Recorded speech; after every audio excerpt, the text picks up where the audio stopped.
Alrighty, good morning, good evening, and good afternoon. And welcome everybody to Final Fantasy V, where this is going to be a fresh run. I'm just entering the configuration settings here so it doesn't restart the main intro. So this is me playing alongside Background Guy 02 as well as Seven Sins, who are having their annual Final Fantasy Fiesta, where they literally race each other through Final Fantasy 1 through 15, excluding the MMOs, but including a variety of spin-offs occasionally as well as some bonus games, and it basically lasts at least the entire month of December and often goes a bit further than that. And they always have some interesting challenges and fun rules to play along with. This year it's a bit simpler than previous ones, but they're also playing the Remaster, which I've only played through once. So it's going to be interesting. So this year's rules is to play a Forge of Fiesta. As usual, no running away from encounters either, so I have to stay in every encounter. Now here's the catch. Well, a minor catch, I guess. Unfortunately, I didn't realize that I probably should not already know what the jobs are going to be, so I kind of already spoiled myself on what I'm supposed to, well, be getting. So what I will be trying to do is I will attempt to play this as if I didn't already know which jobs I'm going to get anyways. Like I will just play it traditionally, where the Forge of Fiesta only get the jobs at the next crystal. But just as a heads up, I technically already know. I'm just a doofus because it didn't occur to me that this is something I shouldn't know beforehand. I was just too excited to watch Background Guy 02 and Seven Sins just start Final Fantasy V and wanted to watch them a bunch. So, yeah, either way, it's for fun anyways. Let's get this going. Bonk. What style of 4-drop did you generate? In this case, they generated just a classic style, so to speak. You get one of each of the jobs at each crystal, just kind of based on whichever crystal it is going to be. So we get a wind job at the wind crystal, a water job at the water crystal, etc. So it is just a classic rule set for a 4-job Fiesta.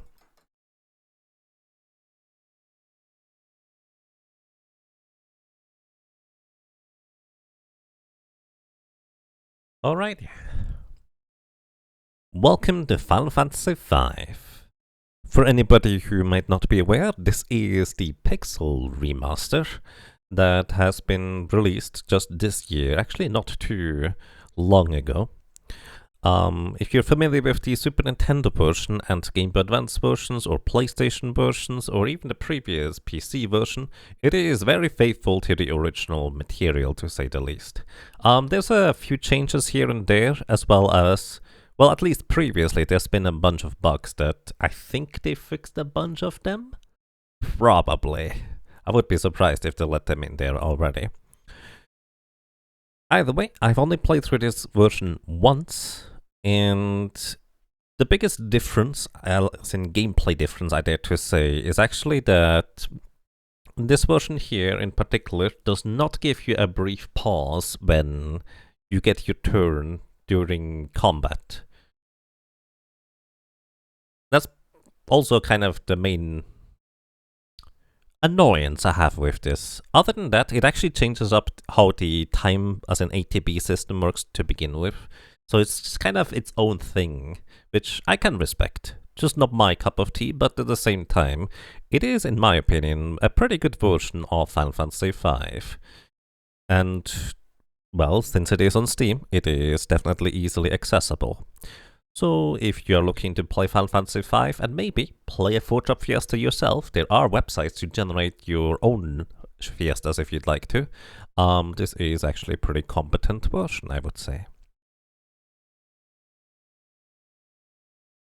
No all thieves, all cannon. Let's see. Golden hairpins are fixed at least? Ah, that's nice to know. Previously, golden hairpins did actually work for the MP reduction, but they did not work for the purposes of the character being able to cast the spell to begin with. If you didn't have enough MP for the full cost, you could select the spell, but it didn't actually cast because, well, probably some simple order of operations error if I were to guess. So either way, yeah, Forge of Fiesta rule set, and I'm not allowed to run away from combat. And on top of that, I have not seen neither background guy nor Seven Sins use the auto combat system, which would both speed up the paddles a little bit as well as make your characters repeat their last action. So I guess I'm not going to use that either. I did actually send a DM to Seven Sins whether they intentionally don't use that or that was just something they happened to not use in this specific instance. Either way, this is just going to be what I will be sticking to as well.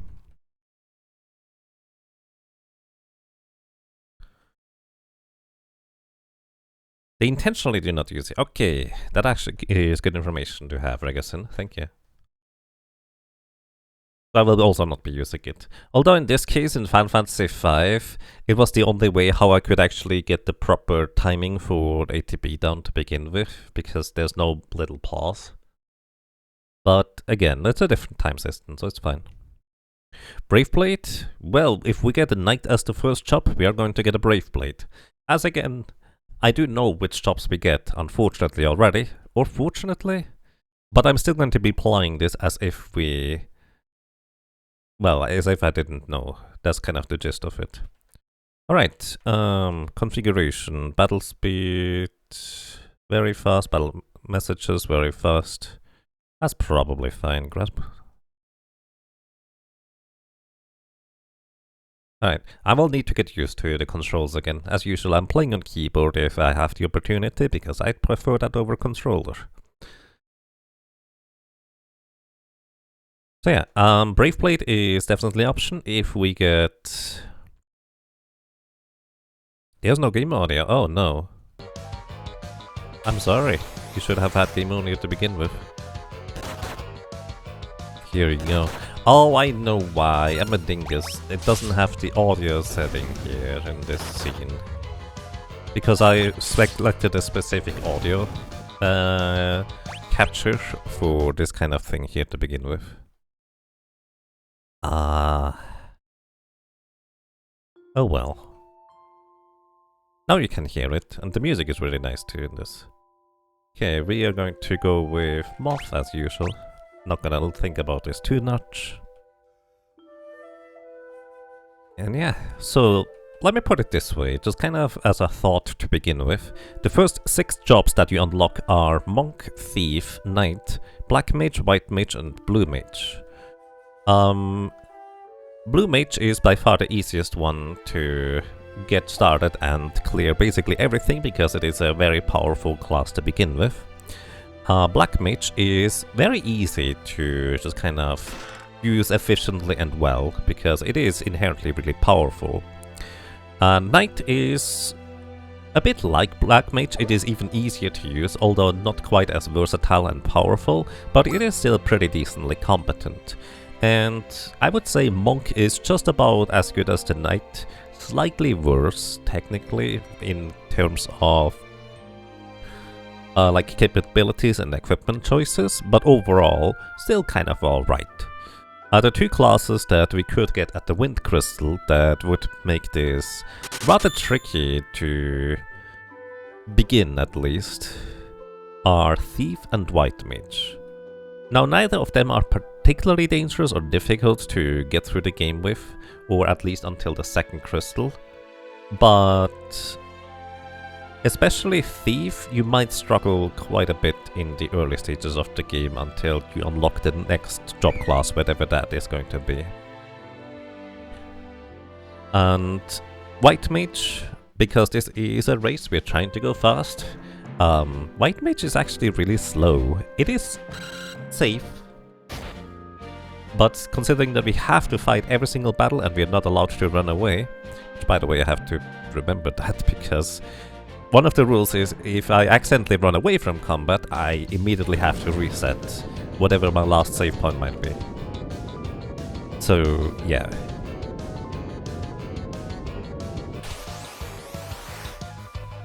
But yeah, White Mage is going to be really slow if we get White Mage. As well as Thief. Thief is not the fastest. And especially until after you get out of the ship graveyard, you don't really even get... Like, 2 of the Thieves will literally not have any weapons until you may get lucky and get a rare drop from a skeleton. So there's that too. Yeah. Gonna be interesting, whatever the first choice is going to be. Time for you to sleep. Bob Player, thank you so much for a crazy long time of support with 61 months. Welcome back, and I'm glad you enjoy your stay. I hope you're doing well. Thank you so much. Should make a rule that Antlion can't run away, which is very doable to have him not run away.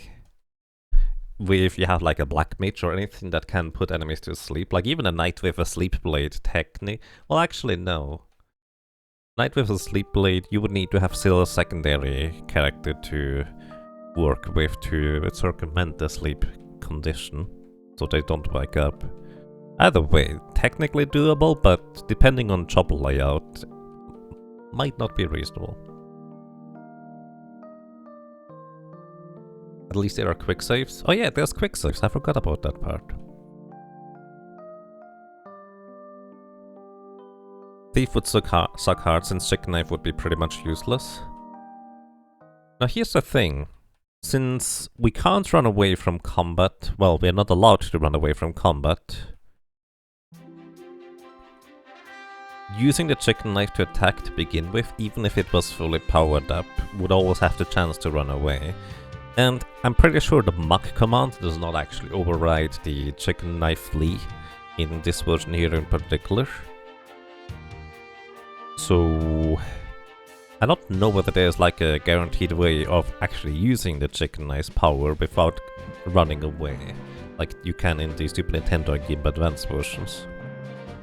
But it's actually surprisingly useful still if we still... Let's say if we don't get a knight, then there's no reason to pick up a Brave Blade. But what we can still do at that point is, conveniently enough, get a Chicken Knife for just a 5 agility. Like, you don't want to attack with it, because the chance of running away. But...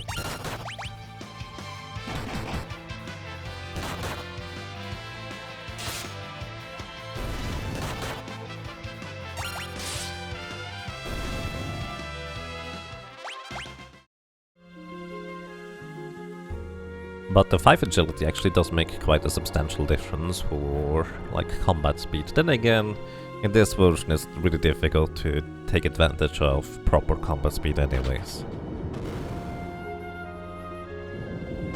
Since you don't get your little paws. How do you mod a game, by the way? Because this is actually one of these cases where I've been strongly just considering, how do you mod a game? Because I might want to mod this game if I get an opportunity.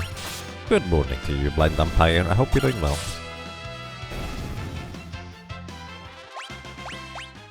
Hooray, we are level 3 and 2. Also, in case you're wondering, the chest I skipped, one contained a tent, I think, and one wait, did I just... I skipped a leather helmet, I know that much. Did I skip a second chest? I don't think I did. You're running pretty good, that's nice. And welcome.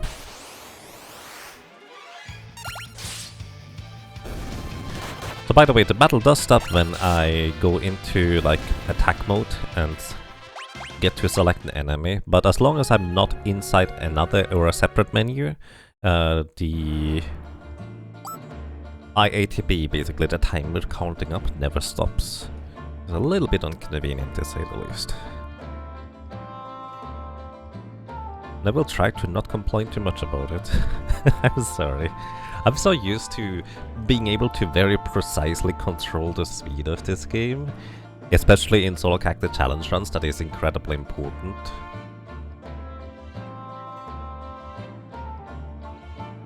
And that's just not necessarily an option here.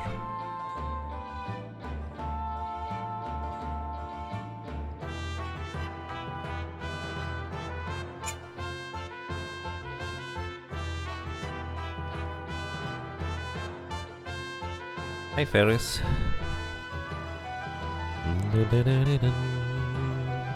Either way, if we get a white mage, I have to make absolutely certain everybody gets a staff, because as weak of a weapon as it is, it's still way better than not having it, especially considering that there's going to be a long while until we get better weapons, and even another class, or top class to begin with. Alternatively, if we get a thief, 2 of the cactus will literally not have a weapon, because we are not going to get dagger. Literally can't buy a dagger until the city afterwards, which is not until after the, well, 2 bosses really.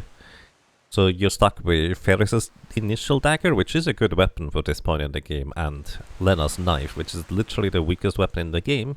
Still better than your fists though, so there's that. Oh, that's a cute emote.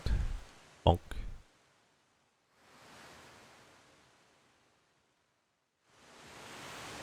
A little bit curious on how the ears go up, but still pretty cute.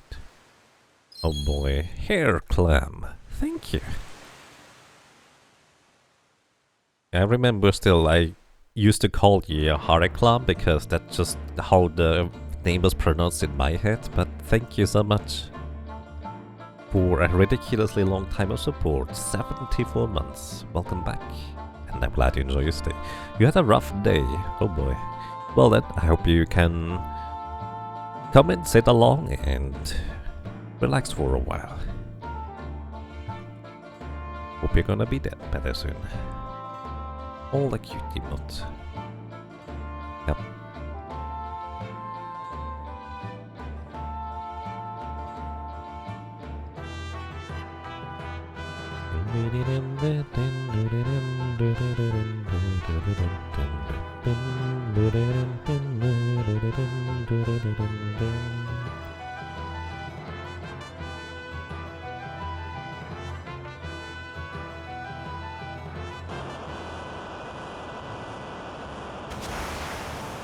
Hi, Sildra.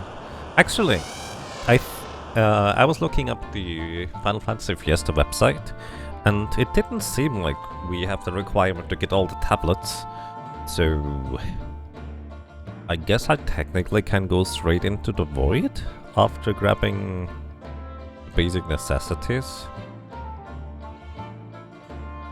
Also, I don't think we need to do Shinryu or Omega.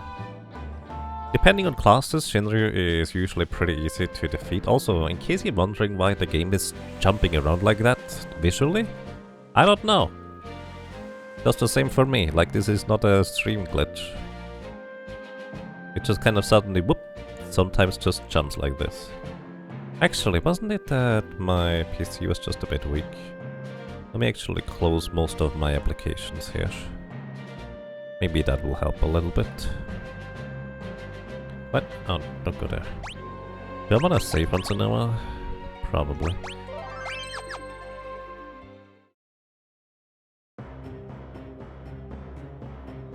You're correct. This year's intent is purely for the Forza Fiesta rule set. Alrighty. Good to know. I need to remember that initially we don't have any abilities to select, so we can just go straight through. Got a tent to use to rest. Should I just use it here? How many items do we have? Wait, I do not have... Ah, I see now. Hang on. Memory cursor, why would that ever be off? Come on, game. I was really confused for a second. Okay, you need a little bit of healing, you need a bit of healing. This is fine. Alrighty. I'm gonna grab the sword, so Gala finally has a weapon as well. Preempt this right. And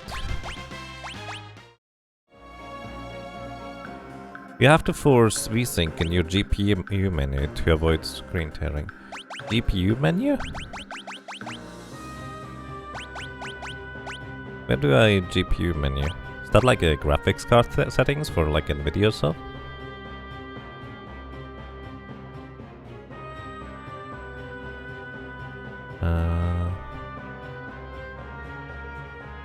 Oh, BGG, hello, how are you doing, sir? Good morning? Thank you so much for a crazy long time of 66 months of support. Welcome back, and I'm glad you enjoy your stay. Shows us how bad we are at Final Fantasy V. Probably not in this case, because I don't really know this version too well. NVIDIA control panel. Alright, control panel.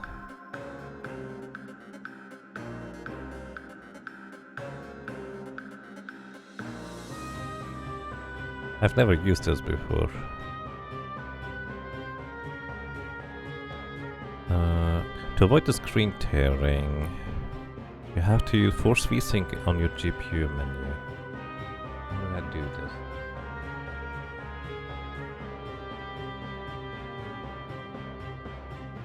Yeah, I do have the control panel open now. I just don't know where to do this.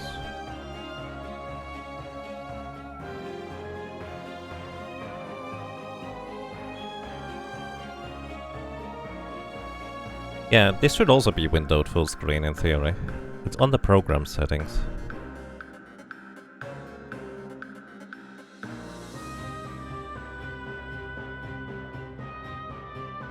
Program settings?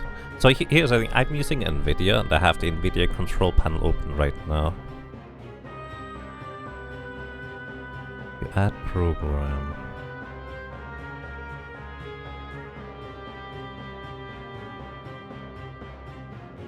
I don't know where, to be honest.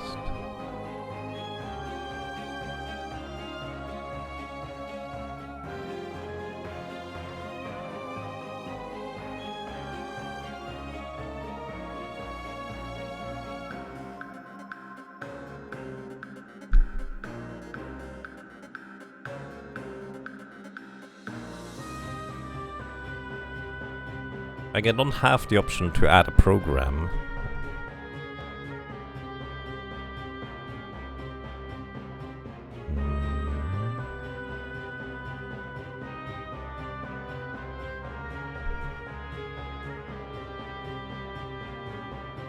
Okay, let me maybe look a thing real quick. Sorry about that.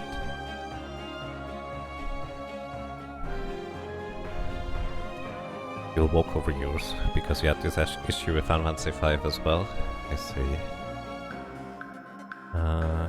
Video. Force VSync.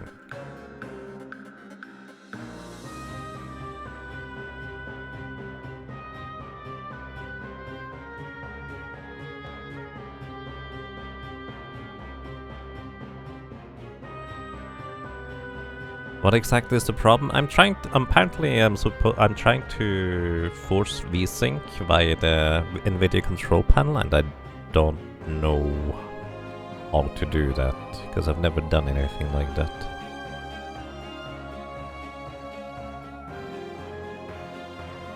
And I don't know where I'm supposed to look for adding things.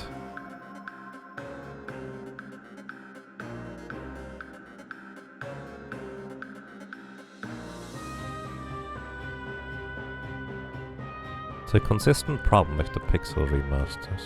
Okay.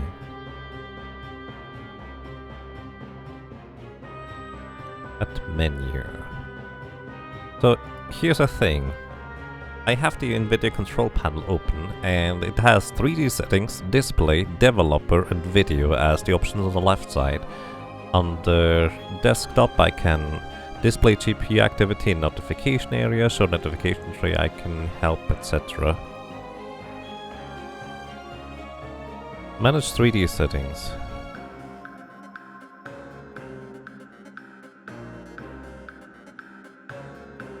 I don't know. I don't have managed. Oh wait, no, I do. Never mind. I'm a doofus. Program settings. Ah, there we go.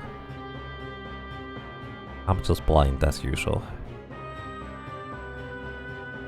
So I can press add. Should see Final Fantasy V. Alrighty, thank you. It's loading, probably. I have a little circle going.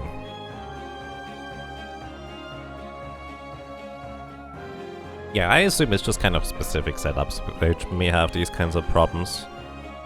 Like, I usually just ignore these things personally, but if there's like a ready solution available to these that I can apply reasonably quickly, I might as well do it. Set to on, okay, yeah. I'll do so as soon as the NVIDIA control panel actually responds, because right now it just doesn't. It's just slow. There we go, Final Fantasy V. Add selected program.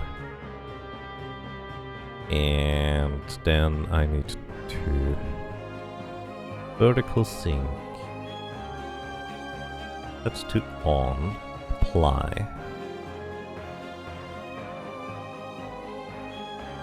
Triple buffering on as well.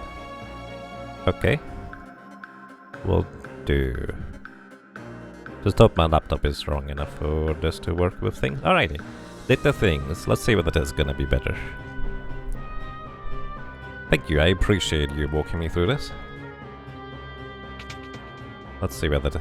Well, I have to admit I don't really know how to check whether it's gonna be better or not. Alright, we just picked up a broadsword. We're gonna equip this on Galef. You can technically equip this in combat, but the way to equip these things in combat is a little bit cumbersome. Although it is absolutely an option. Breath Wing, that is 25% of our maximum health in damage. And, well, basically 4 of these are going to kill us unless we had full HP and our maximum HP is not divisible by 4.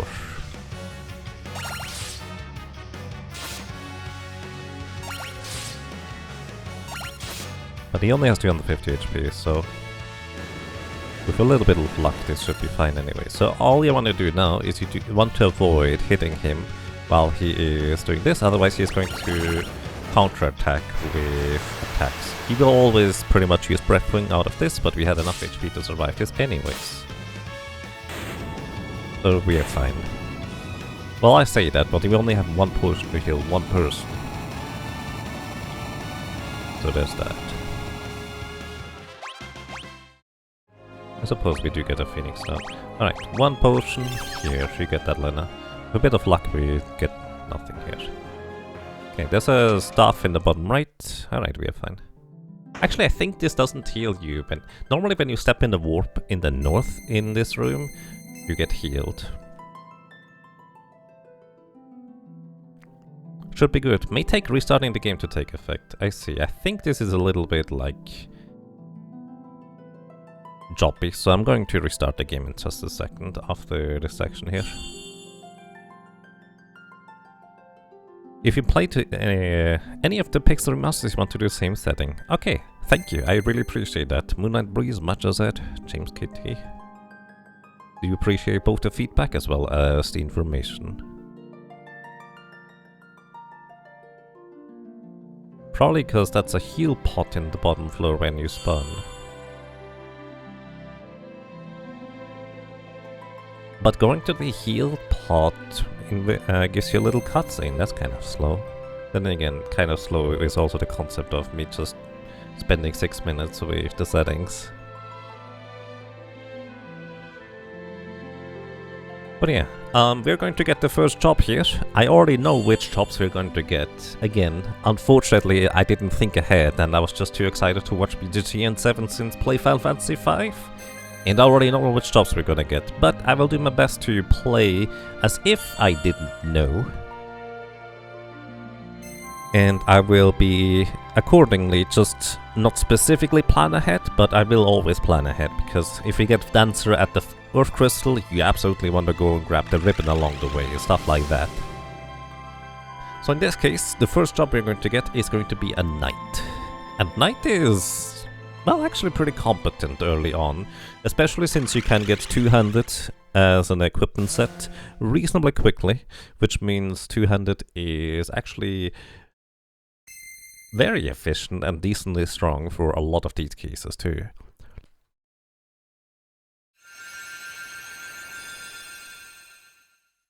Alrighty, and we have acquired the jobs, which by the way, based on my timer, despite just literally spending a bunch of minutes on the NVIDIA thingy, I'm pretty sure that I'm still faster than most of my other runs. Alrighty. Now, jobs. You go knight. Don't have any abilities to put you onto you. Knight. I'm really not used to this. And everybody is a knight. Alright. We do actually have weapons for knights, so that was one of the concerns in case we got thieves.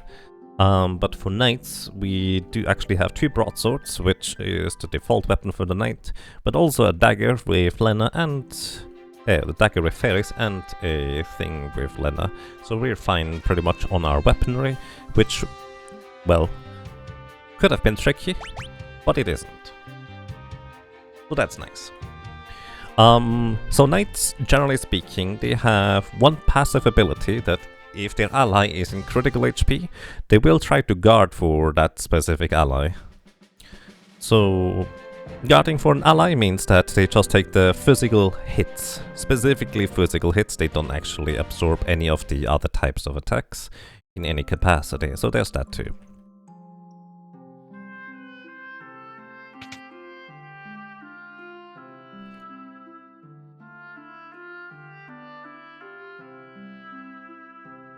But considering that there's a lot of physical attacks that also inflict various status effects, it is actually quite nice to be able to deflect them.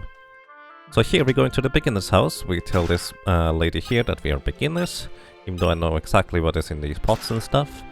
And I'm just gonna run and get out. I could also grab the other chest in the other room, but that is guarded by an encounter, and I don't really want to worry about getting this.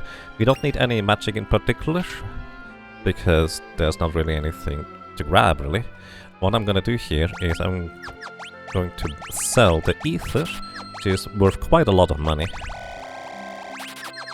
And I'm going to buy effectively as many potions as I can. Potions only heal for 50, but 50 is a decent amount this early on in the game, so I'd like to go and grab this. We also grab the Phoenix Stones because they're worth 1,000 gold each. I could sell some for 500 golds in order to get even more potions, but for now this is gonna be fine. Rock, rock, rock, rock. Alrighty, and we're just going to continue watching these cutscenes for now. So, Knight as a job class, aside from the cover ability, it also has the innate ability to guard. That's a different thing. Guarding is an active ability that if you select it, it will nullify any physical damage taken. And that's kind of ridiculously good in a lot of instances, especially if the enemy hits like a truck. If it's physical, it doesn't matter how hard it is, you will just nullify it anyways. It's actually decently useful. It is very situational, but it is useful. Then aside from that, a knight, of course, as you might expect, has decently high strength as well as vitality stat. Can equip knight exclusive swords specifically, which there's a number of them that are actually pretty decent overall. And most notably, I guess, because we are not allowed to run away from encounters anyways, the Brave Blade is going to be at full power, and unless you specifically get the Knight Shop class from the Wind Crystal, you actually couldn't really use the Brave Blade at all, aside from maybe throwing it as a ninja. So there's that. Oh yeah, I forgot to reset the game. You say it's looking good, so that's nice.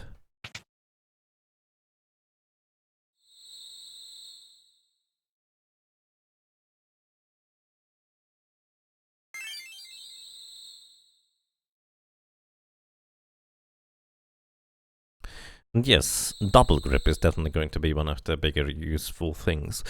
So, as you level up the job class, the abilities you unlock are... I think cover is first and second is double grip. And double grip allows you to grip a weapon, specifically swords, axes, and samurai swords, I think, with two hands, meaning you literally deal twice as much damage with these weapons, which is actually really, really strong. Like, that is not to be underestimated. And in fact, in previous Final Fantasy Fiestas, where I played along, that was kind of my plan. I was just using the swords or the knights with double grip to whack away at enemies, because early on there's not really much of a better way of dealing with enemies aside from just one by one clonking them over the head pretty hard. So it's decent. Well, actually it's really strong, because you literally doubled your attack power with a sword. The main downside is you can't equip a shield during this, and shields are actually really powerful in this game. But if it's for random encounters, might as well just deal double damage to them in order to knock them out quicker, really. Most of the time. The rare occurrence of ever getting to use the Brave Blade. Yes, especially in the Forge of Fiesta. So there's that.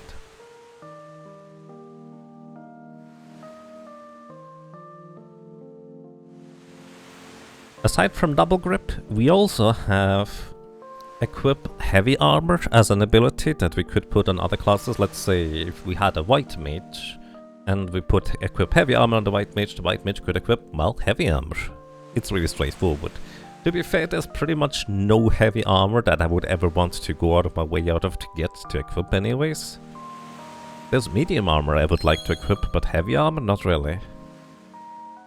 So that's mostly useless. And equip Knight Swords is the final ability of a knight, if I'm not mistaken, which can be situationally useful because it also transfers the knight's strength over to the character who has equipped Knight Swords. But it's an ability that comes so late that chances are actually pretty decent that we're not gonna even get there, considering that we don't have to do all the side missions, etc. So we are likely not even going to see that much ability point to begin with.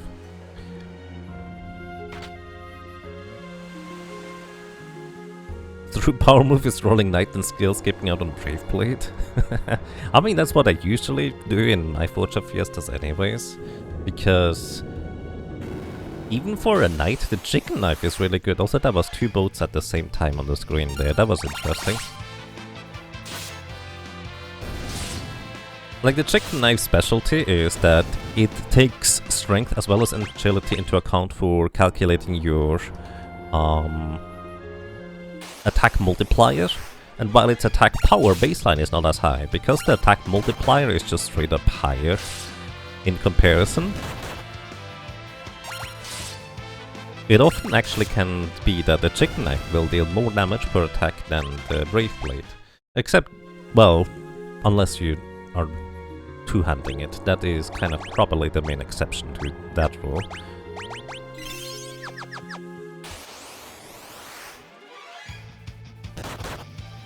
I never remember where exactly the fight will begin here, so this is fine.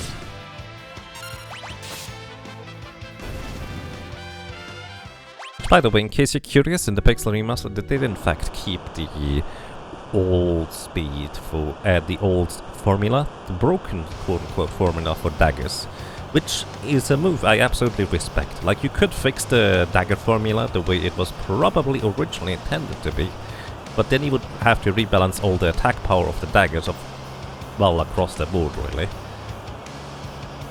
And just kind of keeping it with the old broken formula just kind of keeps the balance that it had originally with the game, which is pretty decent overall. Daggers are still one of the strongest, if not the strongest, weapon type. Even with, on average, actually dealing less damage than was originally intended or suggested by the formula. Either way, welcome to Carl Boss. This big red lobster is weak to lightning. We don't have lightning attacks. And he has only 650 HP. He likes to use Feeler, which is an attack that deals a physical attack as well as puts you into... Oh, that's actually more damage than I thought it would be. Either way, it also gives you... What does it give you? Oh my goodness, you're way faster than me.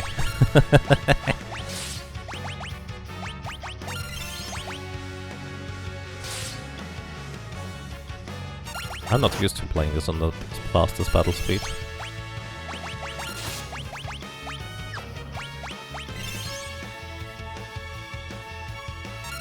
Especially not without my trusty old quick cursor. Either way, I think having one level more here would be really helpful, because then I didn't have to heal after literally every single attack. I could just heal only after every other one. But the other one is 650 HP. I think from here on we can just attack. Tears Group will put us into critical HP. And in theory I should defend with Fairies, but practically I don't have to, because the other knights will actually block for Fairies while she is in critical HP anyways. So it largely doesn't matter. They just didn't block for Butts in that case because he was not specifically in critical HP. But we're fine.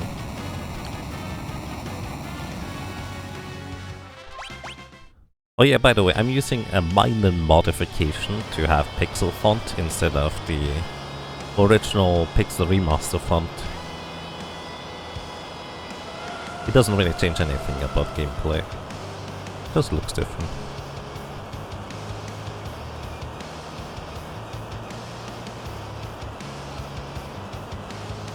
Bye, Sildra. Until next time.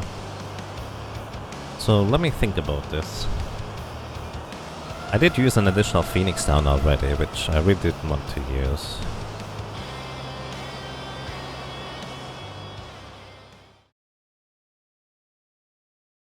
Yeah, I personally think the pixel font looks better, but there is an argument to be made about readability, because the pixels might not be as easy to read for some people.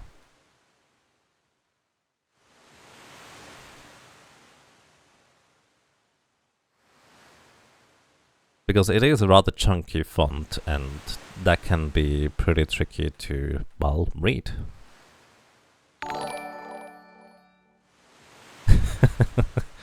I still like your name. First original OG Steve 2.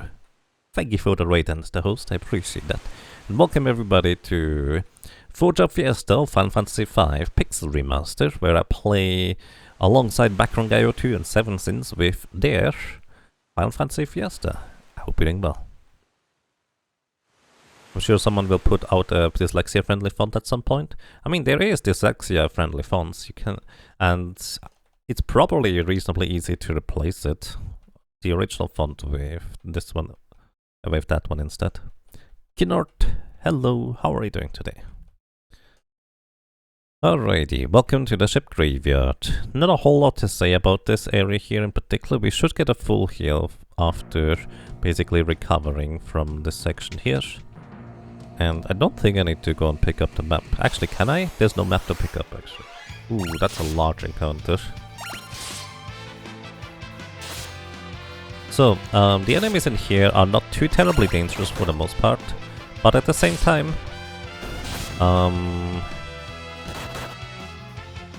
you may want to be a little bit careful about their attacks. What we could do, since we do have knights, is when people go to critical HP, we can just leave them there and have the other people dodge, and when there's only one person with normal HP remaining, we would be able to just use the defending ability. Get a tent.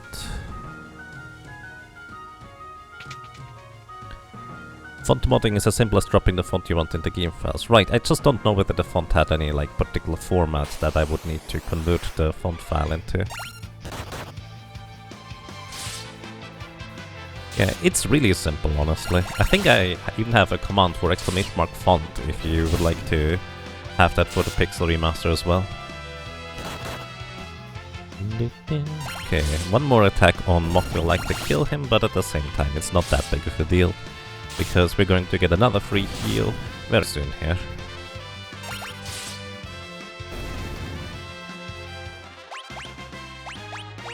Okay, everybody get some HP. Some money's in this thing.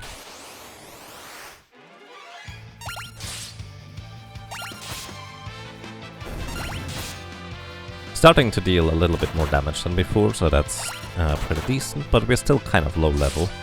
Alright, the Galuf is now going to be defended by his allies very soon anyways.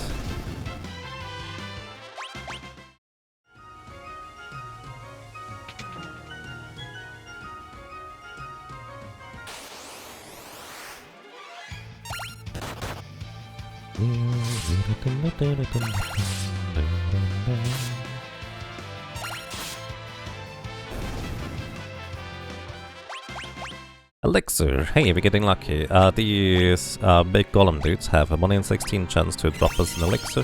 I might actually heal anyways, because I'm going out of my way to pick up the Phoenix Stone.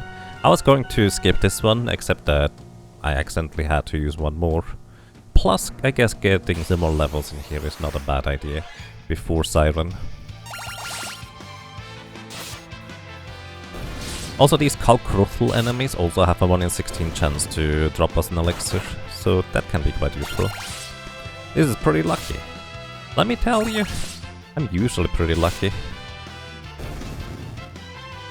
Like, I know the general stigma is for a lot of people to go, oh my goodness, this is such bad luck.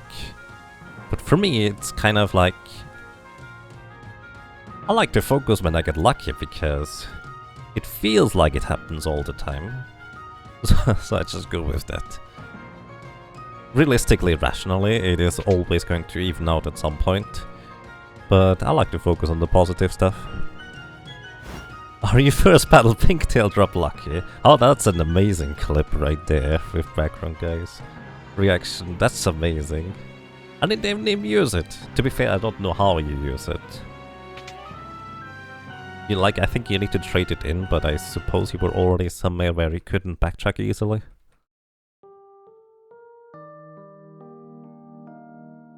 But yeah.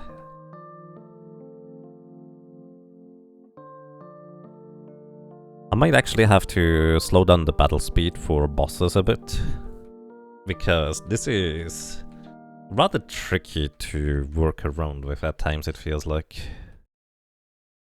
Missing the pause, and I'm missing my little quick menu.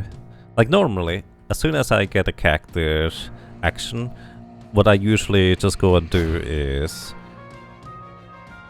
I press up to attack, I press down for item, I press left for ability 1 and right for ability 2. Except that I'm not doing this here because there's no quick menu and I'm so sad. I wish they had a quick menu. I already missed this when playing Final Fantasy IX. Quite a while ago. Let's see, it's 5 out of 30. You know what? See, I will want to have dual wield anyways. Or two-hand it's called. I want to have two-hand anyways before going up to Magisa and Forza. So what I'm gonna do is I'm going to make a little bit of a grind here. So I might as well just have two-hand before the next set. Plus we're still kind of low-ish level. Full speed activate to be. I mean, as a challenge, it's fun.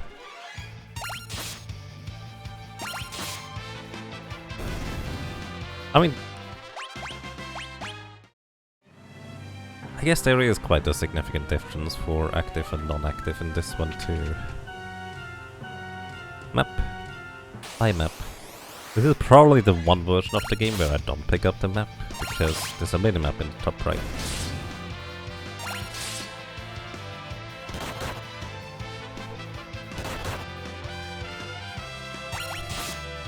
Hopefully the modern menu can restore the quick menu for the fans. I mean, most people don't even know the quick menu exists. So somebody would have to actually care enough to mod the thing. So I'm going to be running around in here, because in here we can get into a double undead husk fight, which can give us 3 ability points, which would be a lot more than the 1 ability point we get in most other encounters in here. Then again, this is going to be the same encounter compared to later as well. We get some more levels, so that's going to help as well. And we get another elixir, because I guess I'm lucky. By the way, these weird Mind Flusher enemies do have a 1 in 16 chance to drop us a Flame Scroll, which if we get a ninja, would be decently powerful. I mean, honestly, the full speed active, like fastest battle speed plus active, is quite a significant challenge in like the SNES as well as Game Boy Advance version. I don't actually know how much of a challenge it is in comparison in this version here.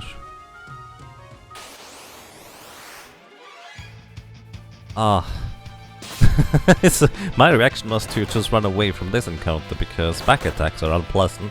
Since we're all in the back row right now. Oh, no, not defend. Row, row, row. Your boat.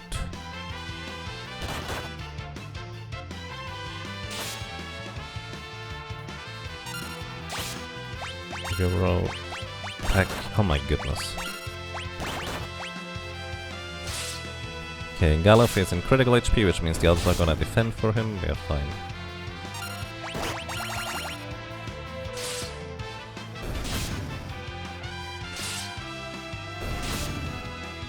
Thankfully, in this case, we can use the speed and setting event. True.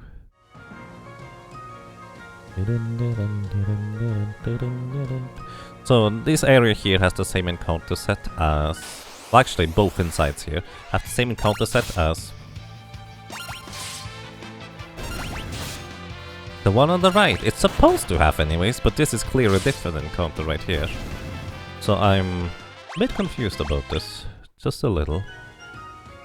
Okay, let me actually think about this real quick. So this should at least very... No, this is different. Huh? Alright, hang on, hit yourself. 30. Hit her.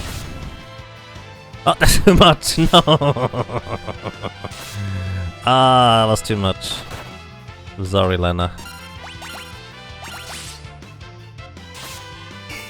Oh, no, fairies, don't stop hitting it. I dislike that. I'm just not used to what it's memorizing, but this is still memory cursor.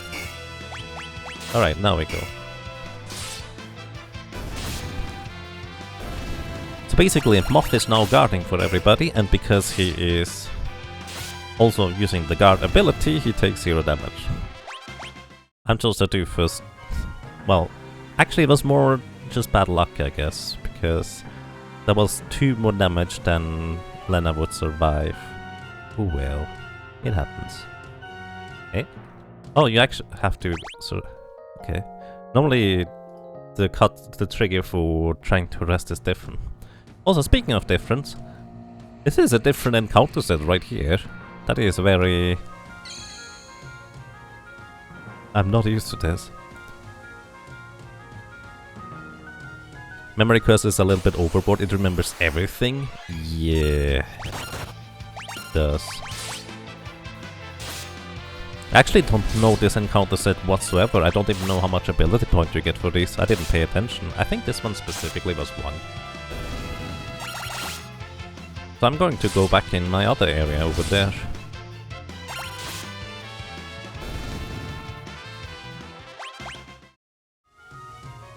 Because this is...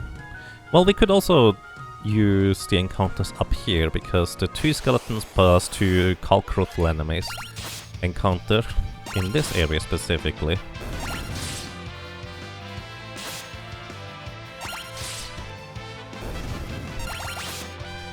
Give us, I think, 2 ability points and a pretty good experience. But I'm just gonna go in here for the potential of 3 experience, or just 2 undead husks. These ones, that's the encounter I want.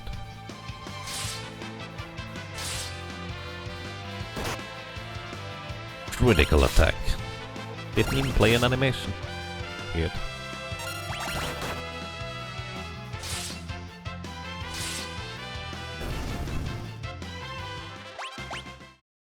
The only real significant change to the Pixel Remaster version is encounter formations are a little more spread around the area, like Final Fantasy 2 Iron Giant is not just in 4-5 now.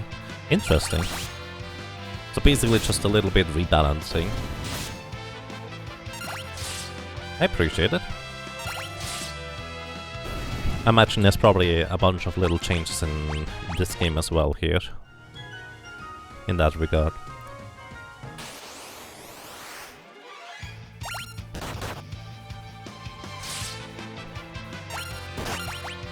I'm out of coffee.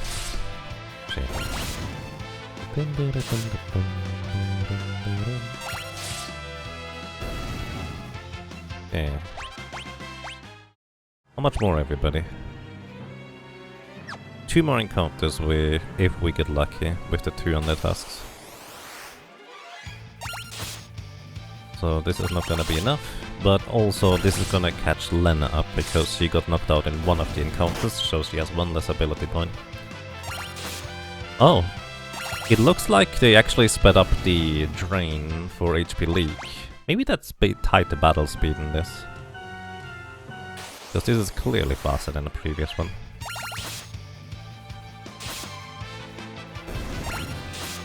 There's number 2. Lena needs 5 more experience after this. For ability points, I guess.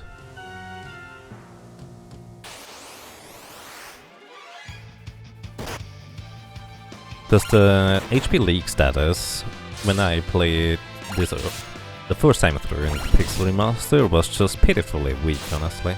If we are lucky, by the way, a skeleton can drop us a dagger. It's a 1 in 16 chance for a skeleton to drop a dagger, which would improve Lena's damage out by quite a bit, actually. Oh, potion.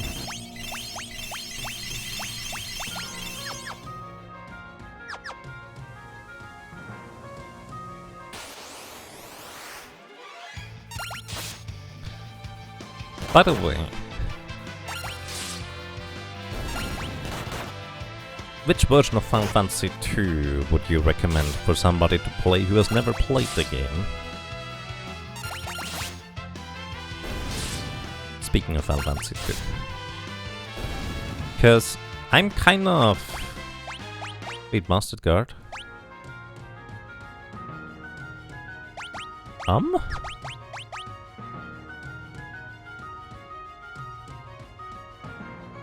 I guess I was wrong.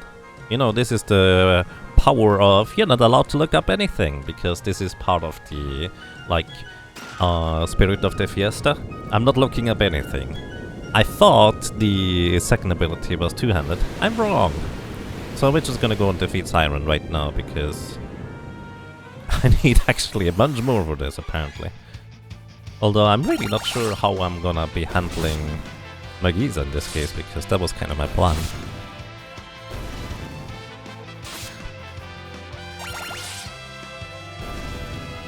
Good morning, welcome. Hey, another elixir, getting lucky. Okay, everybody get healed up. And I'm actually gonna go ahead and set the battle speed to normal. Pixel Remaster and all is a fantastic version, but it very feels like the OG, but of course has the Pixel Remaster goodness. You would usually say original for all 1 through 6 Final Fantasy games. They are the best version until now with Pixel Remaster. PSP is also a good backup, as Regasin said. Alright. Honestly, one of the things is, I kind of... When I played Final Fantasy 1, I wasn't really interested in playing any of the remakes. I just kind of wanted to learn where the original game came from, like where it started, where the entire series started. With all its flaws and original game design choices. And I found that to be very fascinating personally. So that's why I played the NES version for that. Plus I had an NES Mini where it's on anyway, so well, that was also available to me. Similarly, I'm really strong in considering playing Final Fantasy II with a fan translation, like the Famicom version.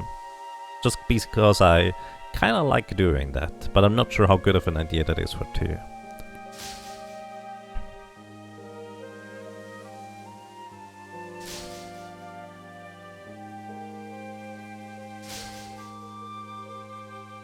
Alrighty.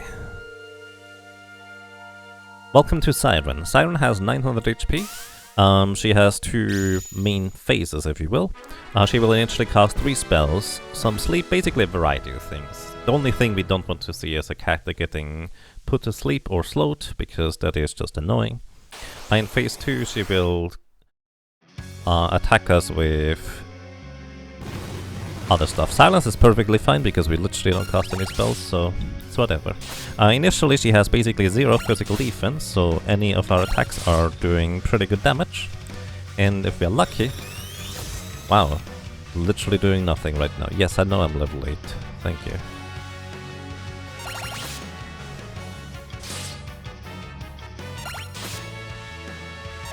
Actually, I should be able to knock her out, I think. Maybe not now, but now that Galuf goes to sleep. Might be close. Probably not. Alright, now she's on that. Normally what I would do in any other version is I would throw potions at her for 50 damage each. I'm not gonna do... well, okay, I'm not going to do that here.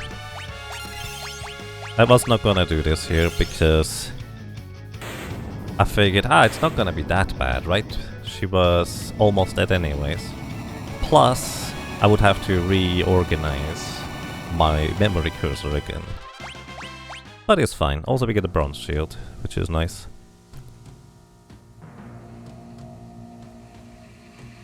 Okay, I'm a bit...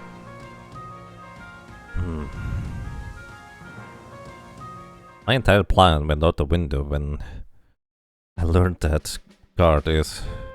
two-handed is not the second ability just now. Actually, if I'm not mistaken, that's what happened the first time through as well, when I participated in the Final Fantasy Fiesta rule set.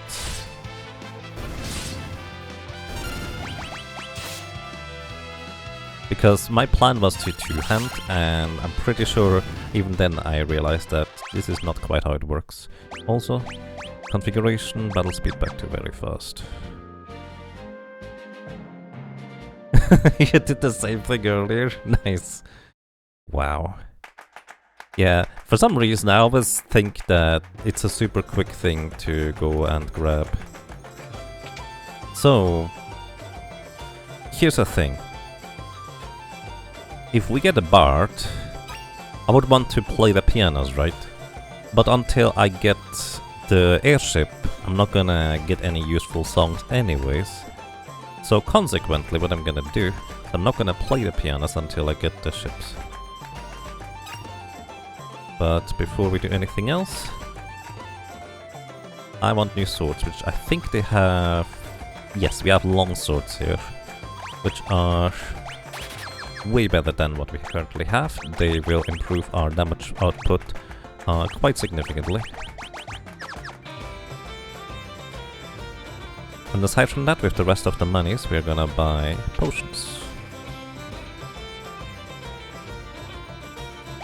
By the way, I love this theme rendition way... I like it way more than the original, because the original of this theme in particular always just kind of felt weird to me. This one in particular I like a lot more. Either way, I guess the levels are gonna be very helpful regardless for dealing with the upcoming boss fight.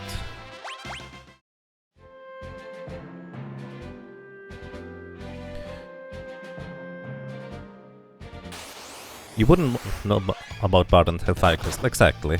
And the first song you get in Crescent Island along the way anyways, where there's a piano literally right there. In the Pixel Remaster, there's actually a slight difference between how it works in the original. In the original, you don't actually get the sinewy attitude to basically a strength song. You don't get that until World 3, but in this one, you need one less piano in order to unlock it, which means you can actually get it in World 1 already, which is quite a significant buff actually also. I was going to skip the Phoenix down there, but you know, a bit of safety doesn't hurt too much.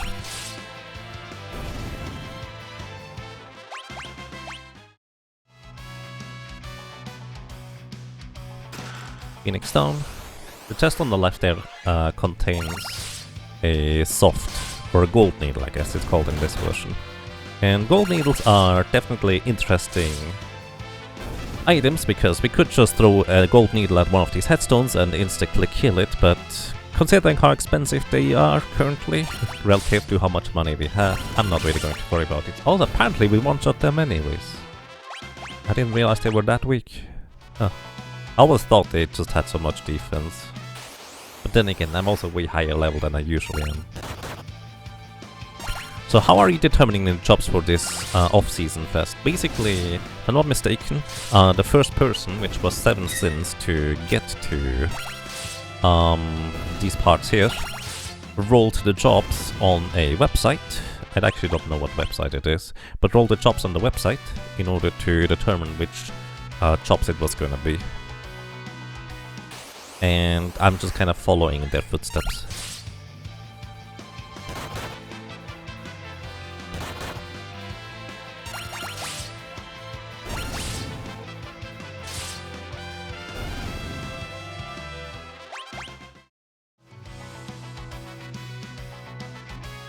feel like that grind in the ghost ship was potentially very helpful, regardless of my other feelings on how slow I am. Because having a decent HP pool as well as just one-shotting everything here is very helpful, because especially here on the North Mountain, it's not that great to grind anyways, because most of the enemies give comparatively low experience. I might... Nah, it's fine. The cockatrices have decent evasion, so the chance of hitting them isn't the greatest, but it's sufficient. Oh, one thing I actually learned about the Pixel Remaster. You can go diagonal, which means I can just go straight through these flowers without touching them, as long as I go diagonal. But without pause buffering that, I'm not terribly confident in my diagonal movement. Hello, welcome to your Cake Down. Really consider with the current off-season West, which is playing Mystic Quest, to make fun of people playing Endwalker. Why? I feel like I missed half the context there. Are you playing... Don't make fun of people playing Endwalker. That seems mean. I did not set up... oh, whatever. Alright, welcome to... Magiza and Forza. Magiza has 650 HP, and she will call Forza once she drops below 300 HP. What's my pause button? I forget what my pause button is. Either way, the goal is to bring her just above 300 HP remaining, and then kill her before she can call Forza. With our damage output, I thought I needed 200, but clearly I don't. But with our damage output, we should be able to do this in theory.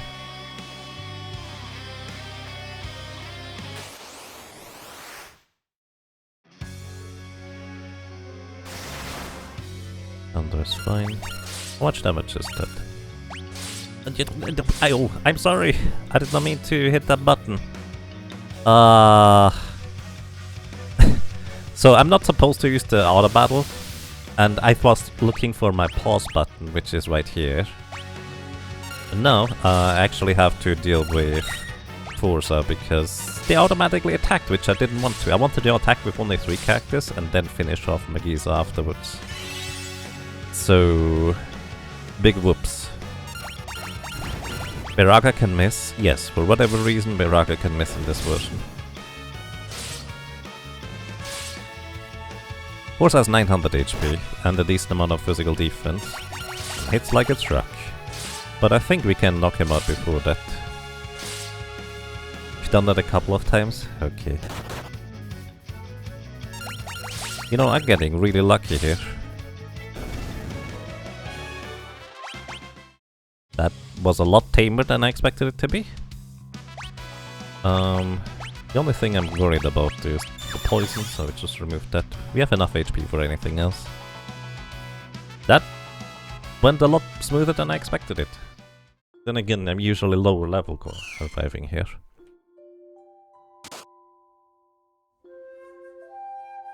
You don't think you can burn her in this? You're pretty sure she instantly summons at the HP threshold? She might, I have to admit, because I was kind of... well, just attacking with everybody at the same time. I didn't really pay attention to that. That sounds about right, because there's a number of like little changes like that. Lena, walk diagonal. Yup, she didn't get that. You're pretty sure you had set it up and it didn't work. It is like a counterattack? I see. So does that mean that we could technically just counterattack with the monk, which shouldn't trigger a counterattack, in order to do that?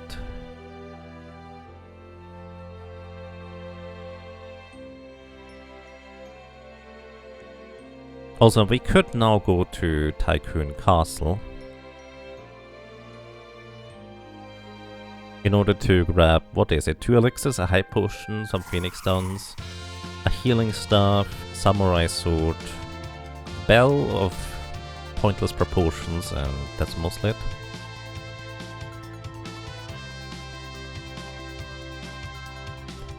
Guns are a little more refined, not limited to one due to infinite reflex. Okay, fair.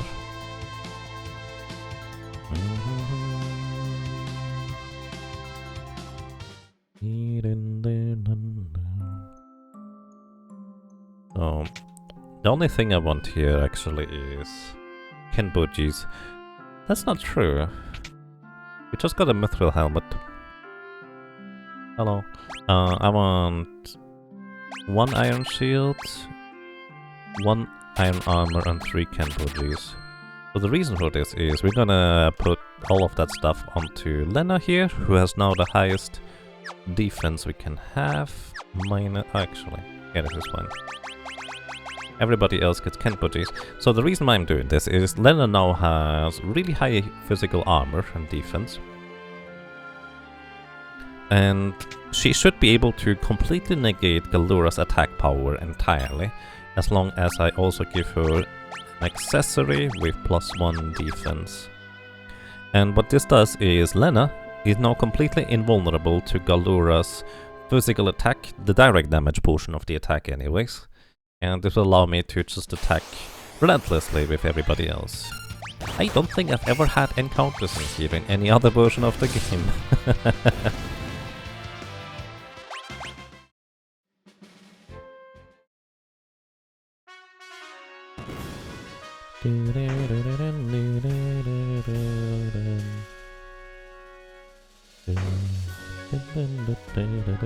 So briefly going out of my way to pick up some more useful items. Not technically necessary, but Phoenix Stones are expensive, and tents are always useful. Is this a Brave Blade run? It is, actually, because we can't run away anyways, and we have a night for a Forge of Fiesta, which is only a 1 in 6 chance in this rule set in particular. We actually can use it. Otherwise I would have still picked up the chicken knife, just for the 5 agility.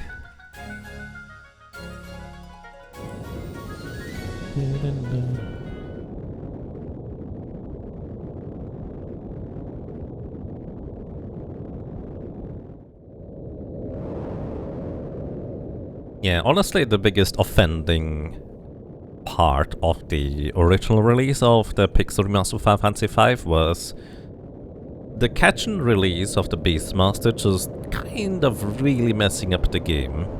I'm curious whether you can actually preserve catch and releases in this version now after the patch, because previously, as soon as you switch away from the Beastmaster, you would no longer have like the monsters that you have caught saved on the characters, so you couldn't preserve them through like character switches, which was less than ideal.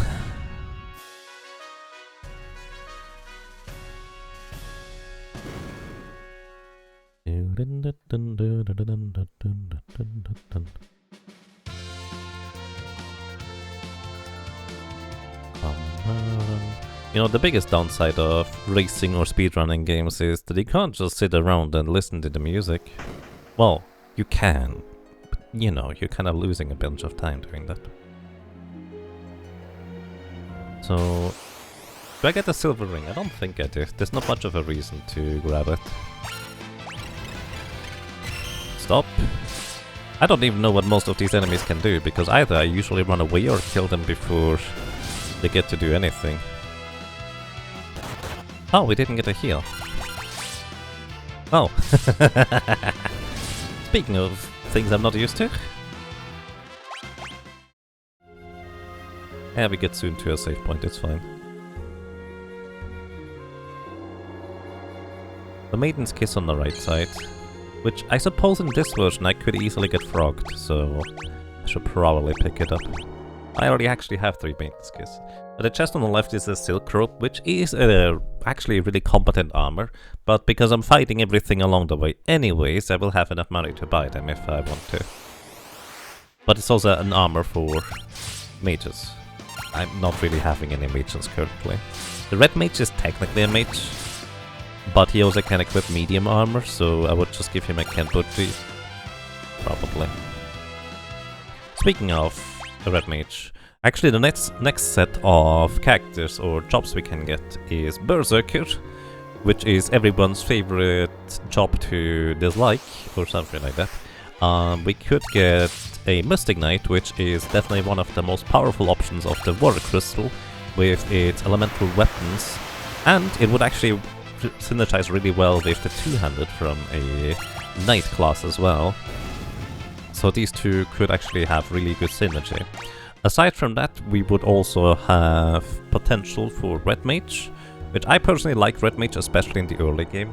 Like, it doesn't really have any strengths past the early game, but it is really competent in being able to just do a little bit of everything, especially in the side of... also... configuration, let's just go too fast. Especially on the side of, like, just covering for classes you don't otherwise have. So Red Mage, I like Red Mage, I wouldn't mind. And especially if you get a Dancer and the Red Mage, you actually have an interesting combo for double Dancers in the late game. Alrighty, welcome to Galura. Has at 1200 HP, decent amount of physical defense, and more importantly, hits like a truck.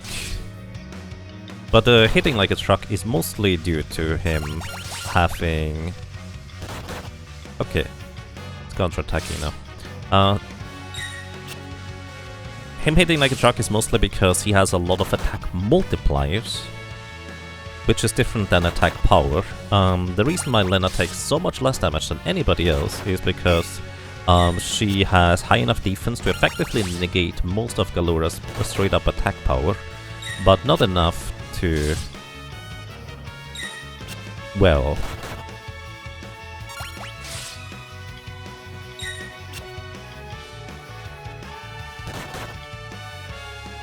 threaten her much. Okay, I was kind of hoping that the other characters would land in critical HP, so I would be able to just defend them with Lena, but it's not gonna be how it is today. Oh, hey, there we go, that's what we want actually. The plan was to just have one character defend for everybody else, so in this case that would be Lena. But it's fine. Like, Lena almost cannot die, because it's very rare for her to take any direct damage, and the HP leak status is slow enough that it's not much of a concern anyways. And you don't get experience for these encounters, you only get ability points. Which, to be fair, would be nice to have on everybody, but it's kind of a secondary concern. Alrighty, so we have now unlocked the second job. And this is normally where I would learn which second job we're going to get. But before I do that, because I already know, as mentioned before, I was a doofus and already was too excited to check out BGT's and 7sin's Final Fantasy V run so far. So now, the job we're going to get, actually we only get 4, so that was Berserker, Mystic Knight, Red Mage. No, we do get 5. What's the last one? I'm forgetting. Oh yeah, Summoner. Summoner would actually be crazy powerful. It's definitely one of the more powerful classes across the board. It does have like a little bit of a weak point about halfway through World 2, but it's not even that significant, and the defensive as well as supportive qualities as well as just straight up power of a Summoner is pretty crazy. So Mystic Knight, really good. Time Mage, oh yeah, Time Mage. Time Mage, generally speaking, is also an incredibly powerful class. It is almost exclusively support oriented, but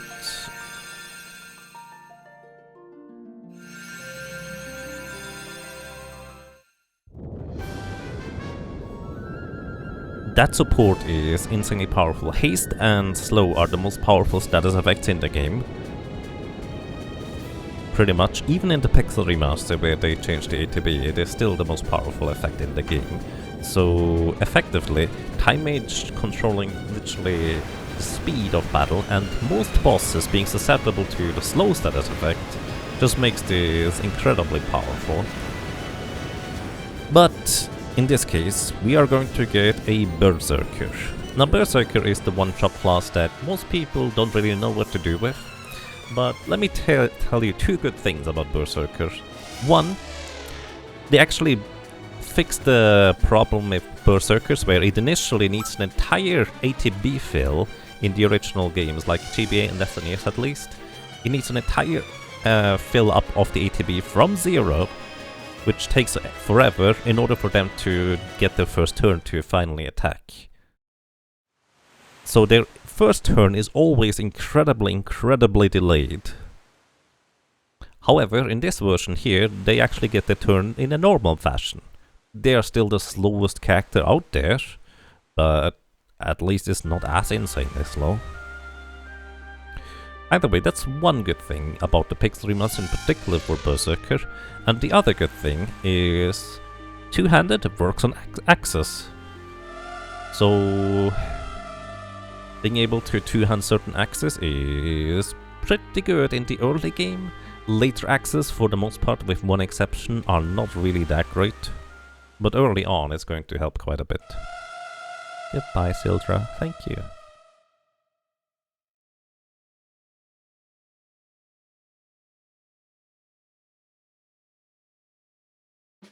Alrighty, welcome to the next set of characters. Also, apparently we still don't get healed. I forgot about that part again. Here's my tents.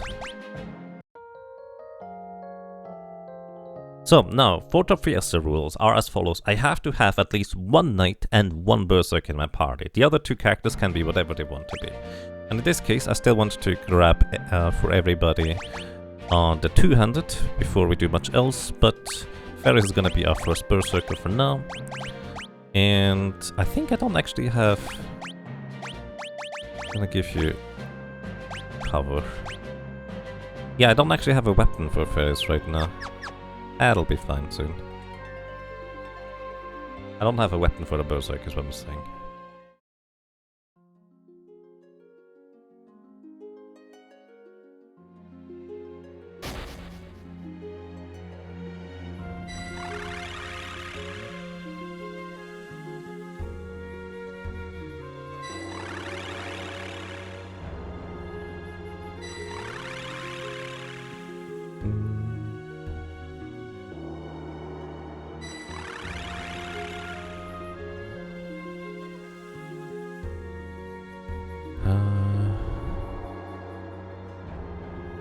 Crucial Solace. The Crucial Solace dialogue? Actually, I'm not sure what that refers to be honest.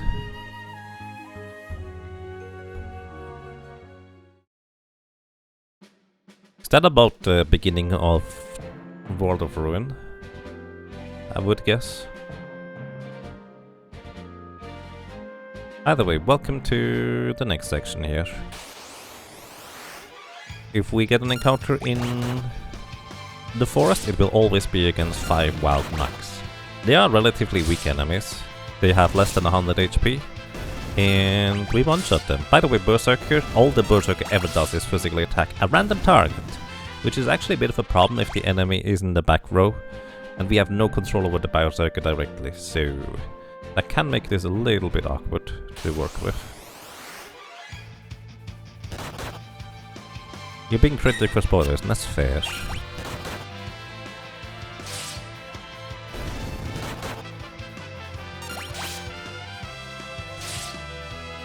Okay, it is about to start, so I have a pretty good idea what it is about. Fair enough.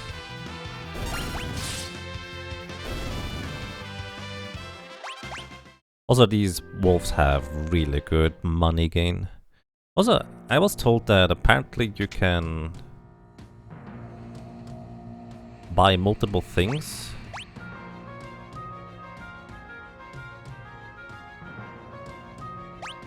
So for once I actually want mithril swords.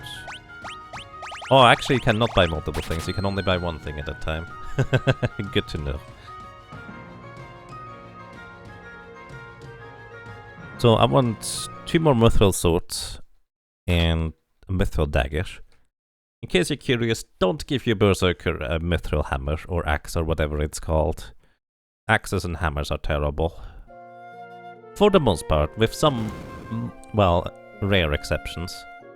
The biggest problem about axes is that they don't have a 100% chance to hit, and the damage variance is insane. It's anything but reliable. The only redeeming factor of an axe is that it ignores most of the enemy's defense.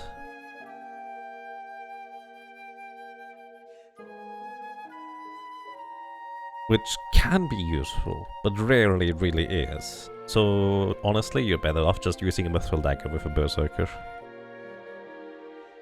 So one thing I'm trying to think about is we want to have at least like 350 HP on knights because we don't have much magic defense to survive a fire raw, I guess. You wanted a good luck to carry? Yeah, you can get lucky with an axe. Like, that is perfectly fine way to go about it, because maybe, especially for liquid flame, you may want to have your attacks to actually count. So if you hit, you have a really high damage potential. Which is definitely a fair way to go about it. You did manage to get a Doom Axe as well. I'm definitely going to get a Doom Axe. That thing is insanely good. That's one of the few axes that is actually really worth it. So always recommend a Doom Axe if you have a Berserker in your team. Good choice. Especially if you need to fight all random encounters. How much HP do we have? Ooh, not even 300. I guess we're gonna be grinding just a little bit. It was the second kill for you today? Nice. How far did you get, if I may ask? Delicious doomsicle? I get it, I suppose. So, because I'm not really going to be looking for money, I will probably fight in the plains instead of in the forest. Alright, 2 more mithril swords. And apparently I don't have enough money for a bunch of other things. Don't need the broadswords anymore. Flame scrolls can be really good. Same with the frost rods, if we get the correct classes for it. We don't need these anymore. Keep the whip. Sell the ether. Okay, we have these, get the mithril knife for you. We're not gonna worry about armor quite yet, are we? Mithril shields we definitely want. These are effectively the best equipment pieces that we can get. Alright, you get a knife, you get this. Everybody gets a mithril sword, and now we just move on for now. Yeah. Alright, so you have 2 options here, generally speaking, for if you need to or want to do a little bit of grinding. One is in the forest, which is consistent, always the same encounter, really easy to do, gives you a lot of money as well. So these encounters are definitely very easy and good to go for. Never a bad choice to go for the wolf, to say the least. Alternatively, you can be on the plains here. The zoos have a 1 in 16 chance to give you an elixir, but more importantly, all the encounters on the plains give you more experience than the wolves give you in any capacity. And with knights, we actually have mostly high enough attack power that we should be able to knock out the encounters in the plains decently fast. You have to go to Turtle Cave next. That's actually pretty decently fast, to say the least, yeah. Speaking of turtles, grass turtles. Always drop turtle shells. One of, if not the best mixing ingredient for a chemist, if you have a chemist in your team.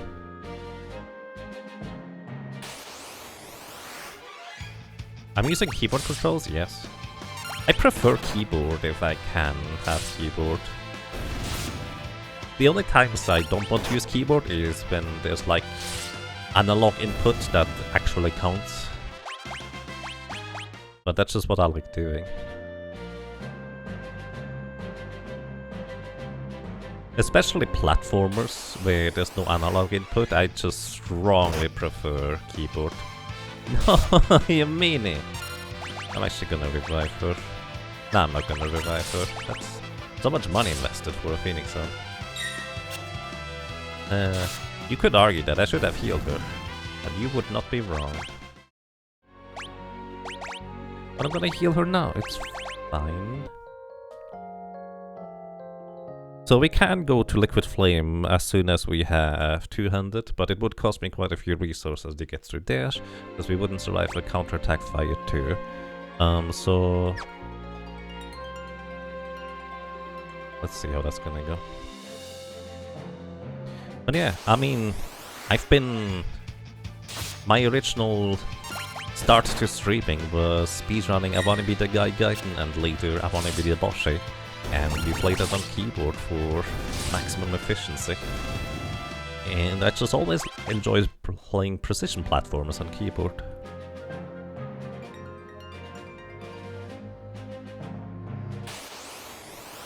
You don't feel so bad, also grinding for 200 to get Liquid Flame damage, yeah guys. If this was a... if this wasn't the Pixel remaster, I would probably just go for Liquid Flame and not worry about it to get two-handed this early, because I would just be fully confident to not do this. But Pixel Remaster, because of how the time stuff works, I'm just like, yeah, maybe not. Also, one thing I do distinctly remember, I heard reports that the magic does not actually get preserved on the various forms of Liquid Flame. Normally, one of the strategies you can employ to get past Liquid Flame is just wait until it turns into tornado form, run it out of magic, as in it can only cast Fire 2 on itself like 3 times I think. Run it out of magic, and then you would always have, during the tornado form, time to recover and recuperate.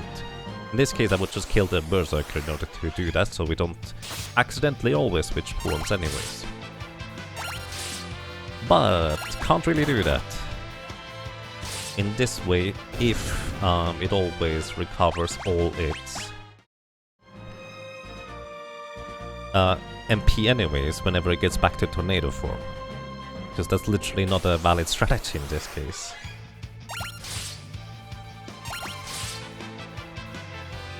You say it's Final Fantasy V ATB is odd. Is it? I always thought it was my favorite, to say the least. Hey, an elixir. 7 refused to kill off Zerker going into fights. I will kill off the Zerker for Sandworm, guaranteed. The others, yeah, it can be fun to try and manage a Zerker. But yeah, ATB is definitely very different than the original. And I prefer the original by actually quite a bit. But I promise not to complain too much about it, so I'm trying not to. It's definitely more of a... like, it's different. It's not better or worse, in my opinion. It's just different, and I just prefer the old ways. Galov Master two-handed, nice. Means the others should also master that very soon. Okay. Galov two-handed. Which reminds me, I guess a big reason as to why I would want to use the Mithril Hammer is to be able to equip two-handed on the Berserker. You know what? I didn't actually think about this. Generally speaking, I always will go with dagger over axes, but I don't remember whether I've ever had the combo of Berserker plus Knight in my runs before. But this is actually a good reason to pick up a Mithril Hammer here.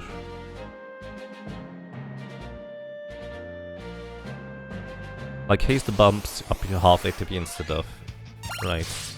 I mean, on the baseline it's kind of the same concept, it just is represented visually differently though.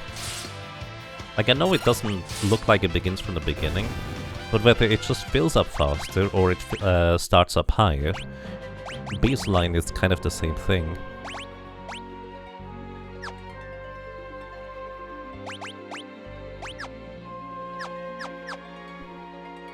You know, I just realized I don't really need the Mithril shields aside from the Berserker.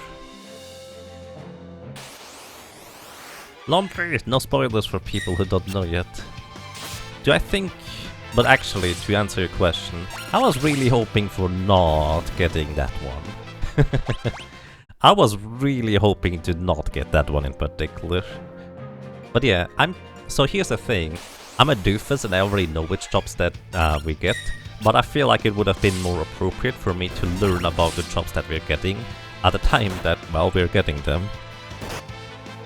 So I'm still going to be playing it as if I didn't know, but I already know, so...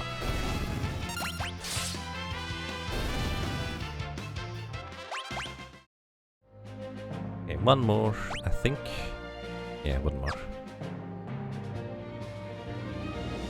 But yeah, I guess it's in chat now, but basically, I was kind of hoping for a dancer. Because I think dancer is really fascinating.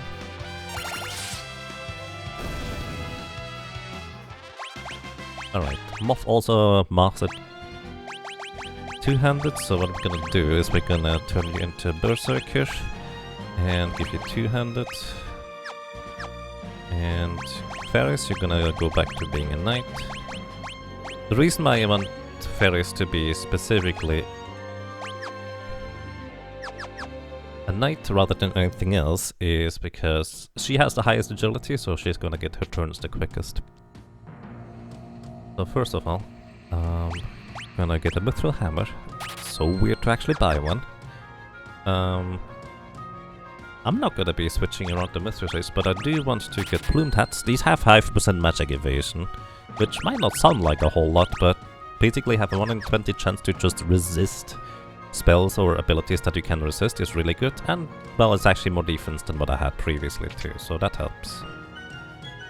Plus, there's not really a good replacement for plumed hats anytime soon. Okay, and buying a bunch of tents. Good enough for me. Hello.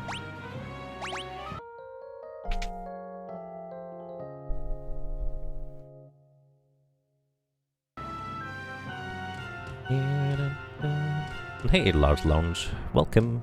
I'm doing quite fine, thank you. I hope so do you. Right. Optimal. Alright, you actually have a mithril helmet. That's fine. Mithril helmet is pretty solid defense.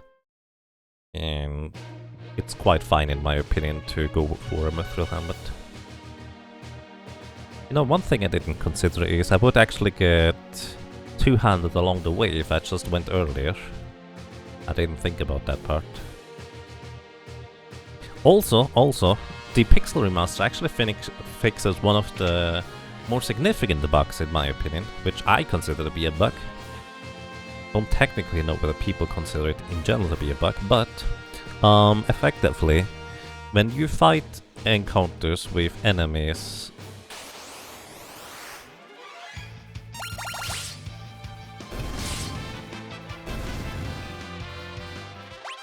okay, knights hit pretty hard. If you find encounters with enemies, like summoning other enemies after they get killed, normally you only get the experience for the enemies that appear the latest in the encounter set afterwards.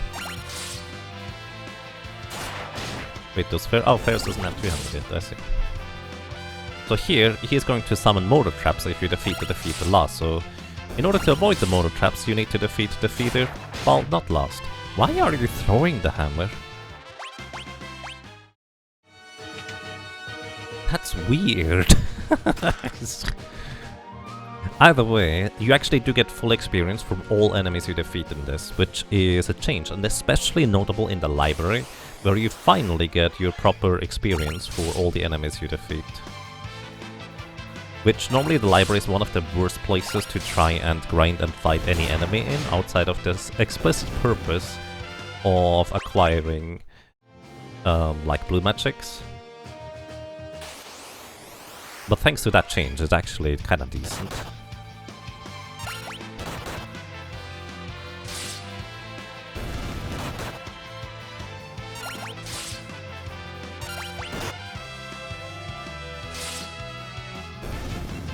Yeah, the backgrounds in these combats are really nice, I agree.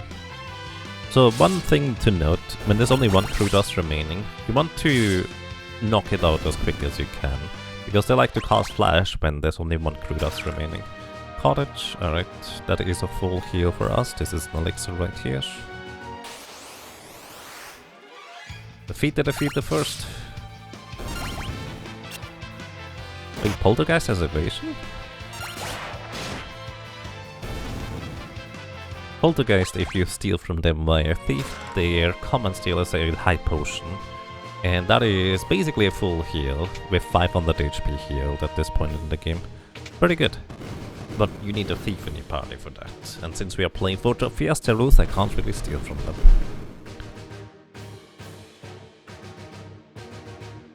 Hey look. I think the map appears in like 3 different places. Normally I just always pick up the map. So I don't have the thing basically remaining.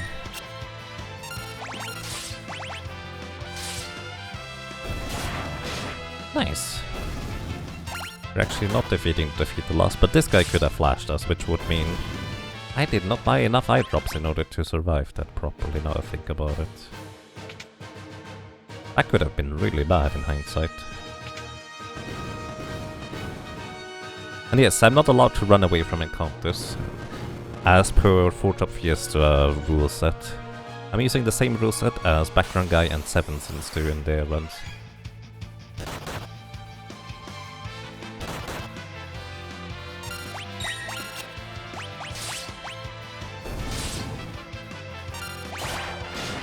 So that works. It's so weird to see Moth attack with the hammer throwing it, because I'm pretty sure it's not back row okay with that hammer. Unless they changed that. Like, the only hammer you normally throw in the vanilla game is the Thor's hammer. So there is one, it's just really strange seeing the animation for it here though. Chicken knife is nerfed in this, is it? It felt like about the same strength as the original. Also here, I could go out of my way to grab the Thief's Glove, but since we're guaranteed don't get a Thief, I don't feel the need to do that. The Green Beret would be potentially useful, but I think Knights actually can't equip that, neither can a Berserker. Not sure about that, but even if I could, it's a pretty long path to go out of my way for. And do pick this one up just in case we get a ninja.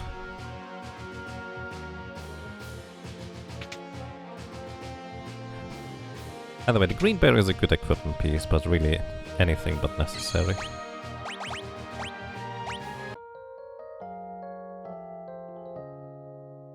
Twin Lance was OP unless it got fixed.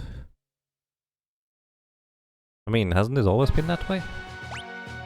To be fair, I didn't actually use most of the items, so don't know.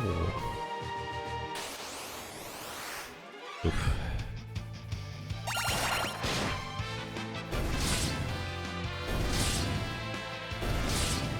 There is definitely needs 2 hands sometimes too. Then again, it doesn't really matter, because we would have had to deal with 2 mortal traps anyways.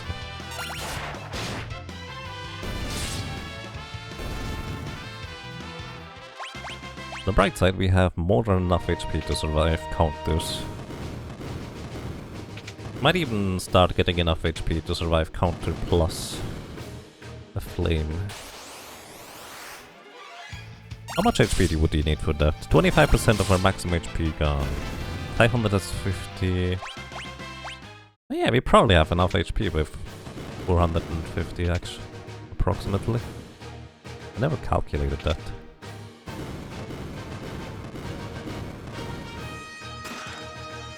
It's empty.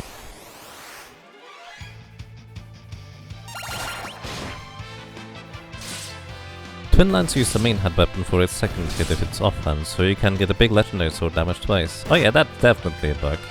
Huh. Kinda funny, because Twin Lance is actually one of the best late game weapons for a ninja. If you put Twin Lance in the main hand and Chicken Knife in the offhand, you ignore the runaway possibility for the Chicken Knife, because technically the way the Chicken Knife, the Twin Lance is programmed in the original, it's a 100% chance to proc. But it's not really a chance, I guess. It's 100% proc, effectively.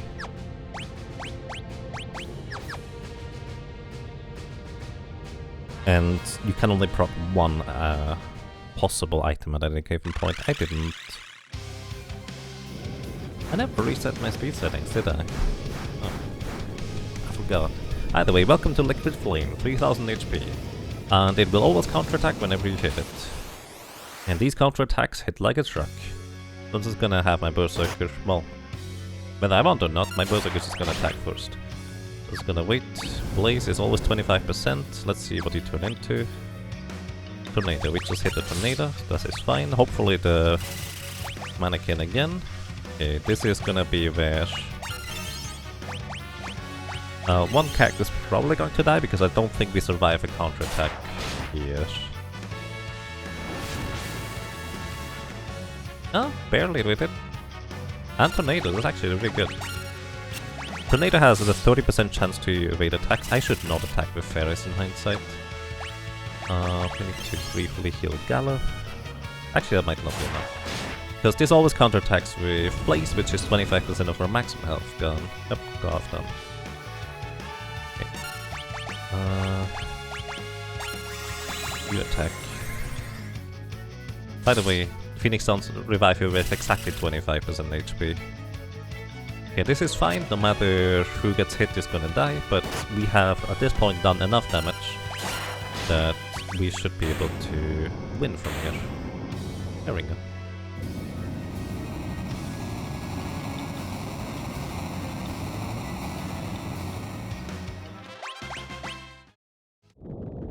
And unfortunately we killed it in the hand form, which means a flame rod, which is the least useful one. Well, I suppose technically the flame scroll is the least useful one.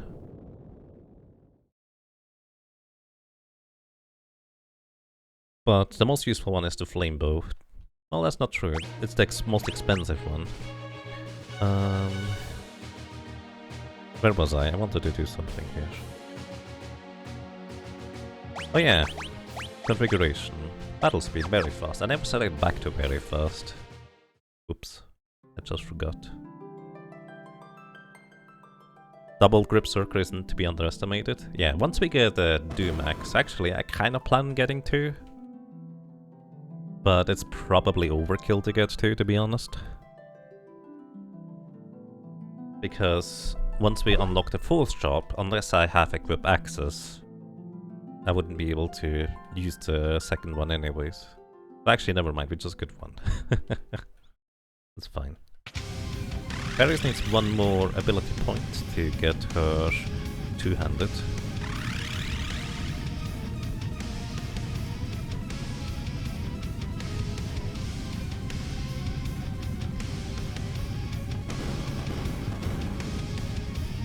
So, alrighty. We're going to come up to Karnak Escape. In Karnak Escape there is a variety of chests in there. Most of them contain elixirs and are guarded by titans. And because it's a 4-shop Fiesta, we might not get a more traditional way of recovery, so getting elixirs might be quite useful. Plus, with knights in particular, having 2-handed and nuking these titans with 2 hits probably each, we should actually be mostly quite fine to just get a bunch of elixirs along the way. Actually, we're probably going to get more elixirs, if not all of them, than I usually get. Because might as well.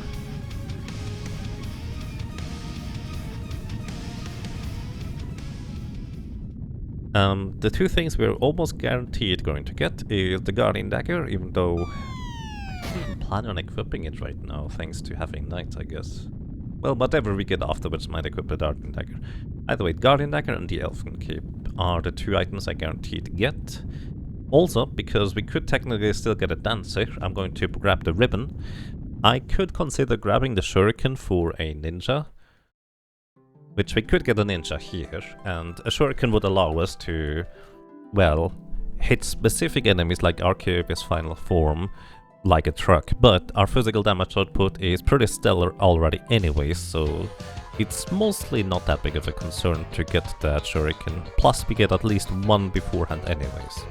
And it's unlikely we're gonna throw more than 1 either way. Alright.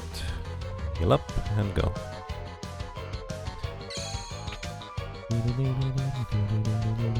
So, there is 2000 gil in here. The chest over there on the right side contains an elixir and is probably the least guarded chest, because this is exactly usually what you're encountering. 2 wolves and a sorcerer. And with our setup here, we should be able to knock them out pretty quickly. The sorcerer could be mildly dangerous, because it can confuse characters, but we are fine. There's 1 elixir, as well as Ferris gets 200. Which means Ferris now also deals the same amount of damage as everybody else, basically. On the left side here we have a ribbon, just in case we get a dancer. This is an amazing headgear item, and it is only lightly guarded most of the time. There's a slight randomization on what you can encounter in these chest encounters, but we're fine. By the way, confusion is one of the more debilitating status effects, specifically in the Pixel Remaster, because the characters that are confused retain their current ATB, which means they can immediately potentially attack each other while being confused, which is really potentially incredibly terribly bad.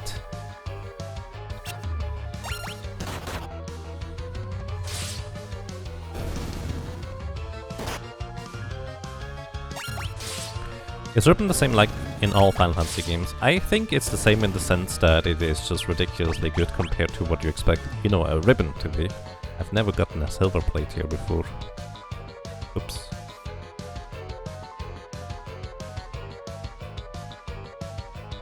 Screen transitions feel like they take forever. There's monies. So honestly, the biggest worry in these chest encounters are the sorcerers. If they confuse one of my knights, they might wreak havoc among my own party. Hi and goodbye. It's actually... I don't know about the Pixel Remaster, but the chance to get an encounter in the castle is super incredibly low.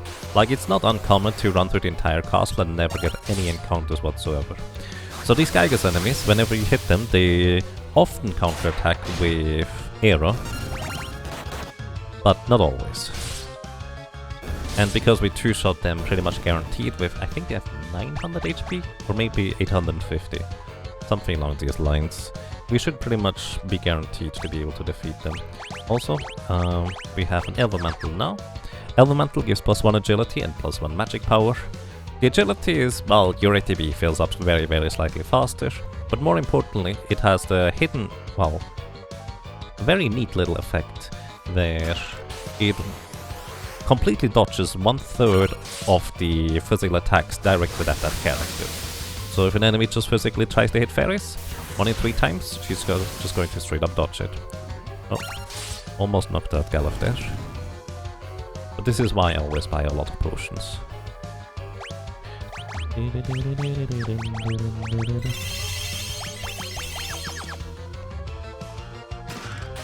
Monsters. So we can't get the White Mage anymore, so I'm not gonna bother picking up Azuna. No reason to, really. The other chest would contain a lightning scroll, which we never need to pick up a lightning scroll. We do have knights we could just buy.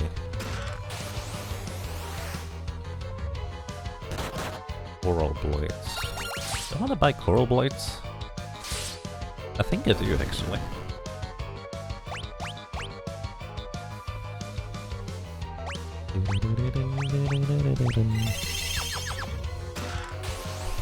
Danger theme is a little bit more pleasant now. It is. It's a lot more pleasant, honestly. In my opinion. Oof, I need to heal Galuf here again, because he could get knocked out by an arrow too, if we're unlucky. Alright, I think that is all elixir. Oh, no, there's one more. And there's a sorcerer in here.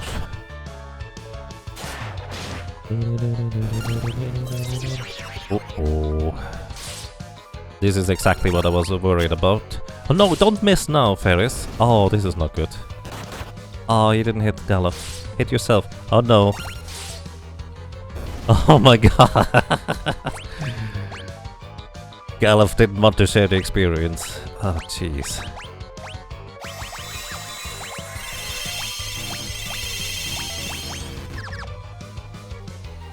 That was an expensive elixir, let me tell you. There's always the chance that he could have hit himself, and my other cactus could have dodged or blocked the attacks. Actually, never mind, only Ferris could dodge the attack. Because we're not using shields right now.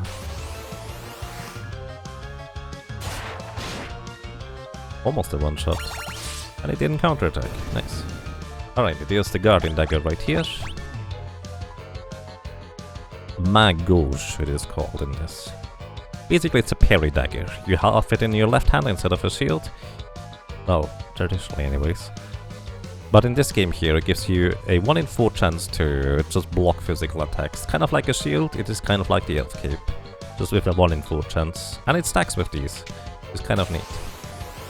Chest on the left contains Arizona in this upcoming hallway here. I didn't think the wolves had evasion, but I'm clearly proven wrong.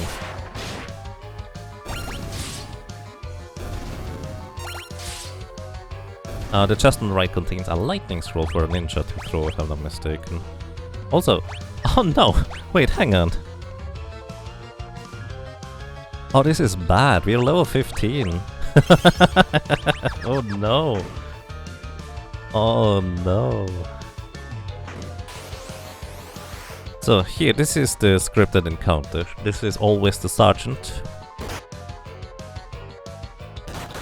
And in order to make this more efficient, what I want to do, I will actually want to have my cactus attack the sergeant, even though he's in the back row, so our attacks are gonna be dealing half damage. I did Ferris attack a wolf, didn't I target the sergeant? I guess I didn't. Either way, nice, Galov actually cooperated here. So basically, this skips the second phase. If you're looking for 100% bestiary, you actually don't want to do this because you're missing out on Iron Claw. But this way we just completely skip the second phase of the encounter.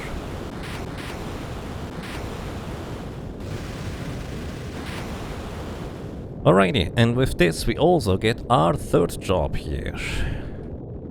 The third job here can be Ninja, Bard, Ranger, Beastmaster. What's the last one?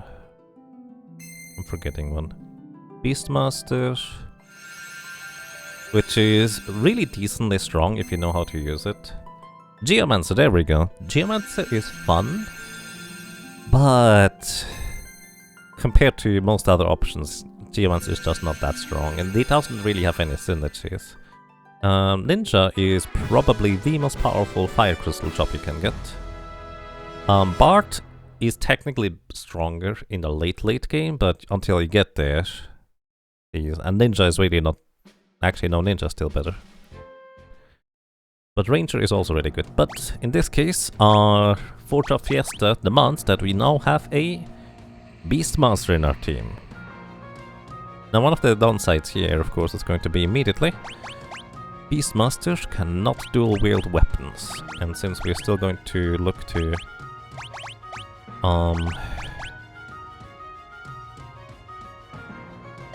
that's fine. Since we're still going to be looking to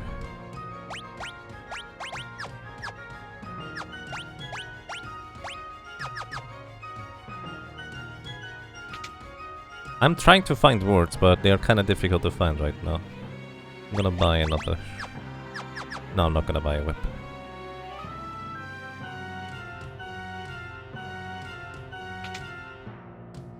Either way, Beastmaster is good, but not as powerful as other options. But if you know how to use it, Beastmaster's innate ability is to capture an enemy that has 1/8 of their HP remaining or less, and then you can release those for various effects. And if you know where to get strong enemies, it can be an incredibly powerful and potent character to have alongside, so to speak. Finally catching up here. Getting up to 10 of these. And this is fine. Alright. Am I going to be using the same jobs that BHG and 7 did? Yes, that's the plan. So we now have a Beastmaster. Beastmaster's innate weapon is a whip. And whips are decently powerful, but also maybe not as good as we hoped they would be. Because we cannot two-hand whips. But one of the biggest... Oh, I forgot about this part too. One of the biggest upsides of whips is they can hit full power into the back row from the back row, which is really good. So I can put Len on the back row, which means she only takes half damage from physical attacks. Oof, that's not a good encounter. These Mythra Daggers have a lot of defense. Oh, sure, I'm pretty happy about that part. Keep transfusing. Transfusion heals an allied character to full both HP and MP, but it kills your own character as a result. It's blue magic. You can't technically learn it. But oh well. Either way, one of the biggest assets that a Beastmaster can bring to our team is actually equip whips. Because we can put equipped whips on a Berserker, and it does not matter whether the Berserker attacks a front row enemy or a back row enemy, it will always deal full damage, and they can even be pushed in both the front and back row, and it will still deal full damage. Another thing, whips as well as bows never miss flying enemies, and in this game also deal double damage to flying enemies. Honestly, I don't know whether that's true for the original game, but it certainly is here. Also, you might be wondering what I'm doing here, because I'm not going into the library currently. I have two reasons for that. One, I want to capture a bear for the upcoming encounters. And two, more importantly, we are level 15, which is really bad to go into the library with level 15. Because level 5 Doom is going to almost certainly kill us at some point if everybody is level 15. So yeah, we want to be level 16 on at least one character, preferably more than one. And yes, you can never control a Berserker, that is indeed accurate. Also, as you can see, the Beastmaster's damage output on enemies that are not specifically flying is pretty weak. Comparatively. Also, I'm looking forward to getting a bear here. We're not getting lucky with bears whatsoever.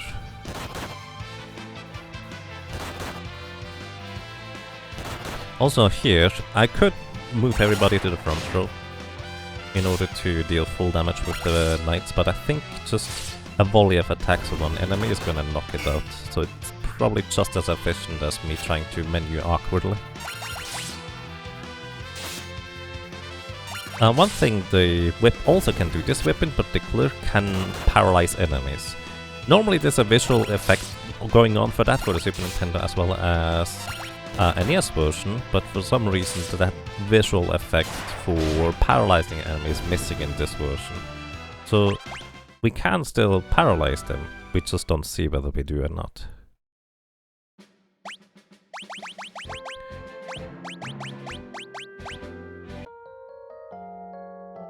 BGG got level 5 Doom and it was fantastic. Yeah, it definitely feels like it would just line up that way if you're grind for two-handed earlier. Good morning, Silas, and welcome.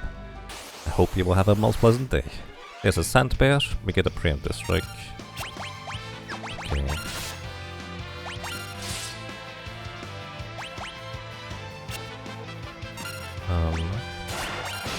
Don't kill him. Ah, you meanie. Oh well. Ah, it's fine. We don't need a bear.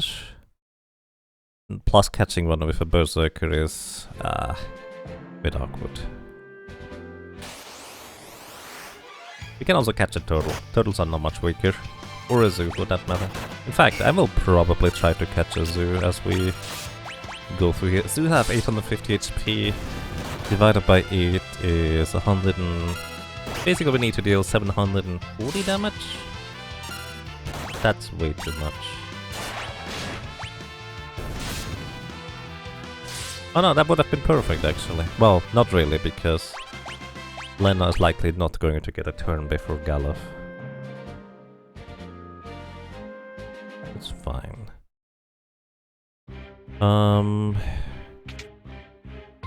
Let's see. Alternatively, what I can catch Page 64 has a decent physical attack. It's not great, honestly.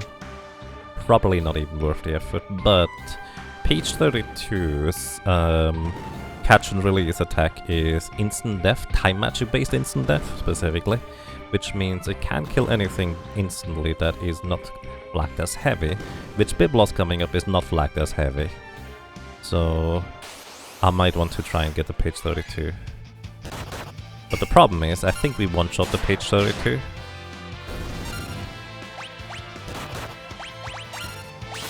So I'll need to figure out how to not one-shot the page 32. Maybe I can just get lucky. Page 32 doesn't have much HP. So Berserker, as long as it hits, probably going to always knock it out anyways.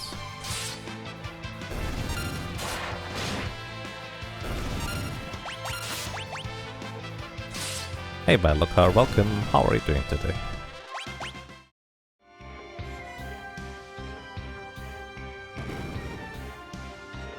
You're very good. Hey, I'm glad to hear that, Silas. I'm doing mostly quite fine, thank you. Okay, what we're gonna, there we go. Give you a shield. I hope that is good enough damage. How do I switch character? There it is. Because in this version you can switch characters. That is not good enough, is it? Yeah. Ah. Low damage roll? Haha, that's not a low damage roll. I don't even know what these guys do when you catch and release them.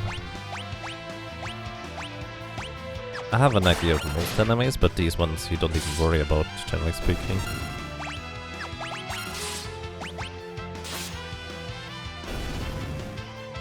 Might cast slow. This book had a lot of page 64, indeed. I think if you catch an enemy here in particular, it will largely quite fine. Alright, welcome to Ifrit. He likes to cast Fire 2 and Blaze, both of which do hit pretty hard. He has 3000 HP, and he has decent amount of evasion.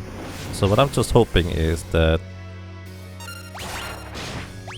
we hit him harder than he hits us. And he can be paralyzed, so whenever Lena attacks, there's actually a chance that she will just paralyze him and he cannot move for a while at least. Oh, miss. She should survive one fire round. Come on, guys. One of the reasons you normally want to give a dagger to your Berserker is because not just does dagger have a 100% chance to baseline hit, but also if the enemy has evasion, it cuts enemy evasion in half. So if I didn't specifically have two-handed, I would still be using daggers here.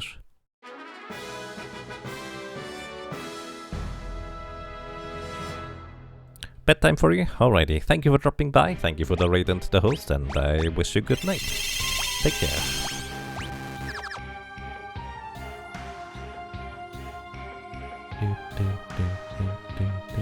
Fun fact, the ninja suit has the same defense as a mithril armor. But it's +1 agility and lighter. Oh yeah, that reminds me, one of the bigger mechanical differences for this game here is that equipment weight is actually 1-to-1 in terms of speed. What I mean with this is there's actually a huge difference between whether you have a... Oh, I shouldn't have attacked. Too late. There's a huge difference between having an armor that weighs 6 and an armor that weighs 8 in terms of how fast your character goes. So this is, thinking about it, actually a huge deal, which is why we definitely do not want to equip that silver plate. That is just heavier and not really particularly good.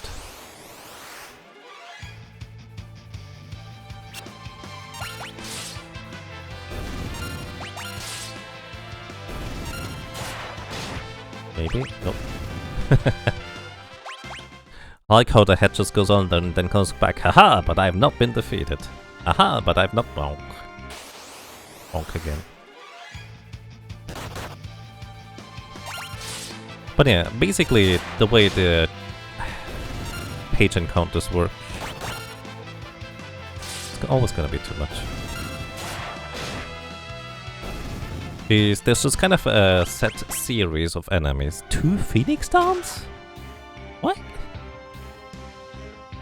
There's a set series of enemies that you need to defeat. And in the original versions, you only get experience from the last enemy you defeat in the series.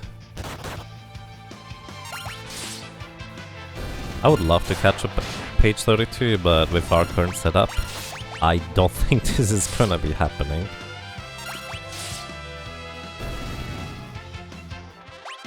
Plus it's like a 2 in 3 chance to insta-kill Biblos.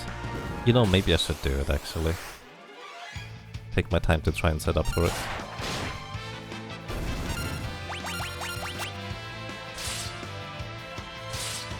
Yeah, I definitely should do it.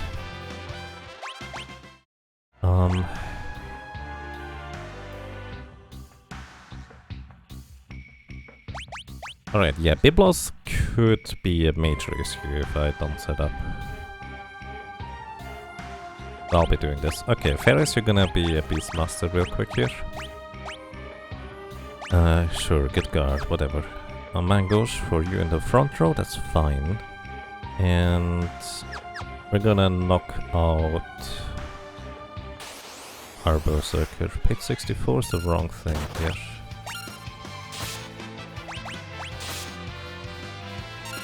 Start working on our Berserker because we need to try and catch page 32 and we can't really have Oh, don't attack. Oh my goodness, stop attacking yourself. Jeez. I keep forgetting that Memory Cursor also memorizes this one, which is very unusual.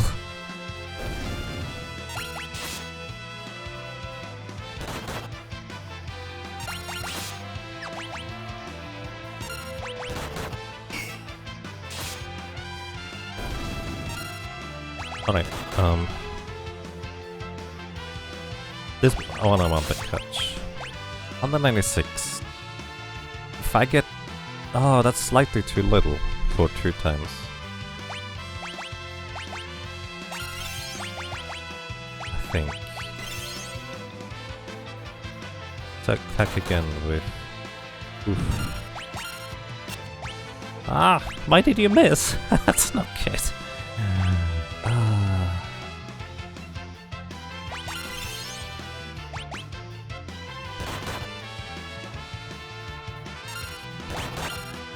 Thanks, Gullah. Tried to catch it. Yeah, that's not good enough. Do I still have the knife? That's good. That's really good. Nice. Alright, we have 1 page 32.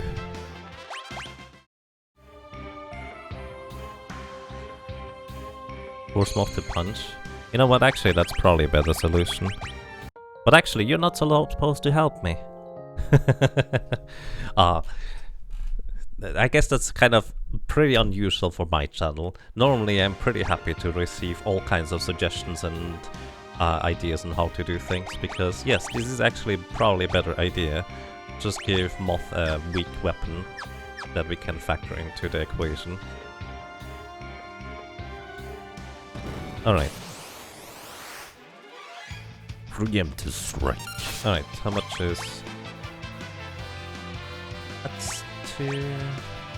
Technical notice is fine. You hit once and then you catch after... Moth attack again. Perfect. Alright, these things have 480 HP. Maximum HP. I happen to know that because catching and releasing them is kind of par for the course. And it's one of these things that you just tend to memorize at some point. Alright, nice. So we now have 2 page 32s that we can try and release and insta-kill Biblos with. You go into the naughty corner. Could you get me a coffee from there? I would appreciate it. Either welcome to Biblos, 3600 HP, and he is decently powerful to say the least. He likes to counterattack with...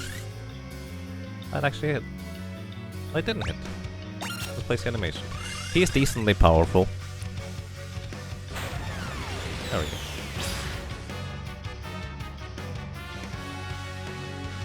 But because he's not flagged as heavy, the banish from the page 32 actually has a decent chance to just straight up instantly kill him.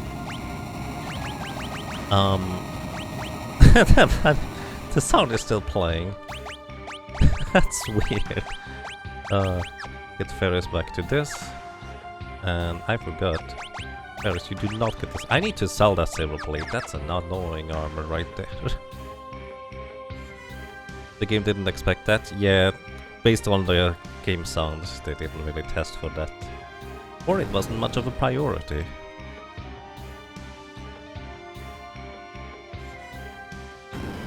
Either way, this is one of the beauties of Beastmasters. If you know how to prepare for enemies, you can absolutely demolish a lot of enemies and bosses with just kind of the things you find along the way.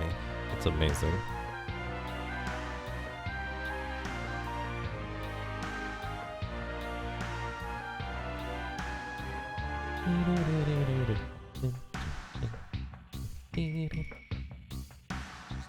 Library theme is one of my favorites in the entire game. This rendition is pretty decent. I do prefer the original, but this is pretty good. We just took the splits from 7 Sins and BGG and removed all the other games so we can compare how Yaga compares. Oh, nice! I appreciate that. I'm really curious as well. I feel like if previous years were an indication for how much more I happen to know about this game and how much more I played this one specifically on only Final Fantasy V, I was pretty good in previous years, but I think the Pixel Remaster is gonna be mostly new territory for me too, so it's gonna be quite different.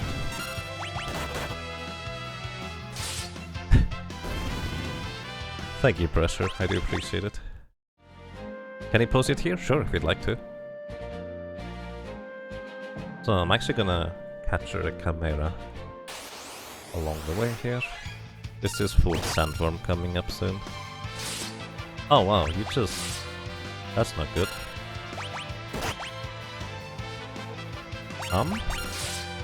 Wait, how do you... Jeez. You don't normally deal that much damage. Or am I crazy? Does he normally deal that much damage?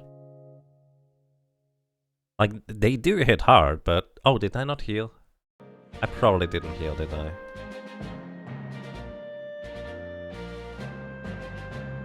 $311, 12, 16 Biblos for BGG.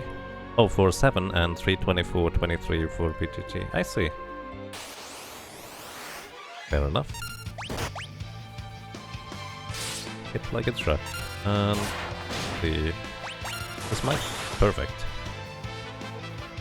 The Dorm or Chimeras have exactly 1000 HP, so we need to deal 875 damage if I'm not mistaken, which is less than 1/8 remaining for their HP. So this works out quite well for us. What do they do on release? They cast Aqua Breath. Oh, by the way, I don't need to play pianos anymore. Guaranteed, because we don't get a bard. Those exclusive to fire crystals.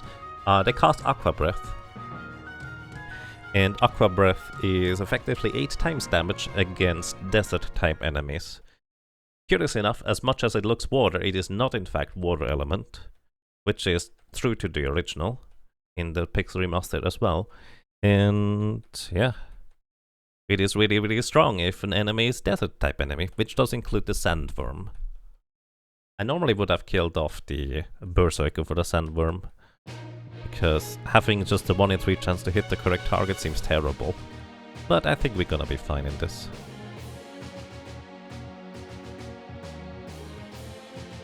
What stat does it use to calculate the Aqua Break's damage?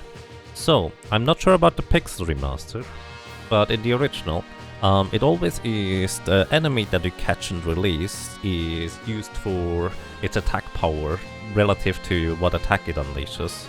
Aqua Rake, if you cast it as blue magic as a blue mage, uses your standard damage formula for magic, meaning it takes magic power into account, and nothing else really.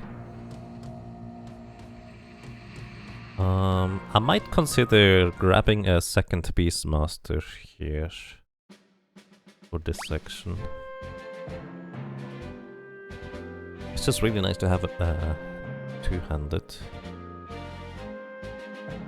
One thing I will want to have is I want to have equipped whips on Berserkers later on, because equipped whips transfers both strength as well as agility from the Beastmaster to whoever gets equipped whips, which Berserker has more strength, so it's not gonna transfer that, but Beastmaster has a fair bit more agility than Berserker, so the Berserkers would go quite a bit faster. Plus, being able to actually equip the whips itself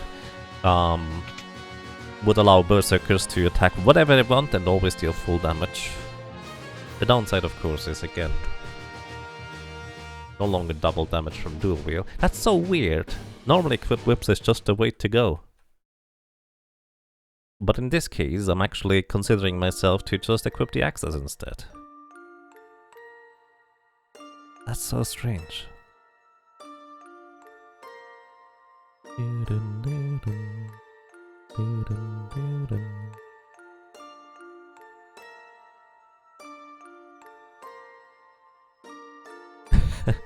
I see, thank you, Malakar. Yeah, maybe I should have tried to make splits for this game. I've never used splits in Final Fantasy V, I just happened to run through it.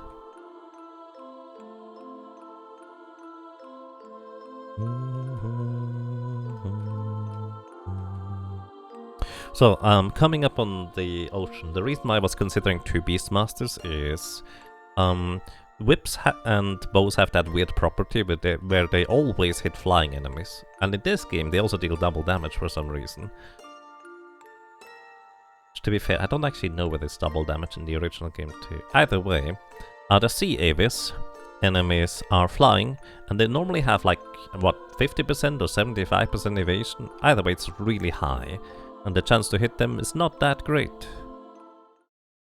But because you always hit flying enemies with whips, Lena will be able to take care of them pretty easily. They don't have much HP whatsoever. And I think you get a maximum of... Wait, no, you can get up to 3.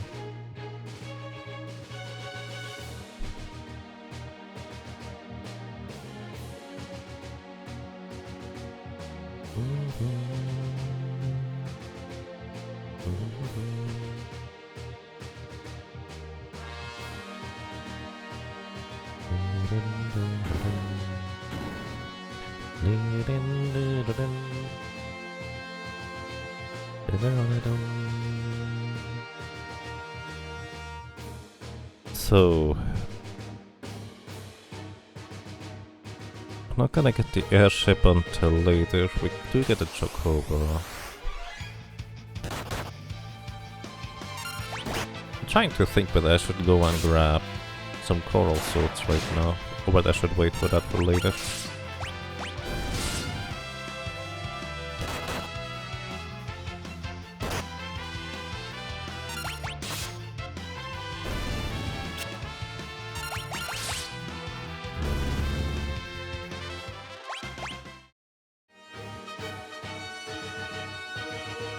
That boat is real fast, by the way. Speaking of fast, I forgot to put the battle speed back up, didn't I? No one wants to add Yaga Split? I mean, I can go through the mods later and add some stuff if I don't forget. I'll probably highlight this anyways and put it on YouTube.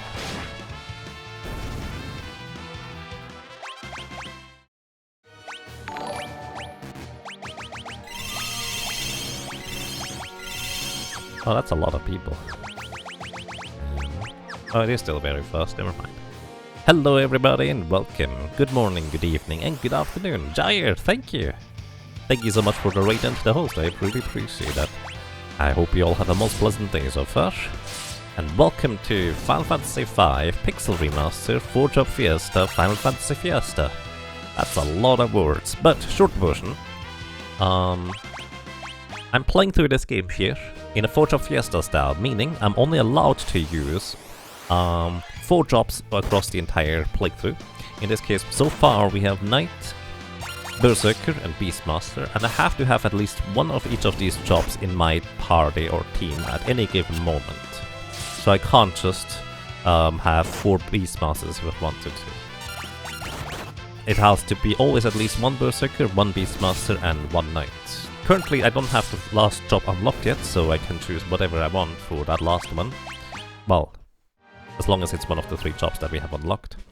And beyond that, this is effectively a challenge run based on Background Guy and Seven Sins playthrough, which they always do that Final Fantasy Fiesta each year. And what this means is... Ooh, that's bad. The Final Fantasy Fiesta is effectively a celebration of the Final Fantasy franchise where they run through Final Fantasy 1 through 15. Just kind of in sequence. And the one rule that is across all Final Fantasy games, you're not allowed to run away. Means I have to fight everything. Which is oddly convenient for this Forge of Fiesta as a knight, so Brave Blade it is. Hello, good morning. Welcome to you, Jair. I hope you have a most pleasant day. Thank you so much for the raid and to the host.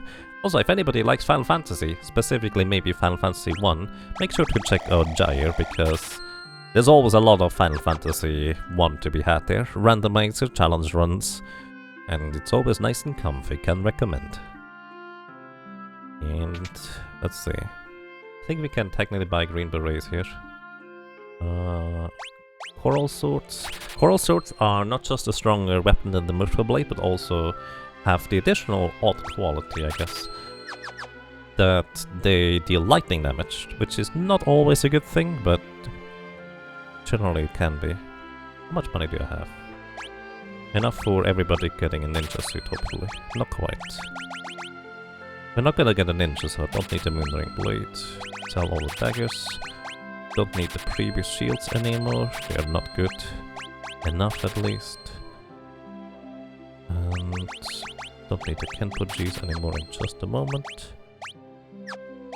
Don't have enough money still. Sell this. Actually, I might get a thing. Not gonna get the ninja, so I don't need the scrolls here. Don't have these yet. Alright, ninja suit. So the reason my ninja suit in the Pixel Remaster is particularly strong or useful, let's put it this way, is because equipment weight is much more heavily factored into character speed than it otherwise would be. Which means that instead of having the traditional speed of, you know, every 8 equipment speed effectively removes 1 agility of speed from your character.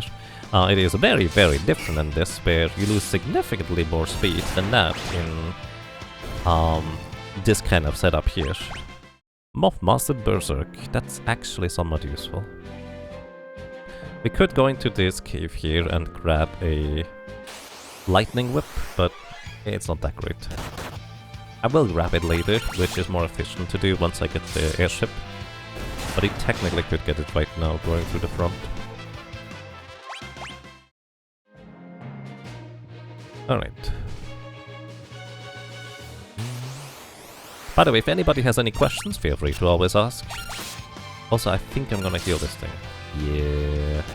I forgot about that part.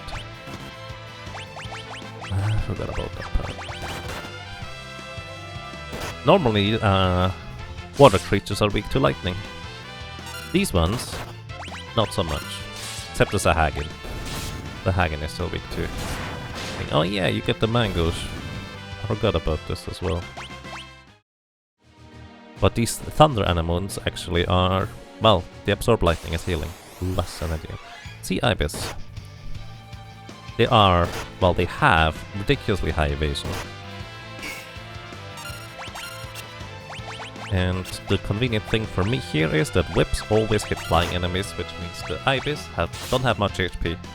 And we will always hit them thanks to Lena. So while this is not a quick encounter, and the chance for everybody except for Lena to hit is pretty terrible, well,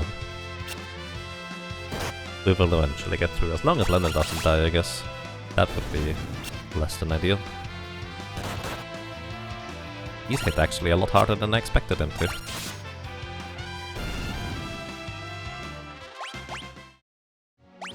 You didn't imagine an old game like this to have this many mechanics. Final Fantasy V is actually really decently complex. Like, there's so much going on in this game. It's amazing. And one of the biggest draws to this game, in my personal opinion at least, is that you can play through this game with so many different job compositions and... Well, this is why kind of the Forza Fiesta system itself is such a fascinating way to play through and replay through Final Fantasy V, because there is not really much in the way of a bad job, so to speak. There are jobs that are clearly stronger than others, but each one of these jobs has their own strengths and capabilities in their own right, in some capacity. Even the Berserker, as much as people like to just kind of never use a Berserker if they don't have to. And oops. This is in fact one of the quite fascinating aspects of this game. Because there's what, 22 different jobs baseline or something? Let's see, 6 plus 6 plus 4 plus... no, 5 plus 4. 21.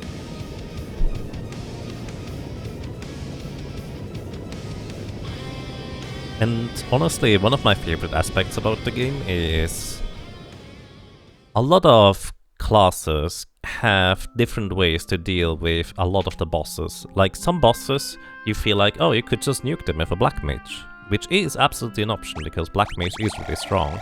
But if you don't have a Black Mage because you're, well, playing a Forza Fiesta type style game, where you are only allowed to specifically use 4 of the job classes, you can actually just go ahead and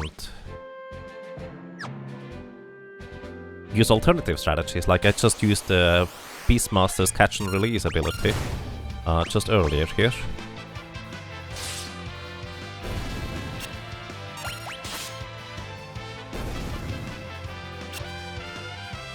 In order to one-shot one of the other bosses, which the Beastmaster is one of these classes that the more you know how to use its capabilities, strengths and weaknesses for that matter, the better it is. Alrighty, so what I'm doing here is I'm going to be trying to get a 1 in 16 drop rate from these crescent enemies. They can drop us the Doom Axe, Doom Sickle, whatever you want to call it. And everything else that we kill along the way is more of a bonus for experience, or just a hindrance because it takes longer, I suppose. And these Black Flames have a decently high chance to evade attacks, so that's less than ideal, but not a whole lot we can do about that. Was single class blind possible? Yes, even on a technicality, single class or single class solo job Berserker is technically possible. It's just so unlikely that I didn't really bother trying to complete the final boss with it. Considering getting there took like, what, 112 hours?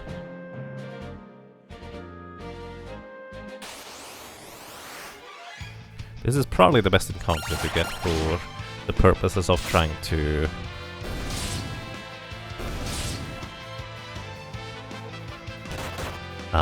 well, get the Doom Sickle drop, or whatever it's called in this game.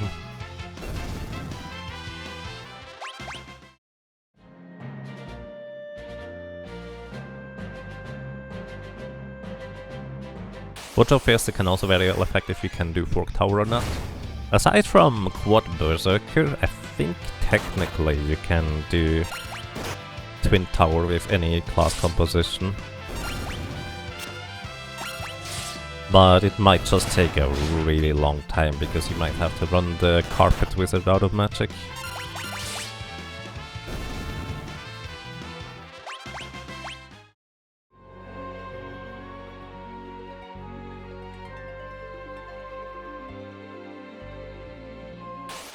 You were thinking that mine without other jobs given the ability would never be able to attack. Oh yeah, no, you do actually get the ability to attack with a mime indeed, as you probably noticed. It's just the default ability is Mimic rather than Fight, but you can still separately select and equip the Fight command. It's just on the left side or the right side instead of the usual, I guess. Also, you have to separately equip the item command too. Lena mastered Control. Nice. Technically better than the other stuff.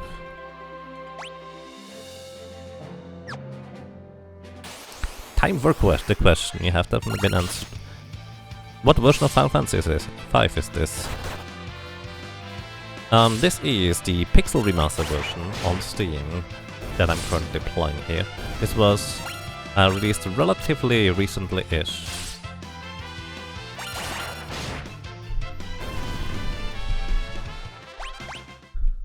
And it was the Final Fantasy V remix worth playing.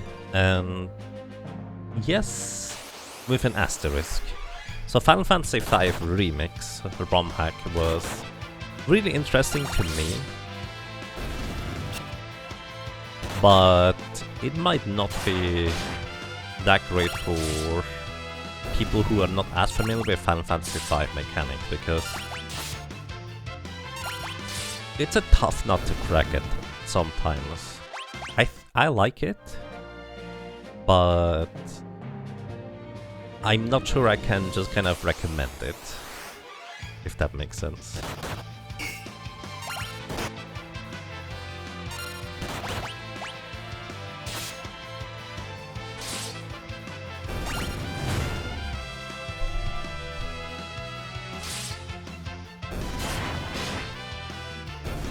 I wonder whether the rod interaction is still there for Ned.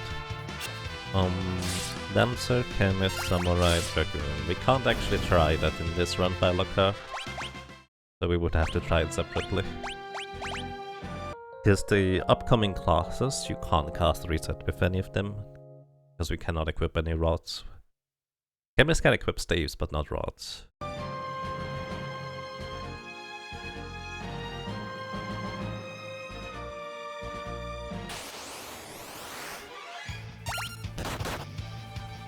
Been playing through Final Fantasy T edition since you got English translation. You've been enjoying. I see. Yeah, that's kind of one of the T edition is one of the big reasons why I was considering just doing another casual playthrough of Final Fantasy VI and then play the T edition afterwards.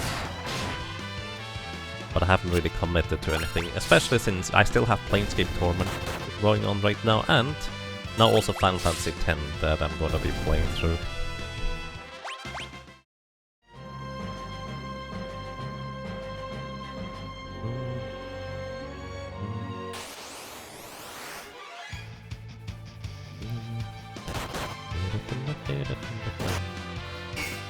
Oof. Honestly, back attacks feel significantly less frequent than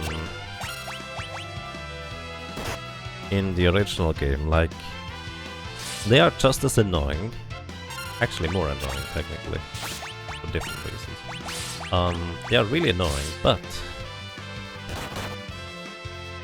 wait, that guy in the back row? I guess he must be.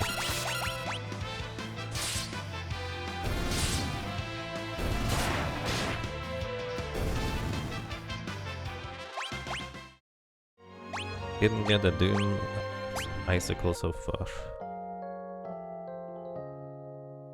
It still happens? I see. Well, to be fair, I didn't make any bug reports because so many other things to do as well. So they might not even know about the near XDeath thing.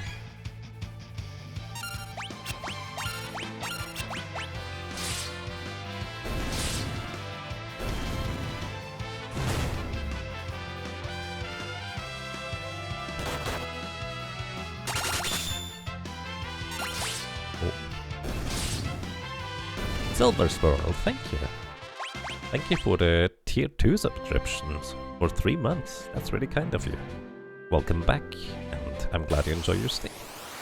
I hope you're having a good time.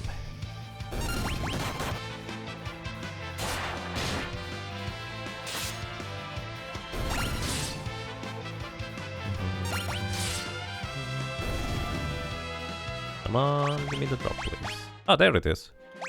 I just had to say please. There we go. So the reason why the Death Sickle is so much better is it has effectively, well, 15 more attack power baseline, in this case 30 because dual wield, than the other weapon, and it has much better accuracy than any other axe, with 90% chance to hit, I think, instead of the usual 80 or 70%. So it's way better on that. That guy didn't even move. Why?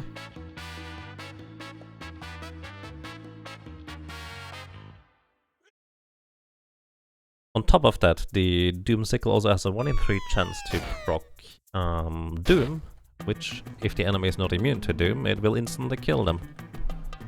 Unless you're fighting undead enemies.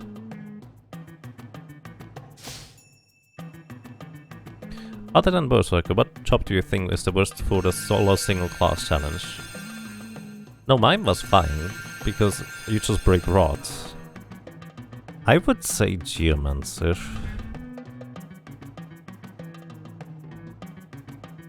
Like, White Mage takes a long time, preparation-wise.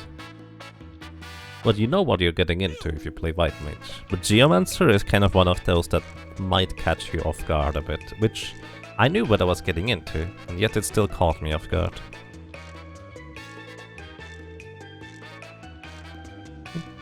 I missed the Hua. Didn't give me the Hua, did it? Wait, it does here now. I remember. Wait, did they remove the...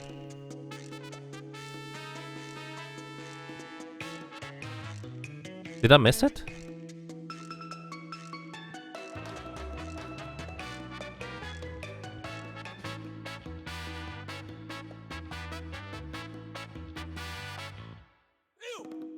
There it is. I had to land and go back up again. It just says ew instead of hua, but you know, it's in the same spirit, it's fine. There's a hue.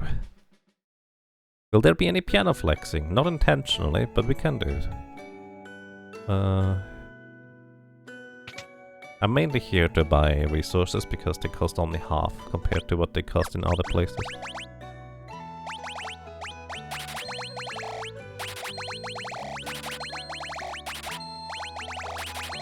And tents. Maybe not that many.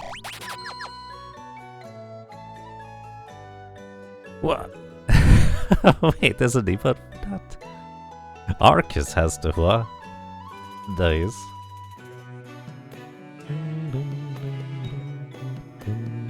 Alright. So even if this is a race and the timer is running, I love this music and I like sitting here for listening to it for just a while longer. And I'm gonna get a coffee. So, thank you everybody for watching, for listening and for lurking, and I'm gonna be right back. Quick break, like 2 or 3 minutes.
Alright, I'm back. If we had pianos in Final Fantasy VI, we would have piano suplexing. Ah, that's a... Yeah, that's an idea. Alright, let's go.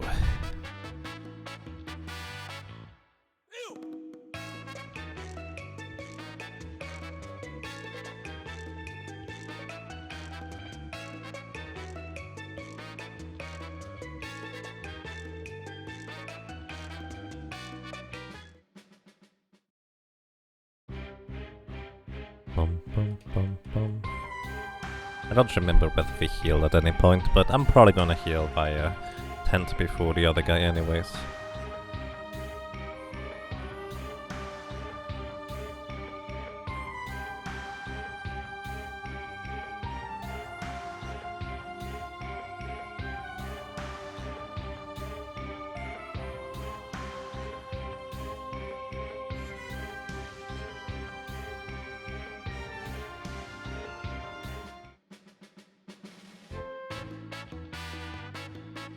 I'm literally just using the Chocobo there for a second because you don't get encounters in the air.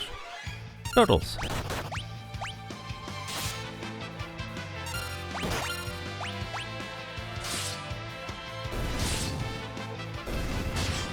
Bonk.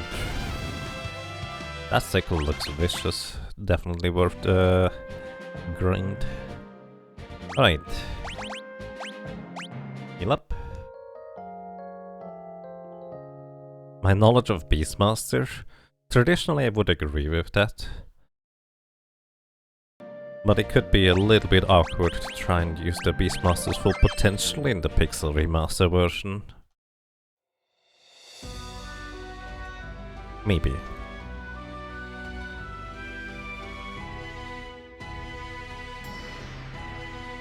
And yes, Beastmaster as well as Blue Mage. The more you know, the more powerful it is.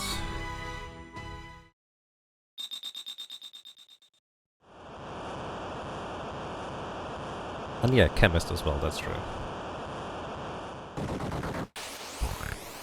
Welcome to the Sandworm, 3000 HP.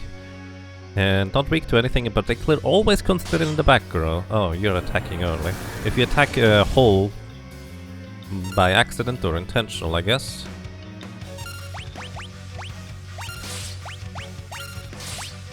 Wait, where's my... Where's my camera? Where did you put your camera, Leonard? Put it back. My camera is gone. You actually hit the correct one.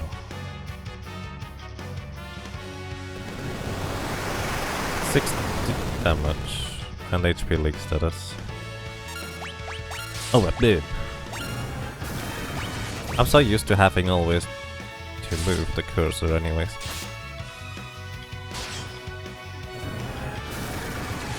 Yeah, that's less than ideal.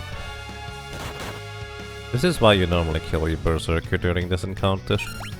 Because in the best of versions it's a 1 in 3 chance for you to hit the correct enemy.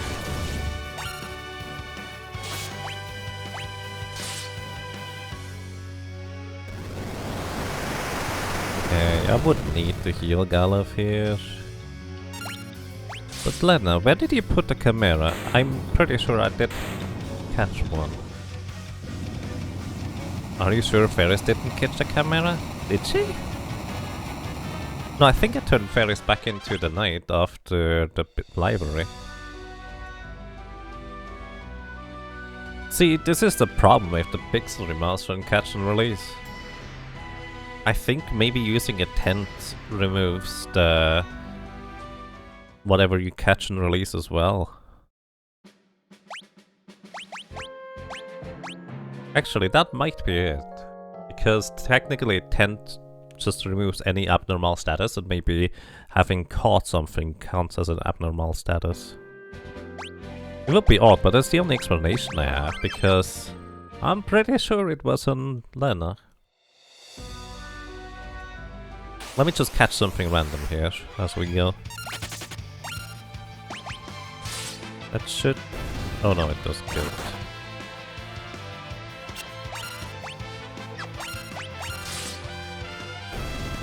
that's too much damage.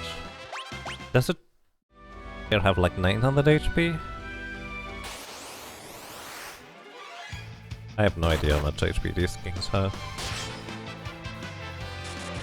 He's dead. It's a 1 in 3 chance to cast Doom. And Doom has a... Wait, are you on that? I actually didn't realize that. Wait. They're not on that. Are they?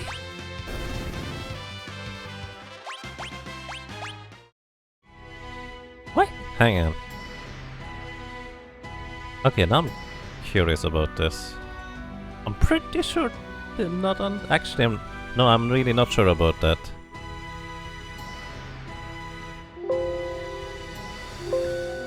Sorry about that, that's my Windows sounds. You normally don't get to hear those because I have the sound set up properly, but... Well, I do this. Sandbear it's called. Right, Raw Mage is next to it, Sand Killer. Oh, they are on that. Wow, I never realized that. Things you learn. Oops, wrong way. So it wasn't it. But also healing for 999 is kind of wrong.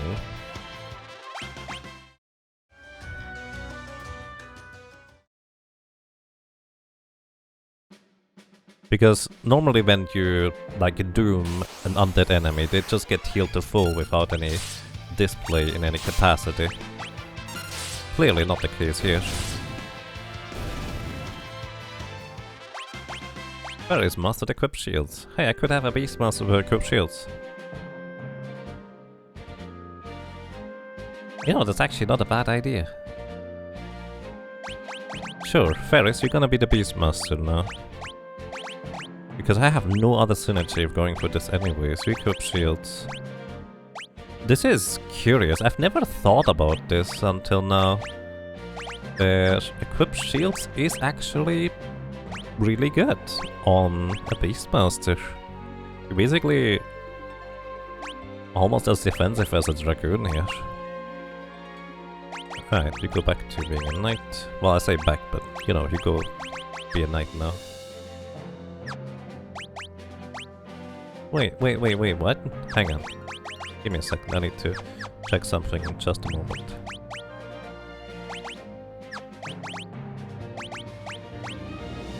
Oh, silver specs. I was thinking, you can't equip a silver ring. But a silver specs is different. Yeah, shields are crazy good in Final Fantasy V. Like, some of the best things that you can possibly get for a character. Oh wait, I need to go here first. You're supposed to follow this guy around until you find him, but all you need to do is either find him 2 times on the right side or once over here in order to trigger the last one.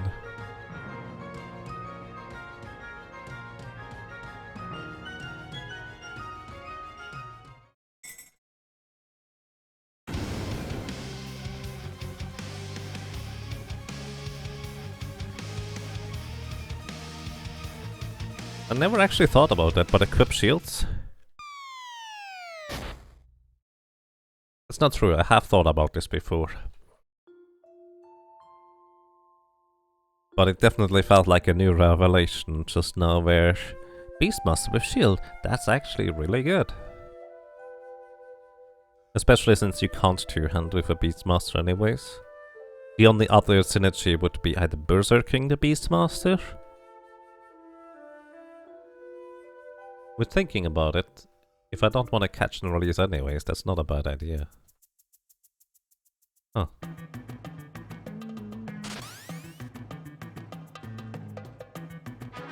You know, maybe Berserking the Beastmaster is actually the way to go. Huh.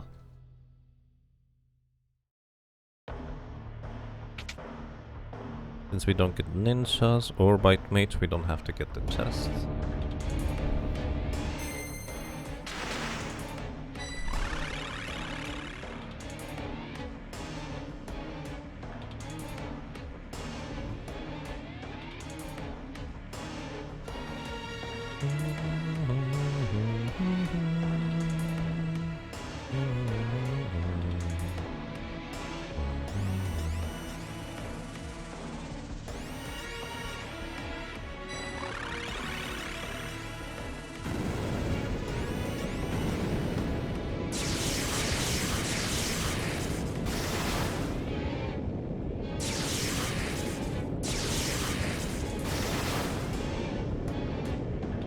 So let's see, if we get a Dragoon as the last job, not a whole lot changes. Actually, I don't think you can dual or two-hand spears. So...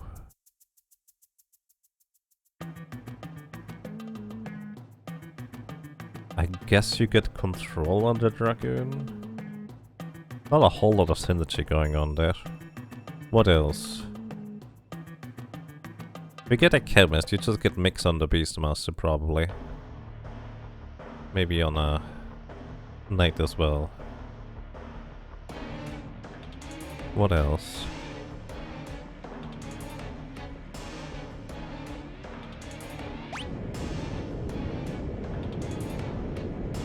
Yeah, I don't think you can two-hand spears. Pretty sure it's samurai swords, axes and swords only. Both knight and regular swords. So Dragoon would be boring. Dancer on the other hand would be kind of unique.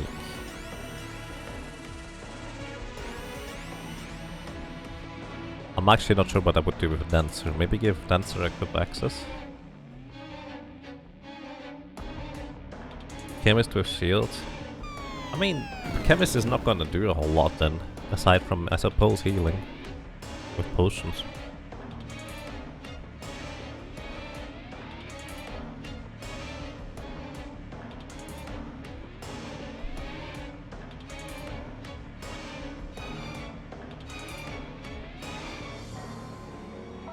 Like, you can put a shield on a Chemist. It's not an inherently bad idea. It would just kind of be a glorified potion thrower. Isn't the greatest. I'd rather have Mix on a Chemist as well. Then again, Mix on a Chemist would be mostly for boss battles, but for random encounters, I would probably want to have Equip Whips for a Chemist. Yeah, definitely Equip Whips for a Chemist. For random encounters, since we can't run away. The last one is Samurai. Probably just put two-handed on a Samurai. Actually, that would be the easiest one to go with.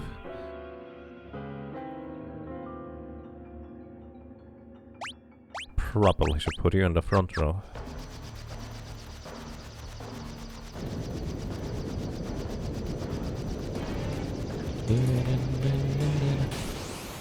I see. I guess I lost a bunch of time. Then again, let's just take a break. Tails Crew, critical HP, but we have knights, so they're gonna protect the others. Also, this thing is weak to lightning. Our coral swords are lightning damage, and it only has 2000 HP, so mostly not worth worrying about.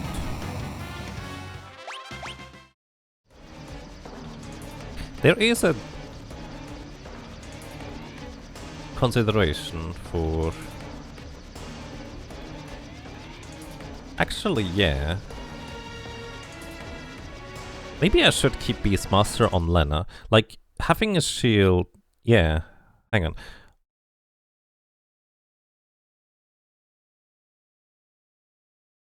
Dragoon, it wouldn't matter. Samurai, we have two-hand. I don't know what I would do with Dancer. You can dance with whips.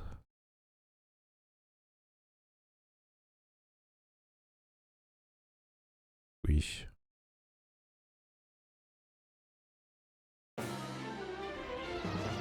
Trying to think.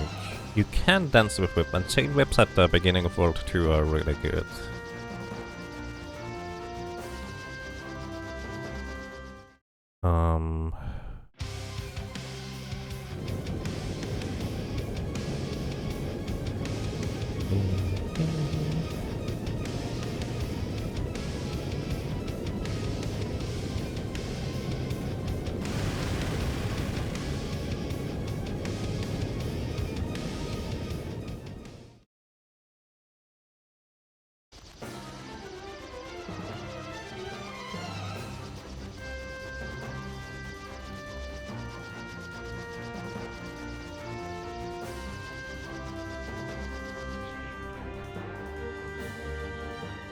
Equip whip would be only really useful on a chemist, wouldn't it?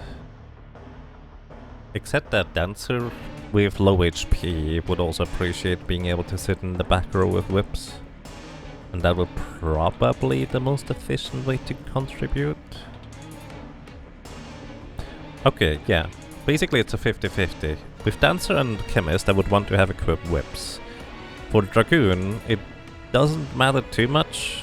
But I guess actually, you know, whips are better than spears, ironically enough, so never mind. On 3 of the 4 characters I would want to have equipped whips. And on samurai, which would just go two-handed. So equipped whips would also be useful for berserkers regardless. So I think what I should do is I should keep the Beastmaster on Lena, and she should try to get...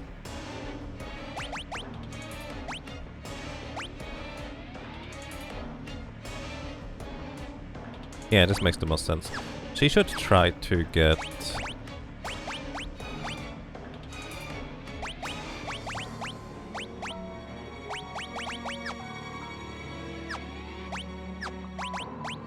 equip whips. I think this is my reasoning. Okay, Lena, you go... move around.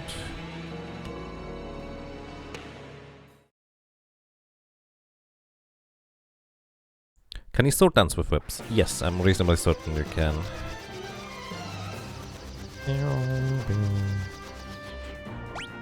If we get a samurai, we can go to Tycoon Castle afterwards. But we don't have to worry about that right now. What? Oh, I wasn't on the ground. I was wondering, wait, why can I not use a tent?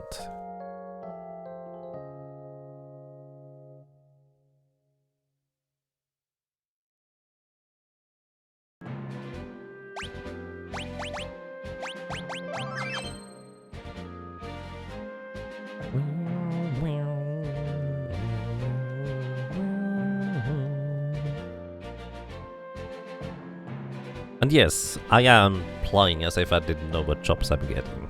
I know which job we are getting. But literally, I'm trying to also outline the thought process that I would have for as to what to do when, in case. Which is also why I picked up the ribbon, because it's possible that we get a dancer at the end. Eh?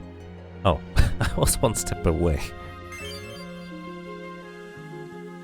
Alrighty, welcome to Adam and Timmy. Adam and Timmy has permanent protectant shell, which means any damage we do is halved. He is weak to ice. He is also... well, he's not undead. But he can be doomed, technically. But his physical defense is pretty decently high, and we're not gonna deal a whole lot of damage to it. But it should be sufficient. Also, his entire pattern is attack twice, then attack once. He also only has 2000 HP, so we will be able to take care of this guy decently fast.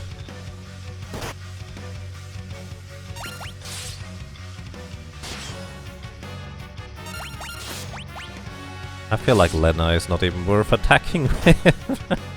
Poor Lena. Also, since we have knights, they would just guard for Lena at this point. Marthas, thank you. Thank you so much for 11 months of support. Welcome back, and I'm glad you enjoy your stay. Thank you so much. Adam and Timmy, if you have, like, a page 32, would also be instantly killable, but the chance of hitting it actually is not that great. Because Shell reduces any chance to hit spells by half.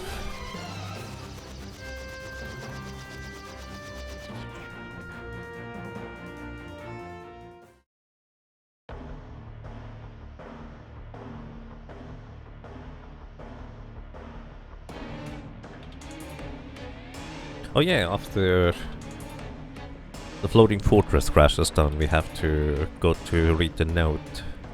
Probably, unless they fixed it.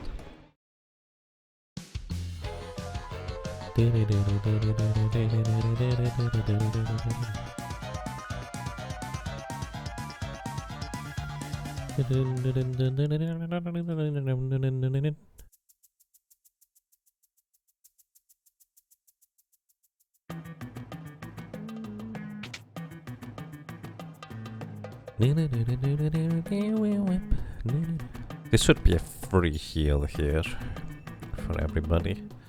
So next we can go and take care of the Lonka ruins. Trying to think. Catching a Ronka Knight would probably be the easiest way to go about things.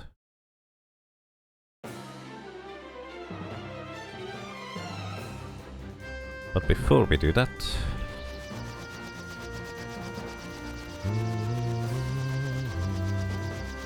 we can actually upgrade our whip here.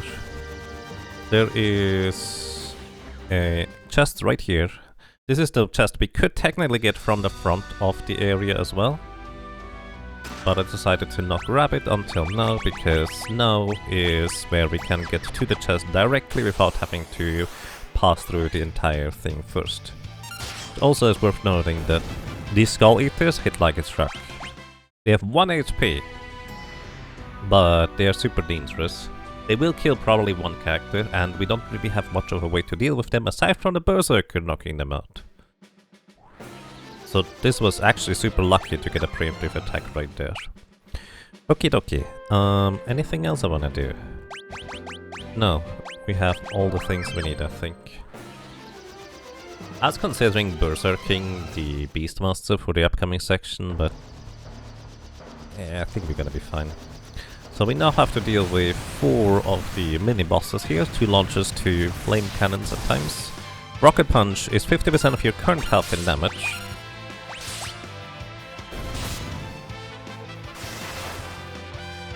Jeez. Lena's damage output is just kind of weak. But it also confuses a character. And Lena is faster than me. So basically, the biggest danger of Rocket Punch is your character knocking out your own allies. The other encounter we kinda have here, flamethrowers, they like to throw flames. Very original, I know. The flamethrowers have, I think, 2500 HP and the others have 2400, 2600. Either way, they don't quite have the same amount of HP. So, but I think they are fixed in this inversion here, where these enemies here never actually can kill you directly. This is terrible.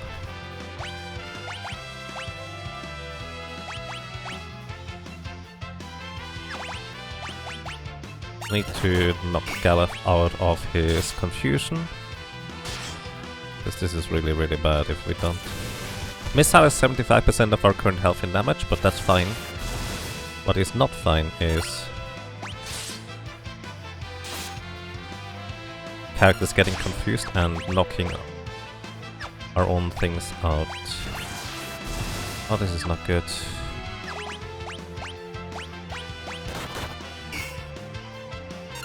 Very zero on knocking duty. By the way, this is probably one of the few cases where Berserker is actually amazing, because you literally can't get confused as a Berserker.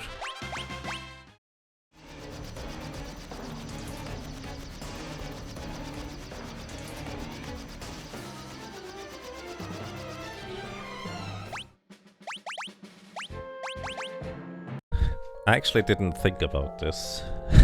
I should have thought about this beforehand, but Rocket Punch is super dangerous in this version without giving you the pause to react. But hey, we got through it anyways, so this is just a flamethrower left, I think, at this point.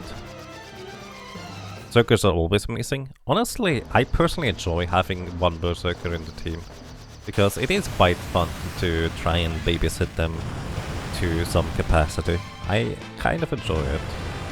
I know a lot of people don't like it, but I like it. Okay, Coral Sword.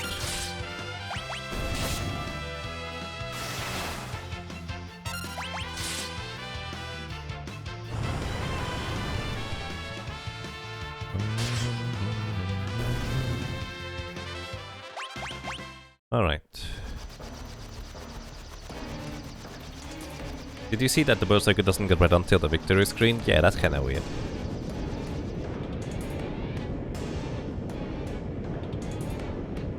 Like normally, Berserkers in any other version don't go red whatsoever. So this wasn't as surprising that they don't go red during regular encounters, or like just normally, but it's kind of weird that they do actually go red at the end. Alright, welcome to Soul Cannon, 12,500 HP, weak to lightning. And it also has 2 things on its back, which deal 50% damage to some of my most trusted allies here. Why are you guys in the back row? That doesn't seem right. Either way, the old status effect does not appear to be nearly as extreme as the original version, let's put it this way.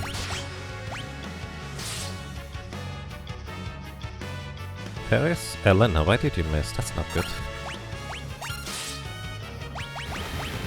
Alrighty, now Lena, you're relegated to healing. We have 1 high potion.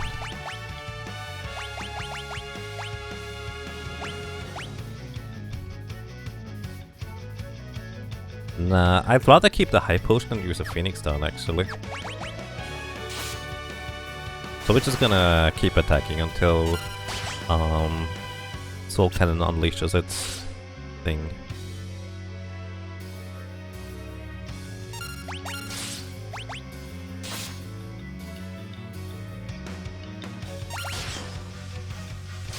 So Soul Cannon will attack with the big beam, which is 50% of our maximum health and damage right here.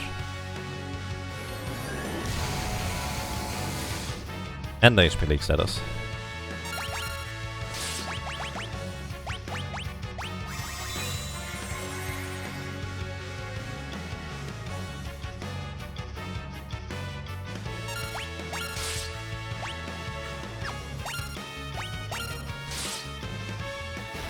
And I've heard rumors, and it seems to be true, that the old status effect, status loss, gets removed after a character gets killed and revived. Beam Cannon cures old by killing you. Yes, actually it does, curiously enough.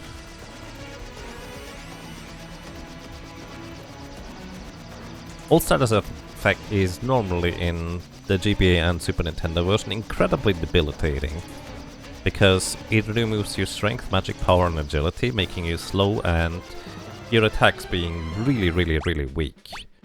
But in this version, apparently, not that big of a deal, because the old status effects, as in the stat reduction, gets removed upon character death or the old status being removed, which is not like the original. I don't mind this change though, it's just something to get used to, I guess. And yeah, that's a huge nerf to old. It also means it's not nearly as terrifying to have no way to cure it.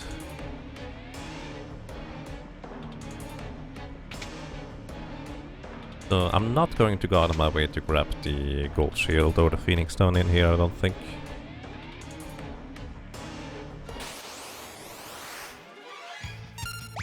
I'm your biggest fan.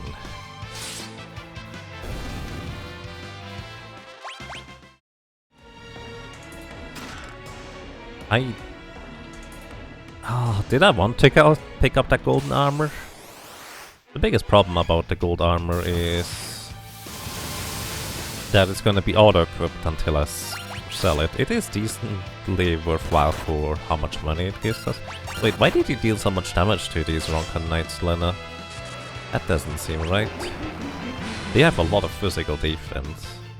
Normally the Beastmaster's damage output here is pretty terrible. Can you catch that? Nice.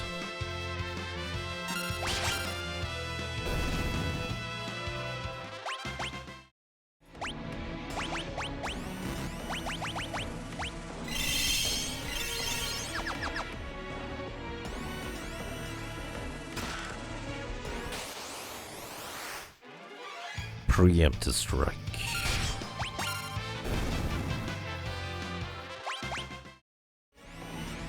If I had a thief, I would try to... Actually, I would get a tiara here. from the Lamias. It's a rare steal, but it would be worthwhile if we get an answer later. But we don't have a thief, so I can't get that.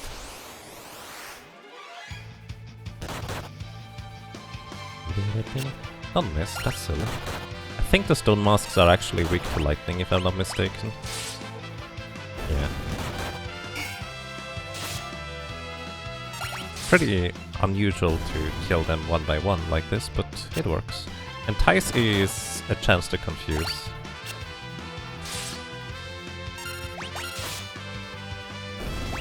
But Galuf resisted. I'm proud of you, Galuf.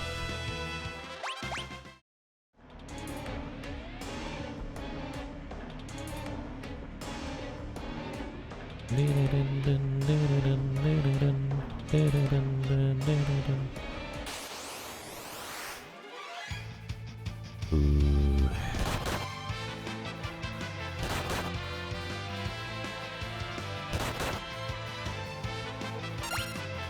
Should still kill these ones, and Lena should deal enough damage eventually.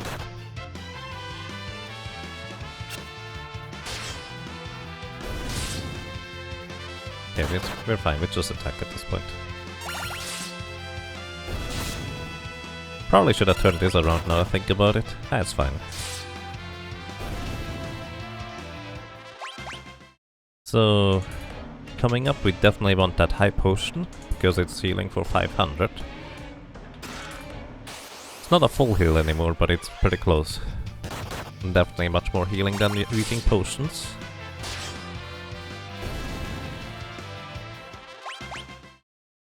And also coming up we have the ability to get an ancient sword, which is basically a better sword than what we have until now. It can also inflict the old status effect, and it does not have the... Basically it's neutral element, which is actually kind of relevant coming up. Speaking of relevant, you get the power armlet now. Power armlet is +3 strength and a bit of defense, so there's no reason not to equip it on Lena. So she might deal a bit more damage. Kind of depends on whether she reaches another threshold. Reminds me, Lena, you do still have the Ronka Knight, okay.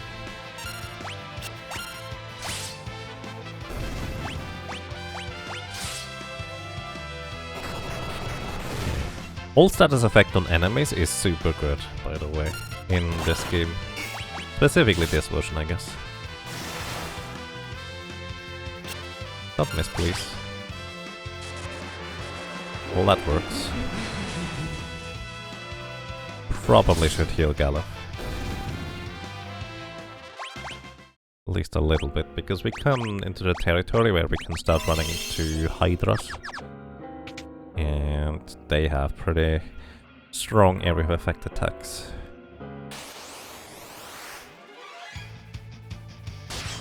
Bonk.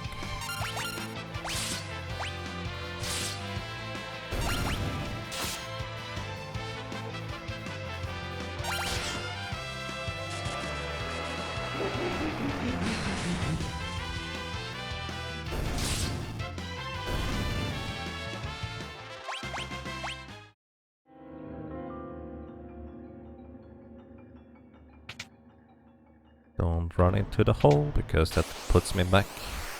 Yeah.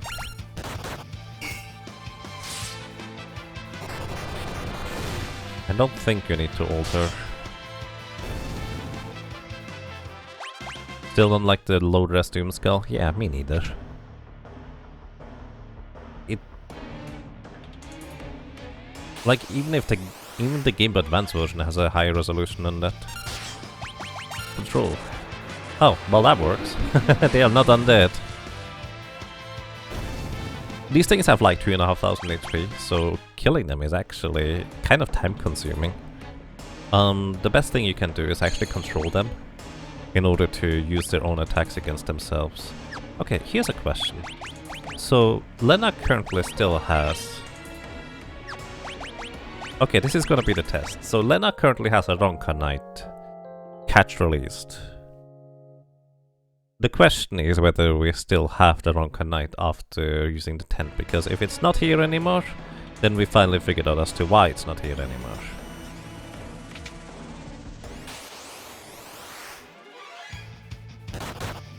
Because then for some reason tent just removes it, which is terrible. But mildly expected. Let's see. No, still here. Maybe cutscenes remove it?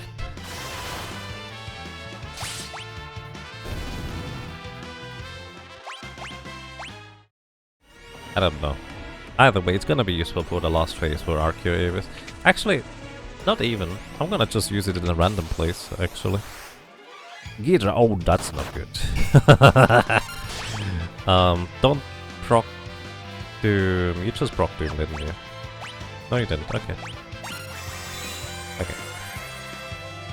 They don't even counterattack with level 4 quarter, which is convenient. So these could have been bad, because if they always have reflect, which means they would reflect back the Doom that can proc off of the Doom X. So that could be pretty bad for us.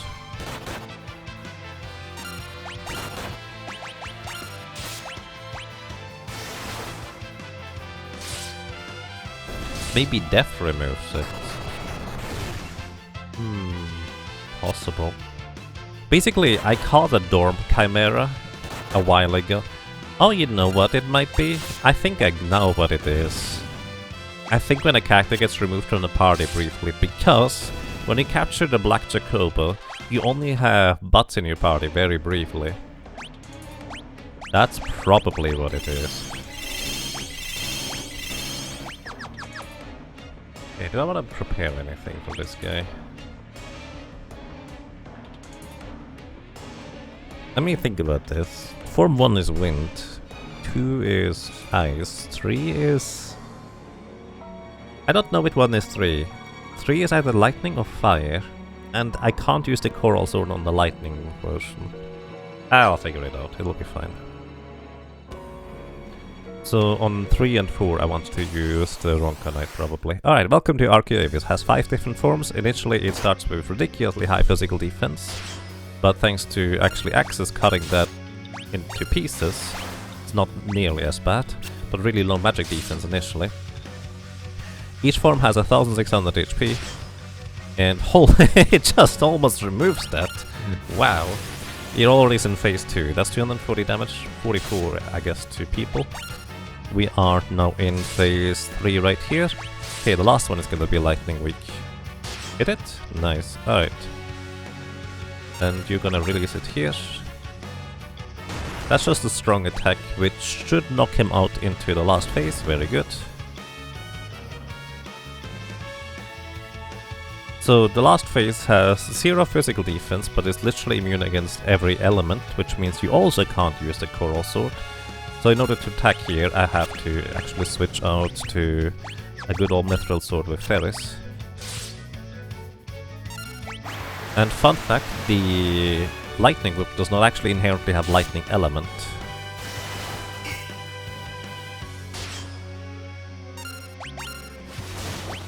Entangle is fine because you did.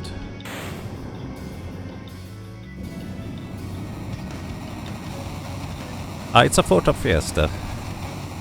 And I will get my last job in just a moment here. Wow, each form actually drops its own item. That's so weird.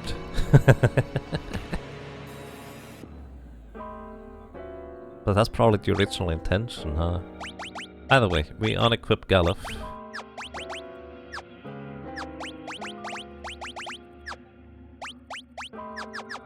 Oh no, no, no, no. You don't get a golden armor. Golden armor has 5 more equipment weight, which means that removes 5 agility, minus the 1 agility you lose anyways. That's terrible. Don't equip a gold armor. No, no, no, no. Sure, it's more physical defense, but the speed reduction. Not worth it. Maybe it is worth it, but...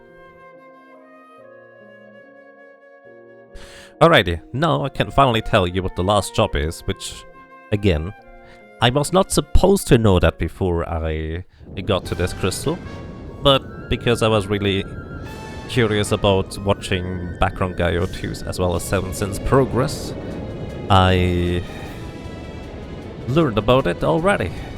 I didn't think about the consequences of me learning that beforehand. So I still tried to play it's the best of my ability as if I didn't know.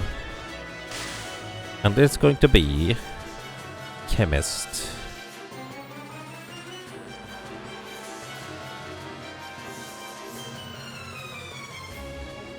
And for anybody who doesn't know, Chemist is the top class that is the most broken if you know what you're doing with it. Its one ability mix effectively gives you everything. Almost everything.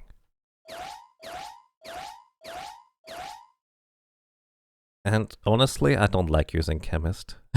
Which is why I was hoping to not get Chemist personally. Chemist is FAQ the class. Almost. You don't have to learn what a Chemist can do. Like, you can just try it out and find some good combos yourself. But I didn't want to have Chemist because it's always so much work to play a Chemist properly. That's kind of the short version. Then again, since I'm not allowed to look up stuff, like I'm not going to look up the Chemist table, I'm just going to probably stick to the basic mixes that I happen to remember. Also, curious enough, like Chemist is the top class to use against bosses, but it's actually not that great to deal with regular encounters.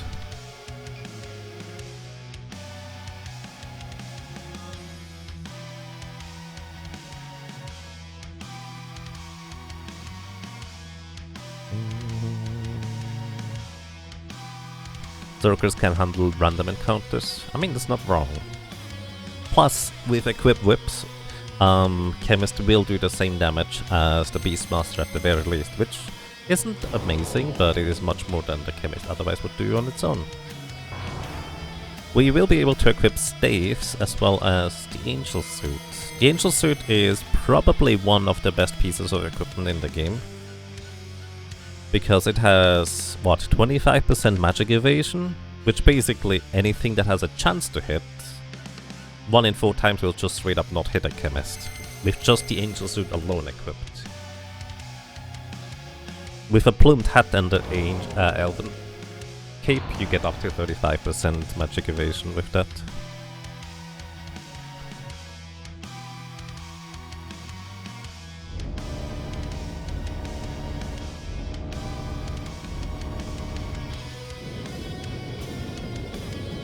Now the thing is, because I knew that we were going to get Chemist,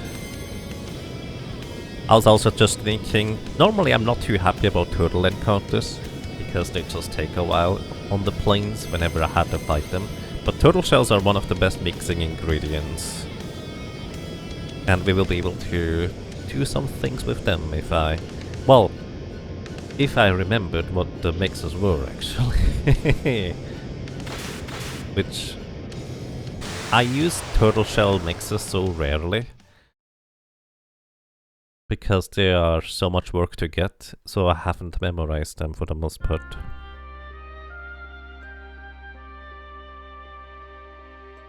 And yes, you get the agility of a Beastmaster by equipping whips. Which, to be fair, Beastmaster doesn't have particularly good agility, it is only very slightly above average. But hey, way better than the ones that have below average. So there's that.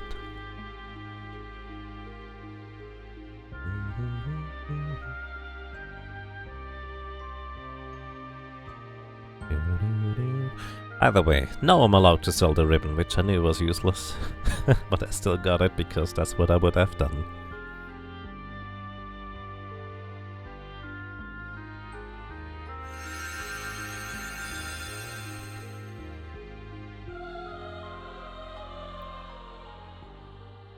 From what you know about chemistry, it seems like 75% of everything they make is something plus Maiden's Kiss. Yes, Maiden's Kiss is one of the key ingredients.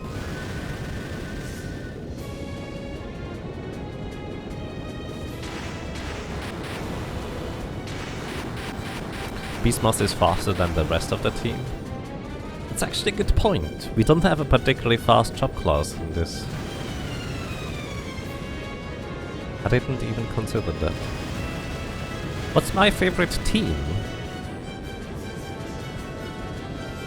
I like the combo of Red Mage plus Dancer. Let's see, Thief, Red Mage, Dancer. And I'm happy, because with a Thief early on, you can always run away from encounters. Not in this case, but generally speaking.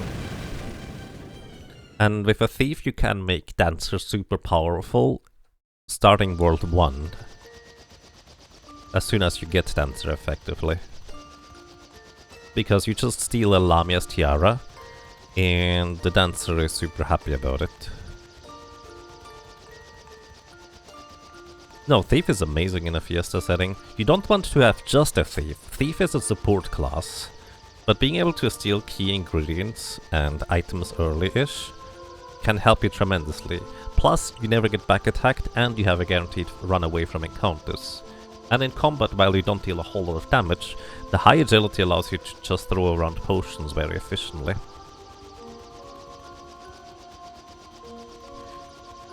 But yeah, if you couldn't run away, then Thief would not be that great. But Thief, Red Mage, Dancer is probably my favorite combination. And then you put something fun in there, I don't know what else. Blue Mage. Put a Berserker in there, why not?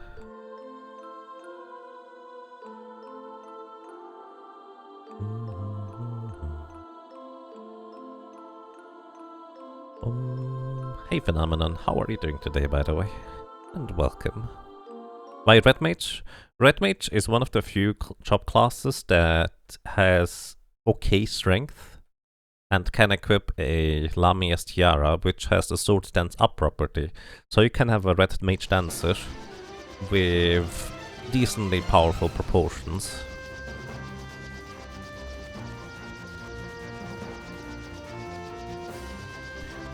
Also, I wonder whether they fixed this here.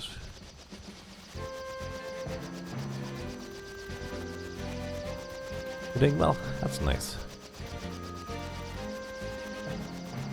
And thank you. I hope you have a good night.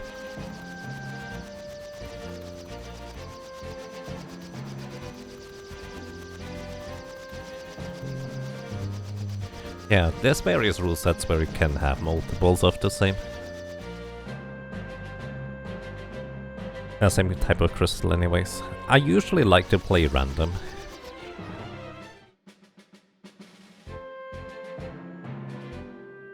Let's see, did they fix it? Or do I still have to go and read the letter? Nope, still have to read the letter.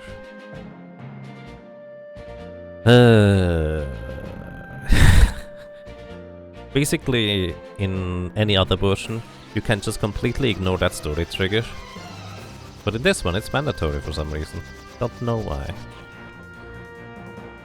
And yes, Lamia's Tiara is one of the items that it gives you the Sword Stance Up property alongside the rainbow dress as well as the red shoes.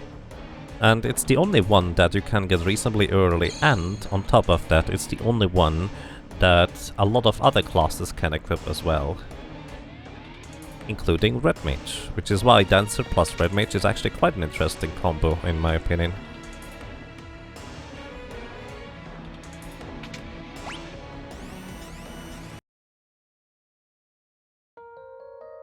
The only thing I wish it would do is, instead of removing Tempting Tango, I wish the Sword Dance Up property would remove... Wait, why did... You cannot normally open that door by walking into it, you always have to press the switch. That's different. Either way, I wish it would remove the MP absorb dance instead, the mystery waltz.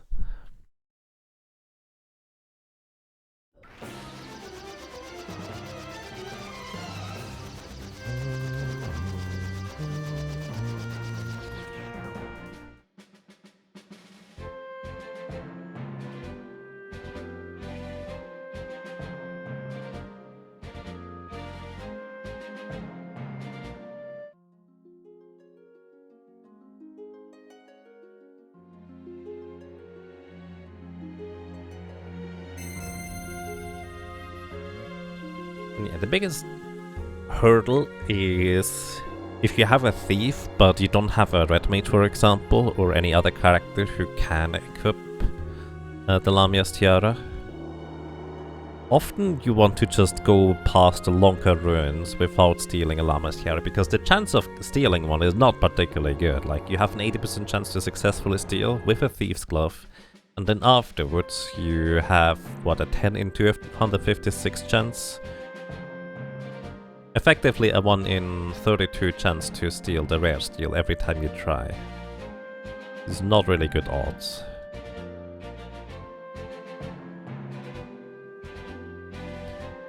Because you don't know whether you get an answer or not until all that point. Okie dokie. I didn't actually think about what I want to do here at all.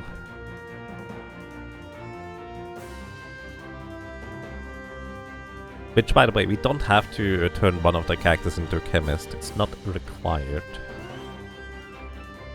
But maybe I will want to have more control.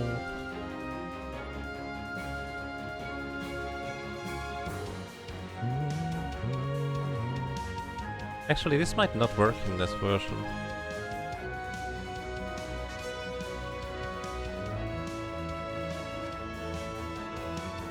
Yeah, either way, we're gonna turn Moth into a chemist real quick here.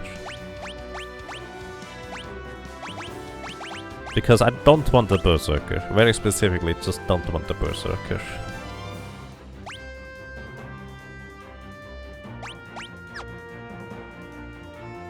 Everything else, quite fine.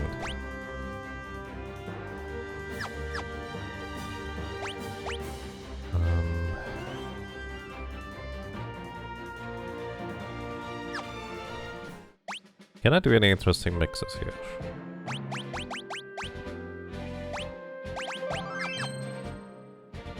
Well, I would need to get the mix thingy to begin with. It would take a little while. So I think, so these are Puroboros. Each one of them has 1500 HP. And they have a 1 in 3 chance to explode whenever they get a turn. They get a turn every 3 turns. They're faster than me, clearly.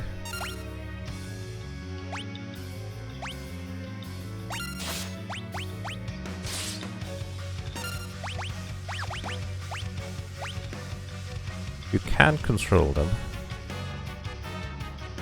That is turn number 2 for most of them. Okay. Technically, Fairy survives an attack of this guy now. And that one too. You're self-destructing this guy.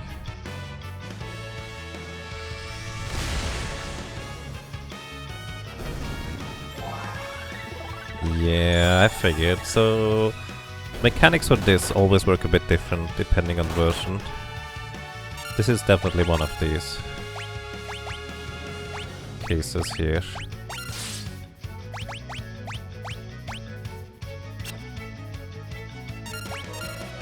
I did not mean to guard.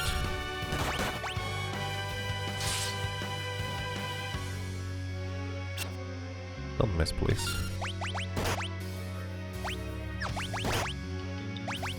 And you need to heal yourself.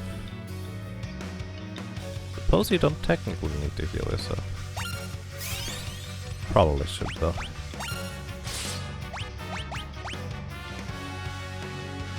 Okay, that one is under my control.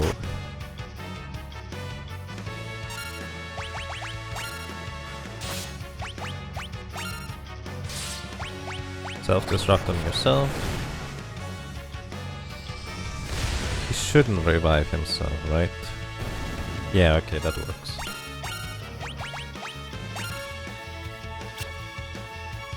Self-destruct deals damage equivalent to however much HP you currently have.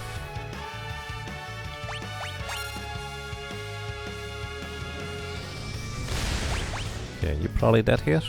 Ah, yes, you are. Self-destruct yourself. Phoenix down Ferris. So basically, when you kill them the traditional way, like just reducing their HP, they will revive all of their allies, and we can't afford to do that. Why do you take so much less damage than anybody else, Lena? Am I missing something? Either way, we can't kill them in the traditional way unless we, well, have some precautions, let's put it this way.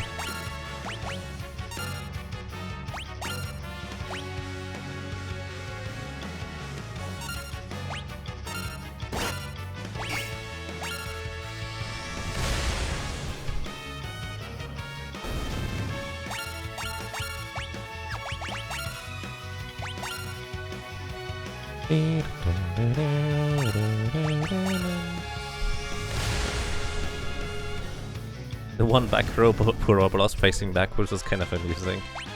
Yep. Can you kill them over and over and have them run out of MP? Yes, they only have 100 MP and Arise costs 50, so also Exploder costs 1 MP. So technically, if they explode once and Arise once, they don't have enough MP to Arise all of their allies anymore. Or if they just Arise twice, all of their allies, they also don't have enough MP anymore. Okay, you go back to being a Berserker for now, because that is actually the most useful thing we have. 300. No leather shoes.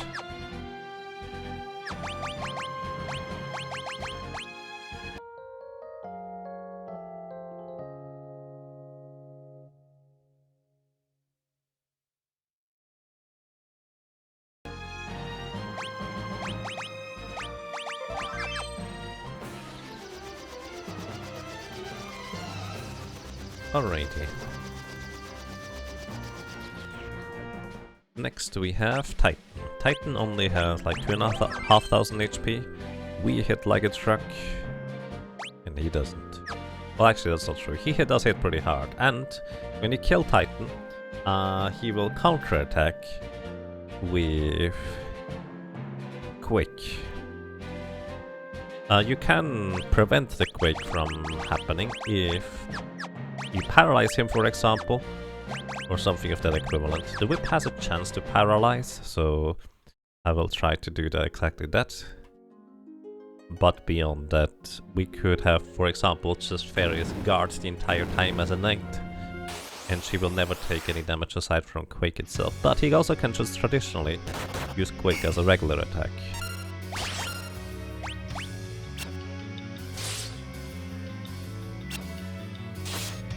Can neither be insta-death nor ult, so yeah. Oh, that's not good. Don't kill him here, Moth, because you're gonna kill... Oh! Wait, we killed him already? I didn't think I was dealing that much damage, I thought that was a regular attack. Okay.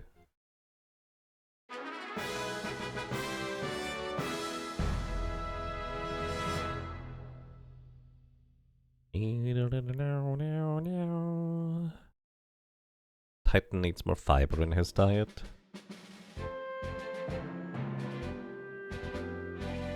I think he is trying to be a sumo ringer, that's why he is crouching like that. Fun fact, you can land your airship on top of the thingy here. And when you walk off, you can't walk on top of the airship anymore.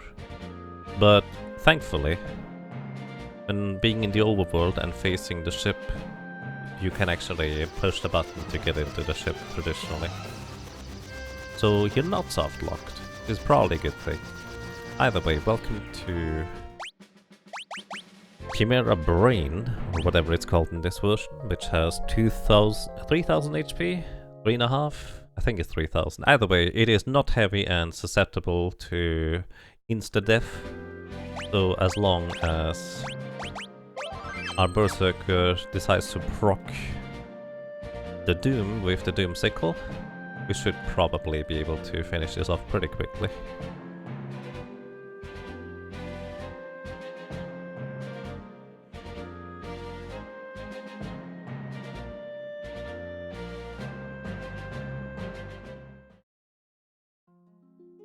How far are you, Lena? Actually pretty close to getting equipped whips, so that's nice.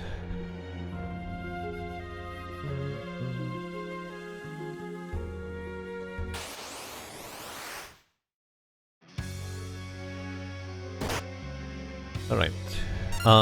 The main gimmick of this encounter here... He missed, that's unfortunate. The main gimmick of this encounter here is that Chimera Brain loves to just pelt you with powerful area effect attacks. Like, it is kind of crazy on how much AoE damage this thing does. And you can reasonably quickly kill it, but if you don't realize that you have the damage to kill it decently quickly, trying to survive the onslaught of AoE is tricky, I would say.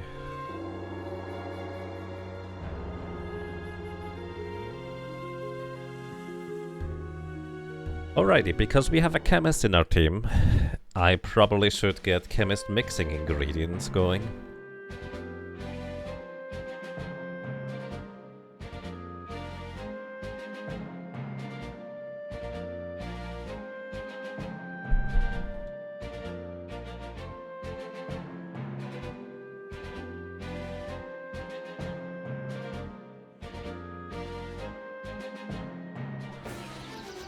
Which means, before I go into World 2, I'm going to stock up on, well,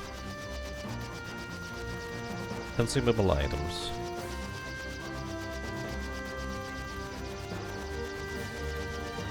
I always forget where Lix is exactly. Every time.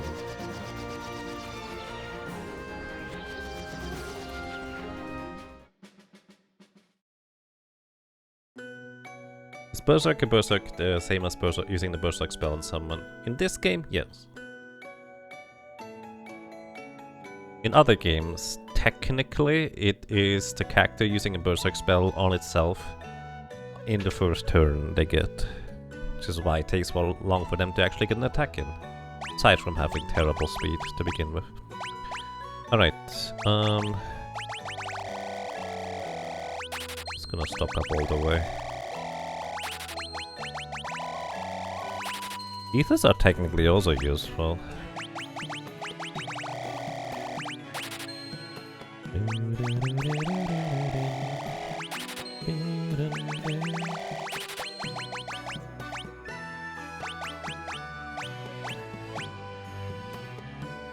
You know what? Normally I just sell all the ethers, which I did. But buying them here gives me my full money back effectively from what I invested. Right. I think that's everything. And let's go.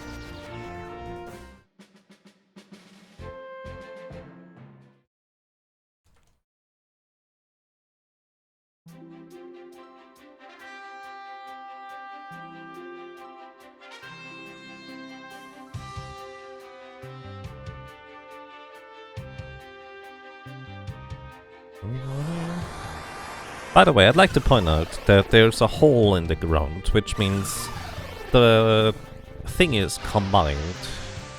The meteor's combined power actually warped a chunk of land into the other world. Which means this island here probably was formed by ripping out a piece of the other world. Then again, there's grass and vegetation here, so probably not.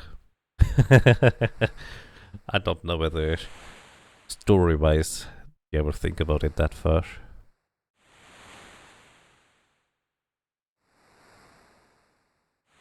Dreadblade. I thought it was an interesting concept, but really difficult to use.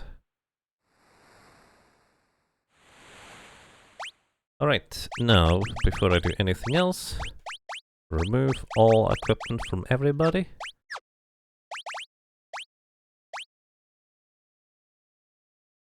Actually, I can... No, it's fine. The reason why I remove all equipment from everybody is quite simple. Galuf is going to do his solo mission, and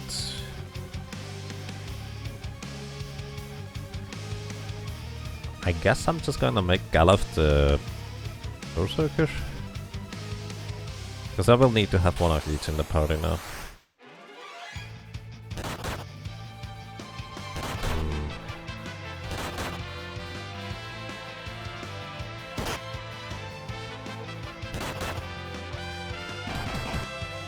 Nice crit. You don't have to win this battle, so it's fine.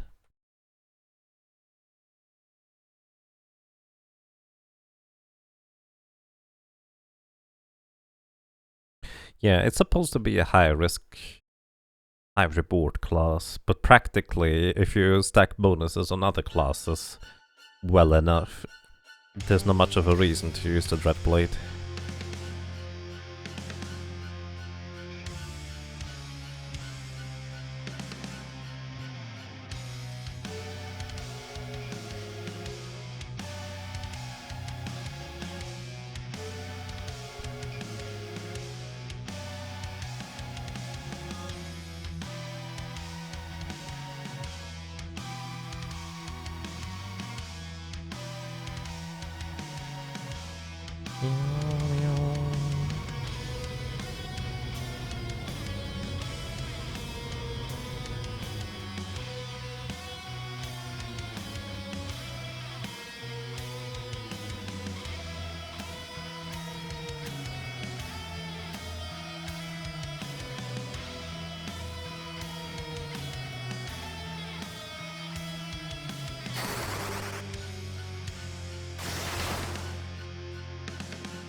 I think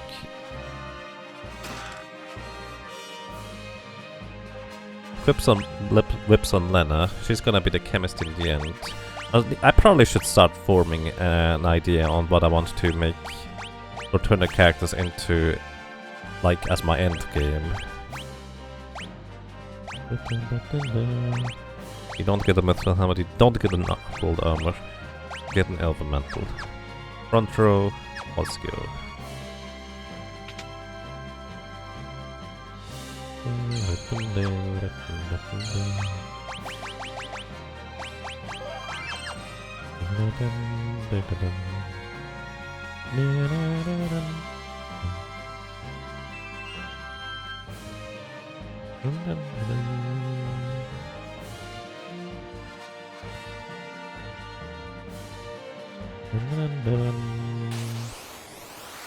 Go Galuf, go Galuf, go, go, go. Tarantulas, when you capture and release them, they cast a web, which slows the character, and slow is an insane status effect. Not that amazing overall though. Hi buddy. So fun fact, this guy here has like 45,000 or so HP, but you only need to deal 1,000 damage in order to knock him into phase 2.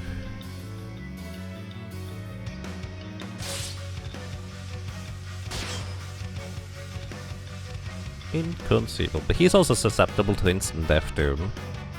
So there's that. You know, I feel like armor... Maybe I should try to equip heavy armor. I feel like the defense works different in this game than the original. Because I don't remember him hitting like a truck like that. Okay, now we have to have one chemist. Alright, let me real quick try to plan. Lena's gonna get whips. She will be basically the go-to chemist for days to come. For random encounters at least. I will want to have my Beastmaster with Mix. Whoever that's going to be. It's not gonna be Lena. Beastmaster with Mix. Chemist with equipped whips. 200 Berserker as well as Knight. Knight can also have Mix as well. Yes. No.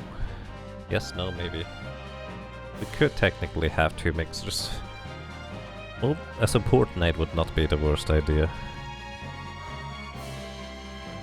So, who's gonna be what?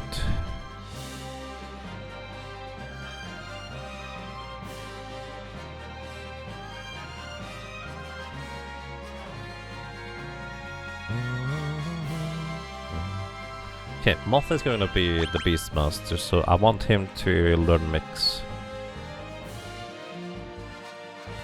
Alright, I want you to learn Mix. Ferris is probably just gonna stay Knight, and eventually get Chemist or Mix as well.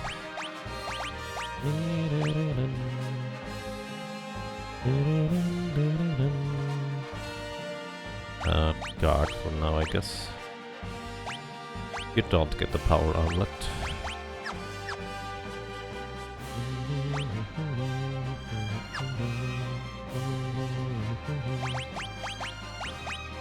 You get the Lip Whip, that's fine.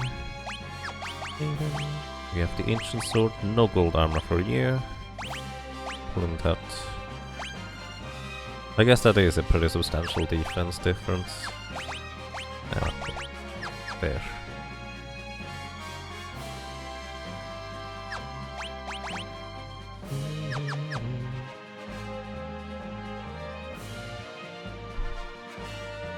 We need to keep Galaf as Zerker. Zerker is whoever doesn't have the other stuff.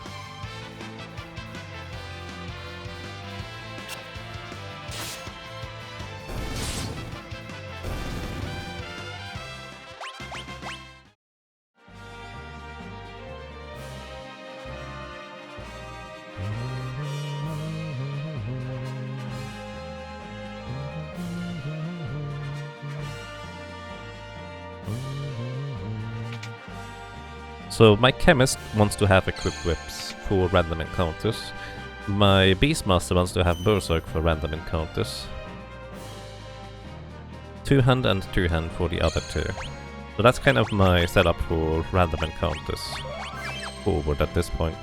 So that means Lena's gonna be the Chemist, generally speaking. She will just naturally get Mix. Butts is going to be Beastmaster with Mix. Means we can just keep Berserker Galaf, that's fine. And Ferris Knight. I will want to have Mix on Ferris at some point, but it's not really any hurry. Alright, let's go.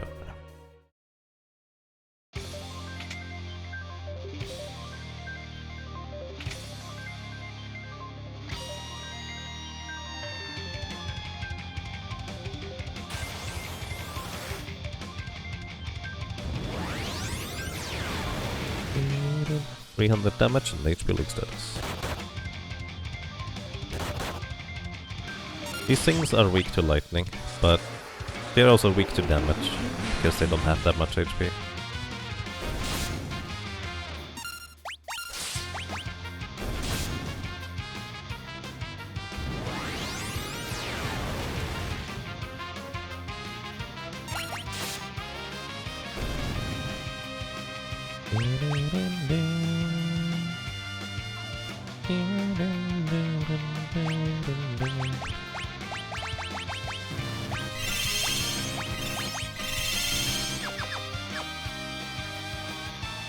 Do I wanna do... no.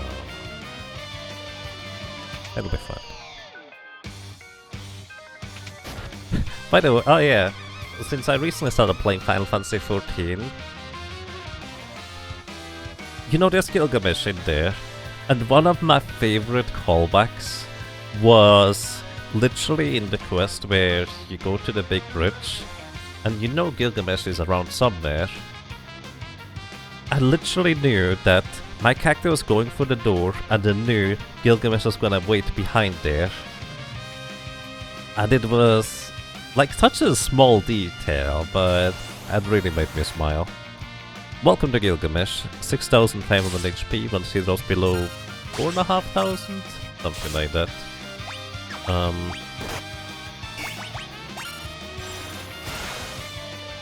Wait. Can somebody clip that? Did I just take 0 damage from his attack? I didn't guard. I did not guard just now.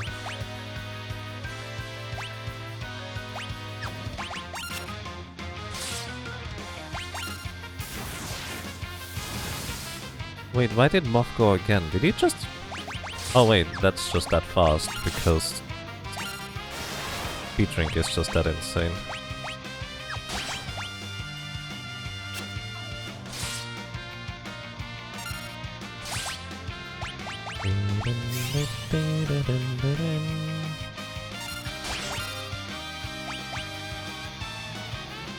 Oh, mangoes, there we go, that makes a lot more sense, because like, wait, he didn't guard. Like, my initial thought was maybe guard was kind of carrying over from a previous combat, but no, mangoes makes sense. It just is displayed weirdly, I guess. Yeah, I forgot about that weirdness. You really don't like Ferris, do you?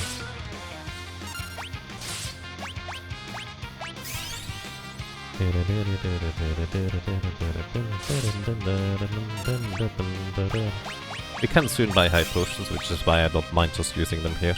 Also, chemist using items heals double the amount. It's pretty awesome. Electrocute, no damage. Well, little. Did you just panacea yourself? Wait.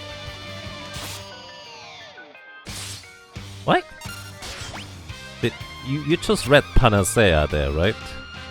You can't use panacea, like you literally don't have that ability. And I didn't use it because I don't have mix. So what was that?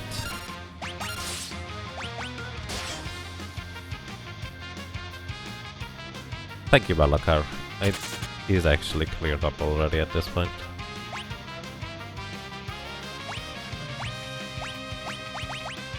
Just in case I mess up.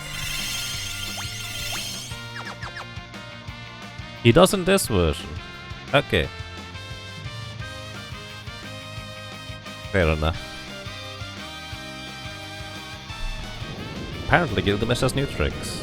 He can be olded, so Panacea will remove old status effect. Which is the only status effect he can be inflicted by.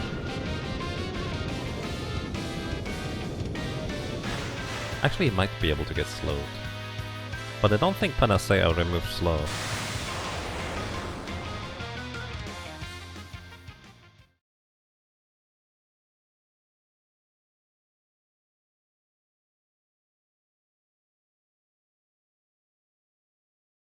So now, we want to buy 2 chains. One for the Beastmaster, one for the Chemist. He can be silenced. Right, but silence does not last more than like a fraction of a turn.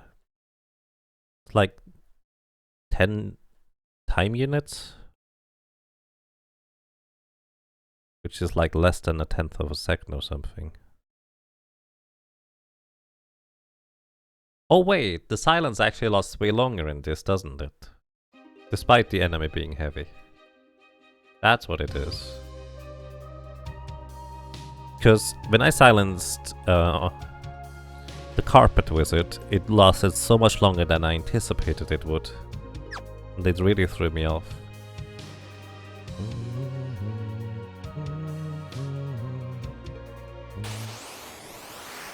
Yeah, there's a number of little differences that I'm just kind of discovering here, I guess. Or rediscovering? I probably just forgot half of them.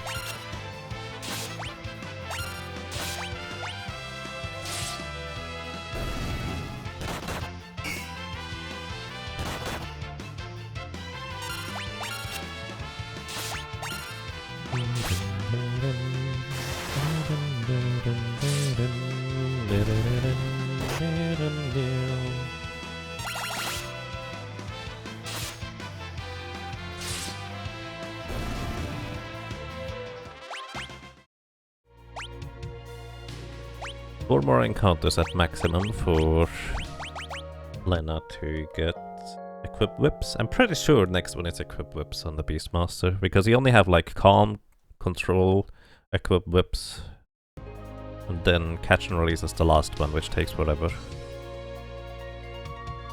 Speaking of catch and release, probably should try and think ahead what I can catch and release.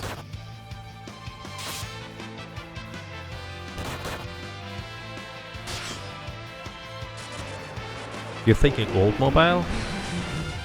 Yes, this is the Pixel Remaster version. I'm actually not thinking old mobile, Super Nintendo and Game Boy Advance. Like when an enemy is flagged as heavy, the status effects that can wear off like silence lasts only like 10 time units, whatever you want to call these. Like it's super short. It's still useful, but you have to basically immediately take advantage of it in order to, well, take advantage of it. Don't need the flame scrolls now, don't need the mithril knives or longswords. Keep that. Sell the whip because we're gonna buy chain whips. Am I ever going to use a shield again? Probably. But not this one. Sell this, sell the Kenpo Gs. Can't use these rods anyways. Keep the Goliath tonic, sell this one, sell the iron armor. I'm not gonna use Mage Master. Probably not. Do I need the coral swords?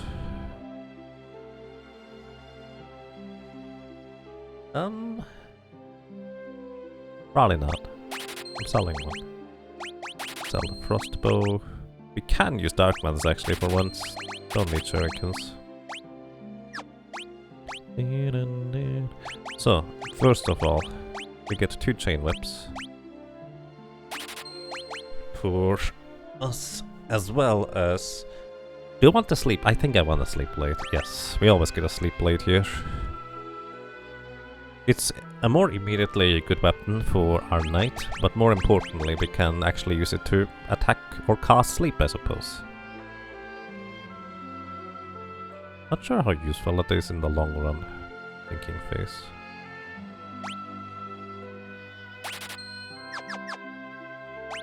Alright.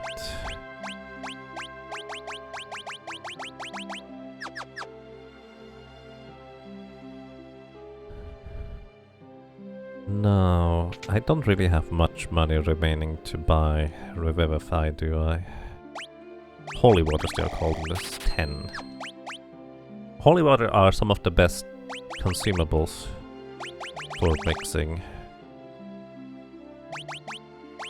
I guess I'll soon get more stuff, or more money along the way, it'll be fine. We can just buy more afterwards, just in case we get zombied here. We could also do a bit of grinding if we wanted to with Beastmaster. Don't think it's all that necessary. And if it is, we can just come back later. That's fine. Bonk. Pretty good hit.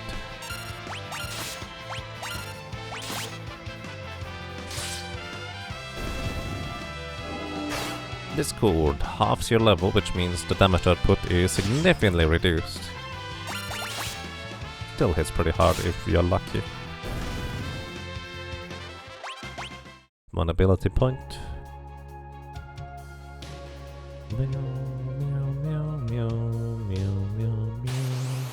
Let's see. Ah, it's still here. Alright, so this is not supposed to happen here. There's not supposed to be any encounters in this section whatsoever. However, the Pixel Remaster version for some reason forgets about that part.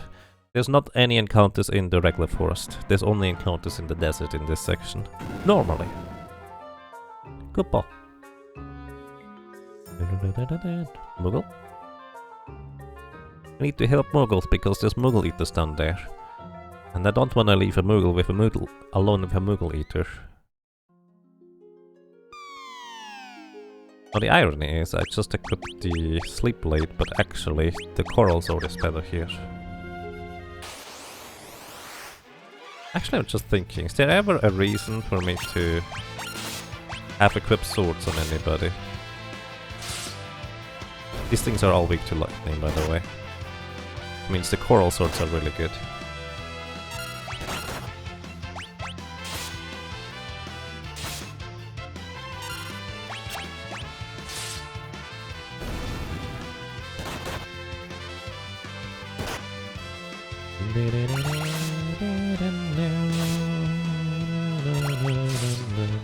Should have attacked the one in the back, but if Galuf ever hits, it's fine. Then the Master equip Bips. Perfect. Alright, now, Lena, you're gonna be the chemist for us. Actually, you will be the chemist for us. After Moth learns how to mix. Yeah, I think that makes more sense.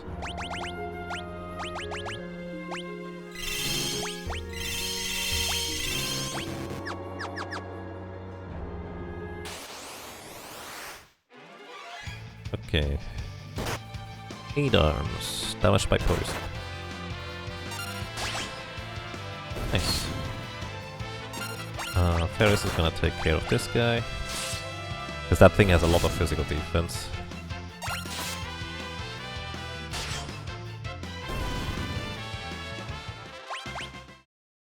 These enemies actually give pretty decent experience and money.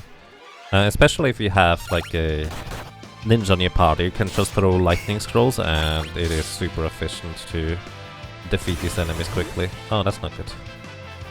Vampire deals damage equivalent to half your missing HP and also heals the enemy for as much.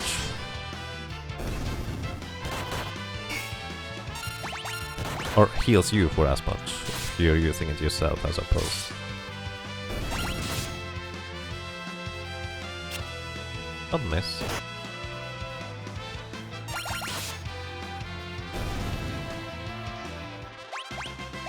Moth Master Pharmacology, which I think is doubling the health regained from... yeah, from items. That's what Pharmacology is.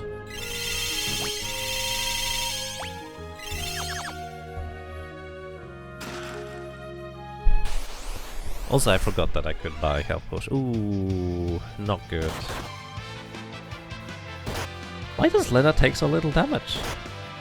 Actually, everybody does. Used to be like a general thing. You know what? You just defend. You go in the front row. I feel like back attacks are messed up because we're taking way less damage than we should.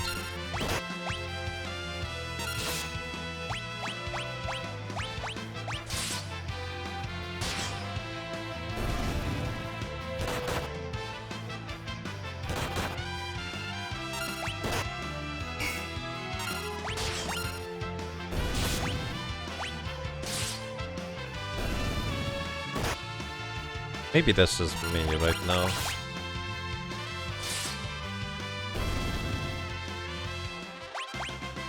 Pharmacology? Okay.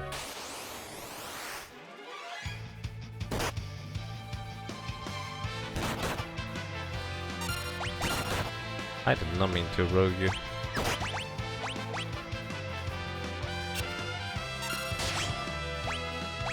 Nice hit.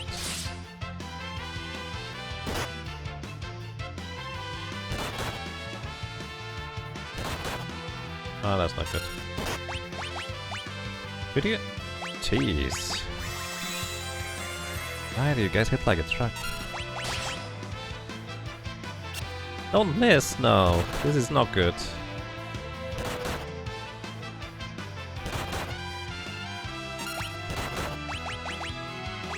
Oh my goodness.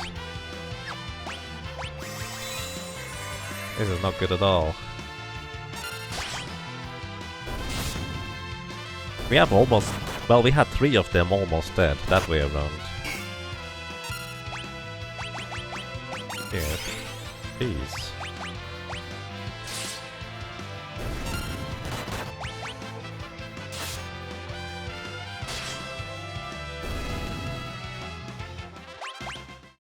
These are really mean.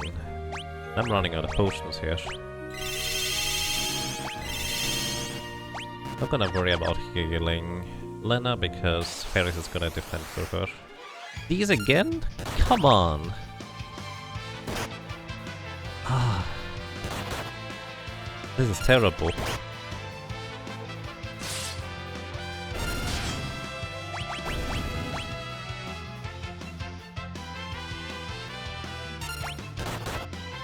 If it at least was the other ones, we would be able to more efficiently take care of them, because the other characters could also deal damage, but here, no chance. Ah dear.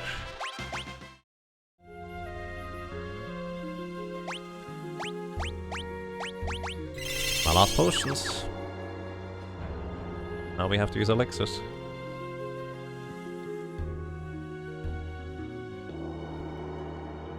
On the bright side, we don't have to worry too much about this boss here, because it has 5000 HP. And it does use a revenge attack, or tries to anyways, but it is not heavy.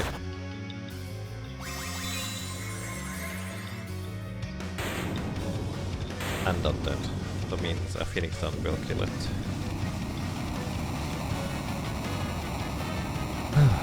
Are we level 20? Hey Moogle. Hi Moogle.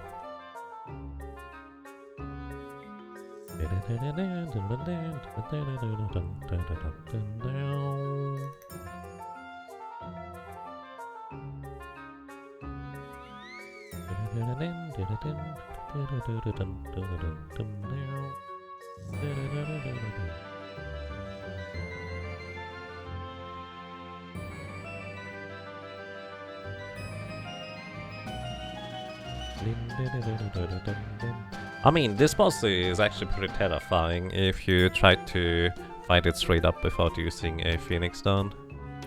Moogle here teaches us that we should not go through the desert. Because the desert is bad news, bears. Or so you would think. But practically we have a Beastmaster. Which means we could technically capture a Sandcrawly for Maelstrom. To great effect. But the problem with this actually is that I just don't trust the game letting me keep my Maelstrom. Actually thinking about it, I'm gonna probably lose the Maelstrom anyways, because I'm not keeping Lena as the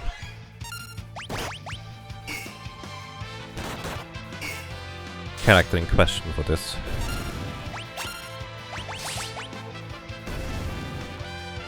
Also, you should not get encounters on the grass here. There's literally no encounters in any other version. Just this one. On the bright side, we probably don't get an encounter too close to each other, right? Which means I can just cut across the desert here.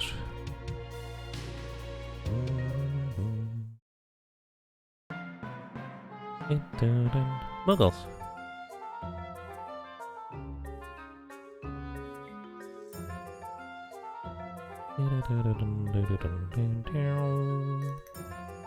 Muggle.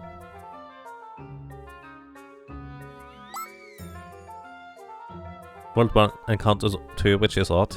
It's not actually that odd. Those are the default encounters when there's nothing like on the encounter table to begin with. Like if there's nothing defined what should spawn there, that's what spawns. It's basically the first ID. Wait. Oh, right, I do need to talk to you first, right?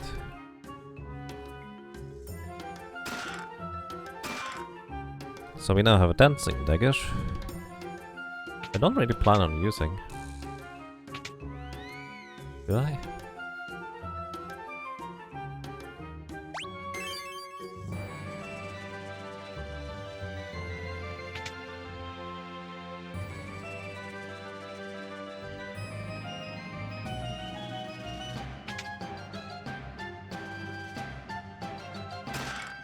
Yeah, there's not really any character who I would want to give the dancing dagger to.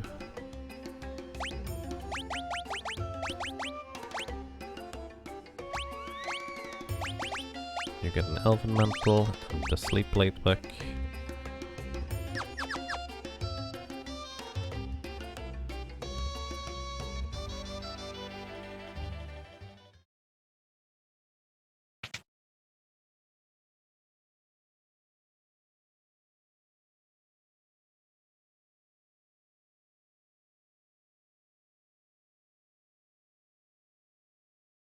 Alrighty, maybe I should write down what I wanted to do.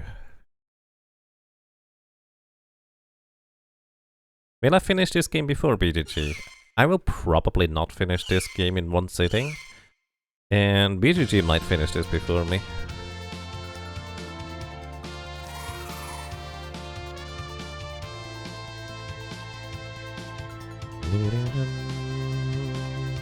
What's my estimate? I don't know. 11 or 12 hours maybe? Kind of depends.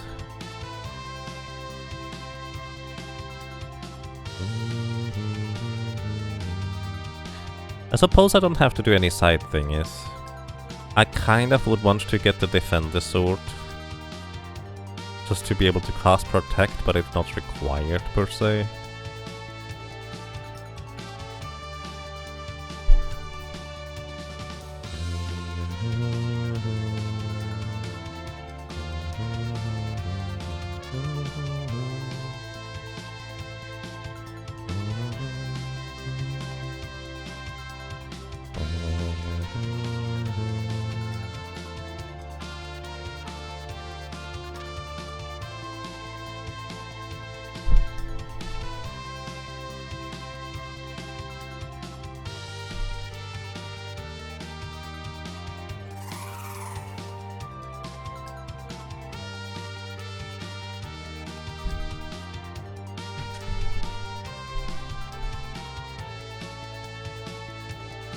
Seven already finished? Wow. Nice. I actually didn't realize you already finished.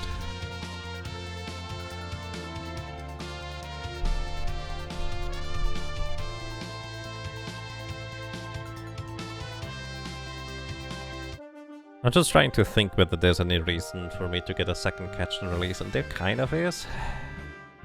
Getting a second catch and release would allow me to shortcut the final boss.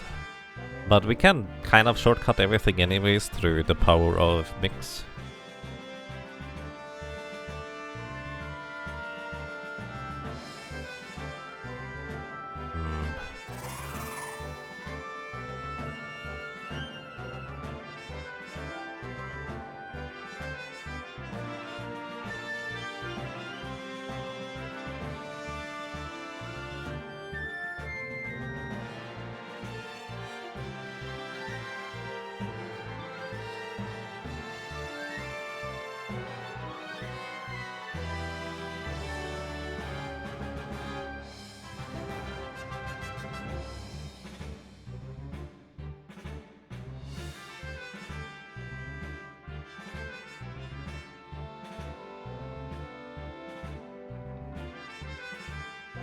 You know, getting drink on some characters would be pretty interesting.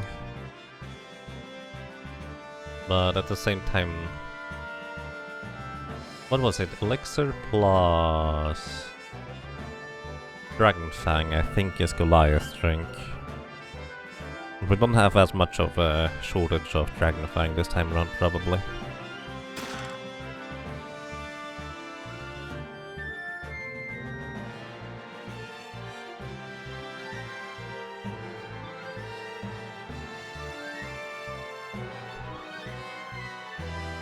And yes, that's accurate.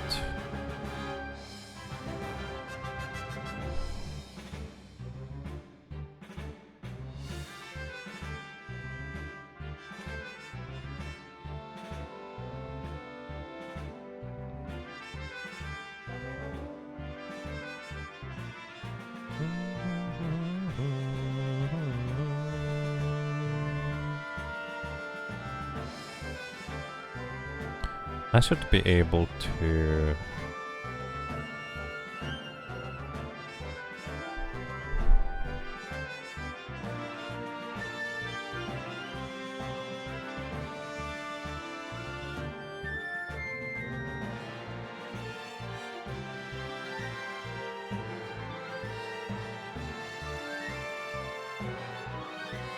That chest, by the way, on the left contains an exit spell for our time mage.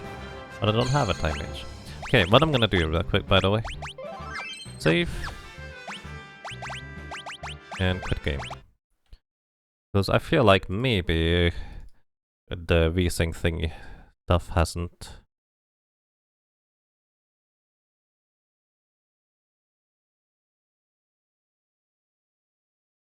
taken effect yet.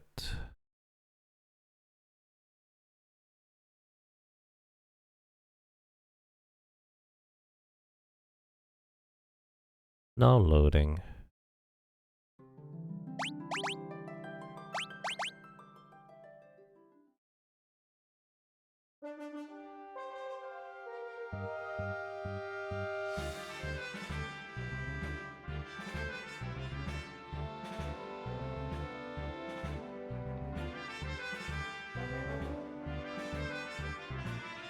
I can chemist mix.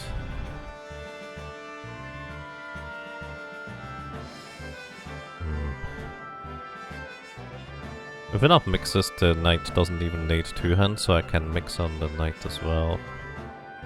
But it doesn't really need to. So chemist mix, beastmaster mix. And we can keep...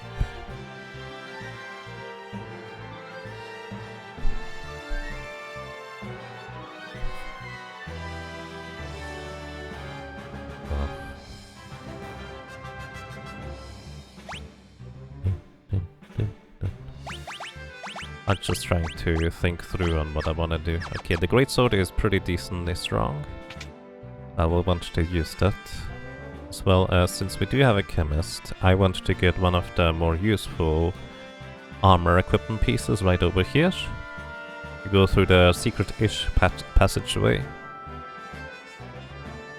The angel rope gives you immunity to poison, and more importantly,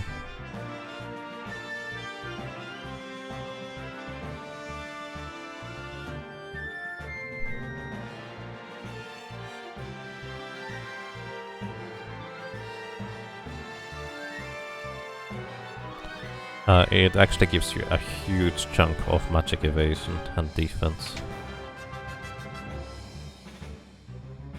Hello. Like to buy high potions.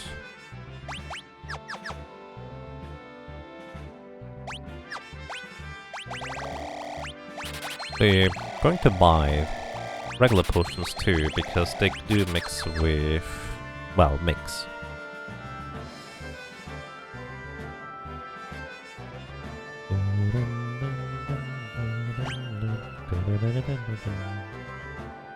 Okay, next we have an abductor battle. It's like only 3000 HP. It is not heavy, it's not immune to null status effect. You can be instantly killed through a lucky doom. We'll see how this is going to go.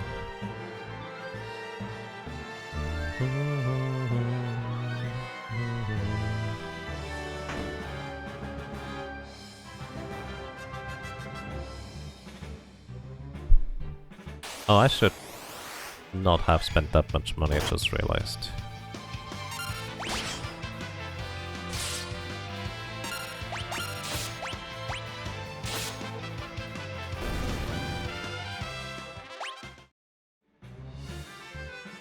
Because now I won't be able to afford a Konago gourd. Well, not until later, but I have to remember to get it later.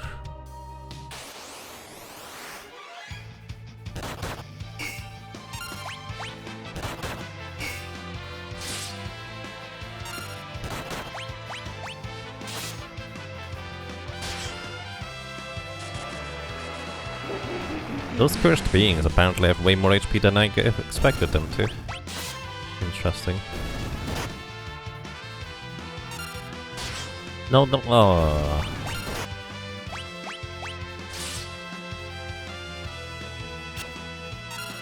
Enemy is still too strong? Really? Wow. I don't even know what these cursed beings do when you catch and release them, so I guess we're gonna figure that out.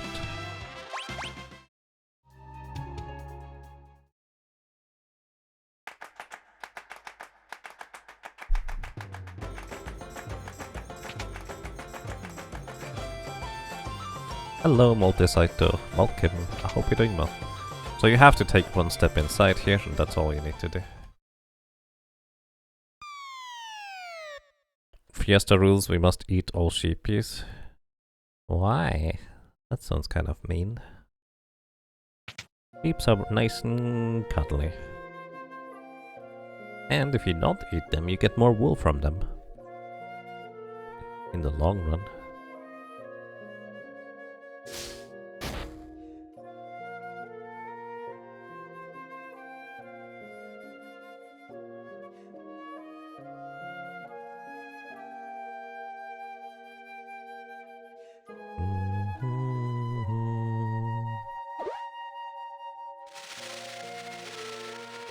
Let's see, I can make Ferris a berserker in the end with equipped knight swords.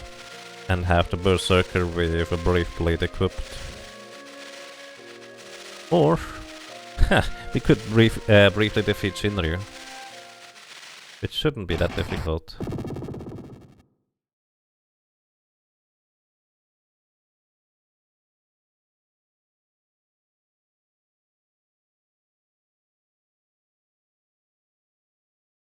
We can briefly defeat Shinryu in order to get the Ragnarok Blade and have Berserker with Ragnarok Blade and the Knight with the Brave Blade. Might be a little overkill. But I do prefer using shields in the final encounter.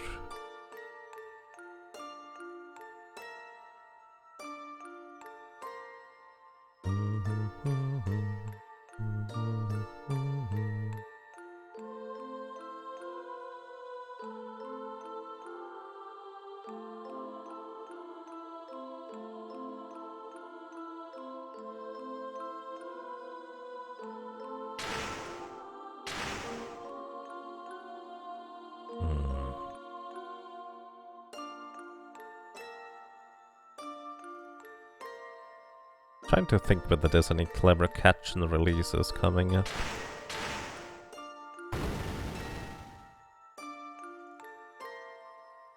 I will probably want to get a reflectoring or two.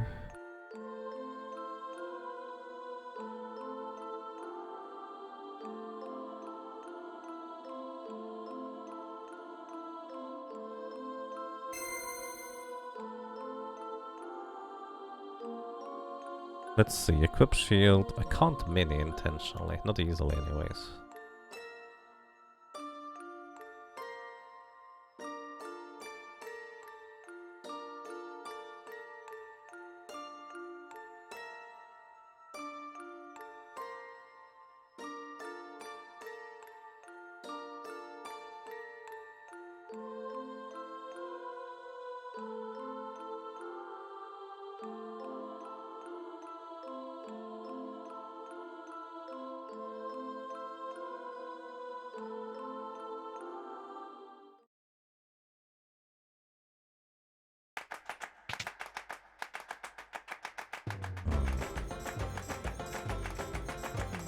I don't have any money, do I? Not really.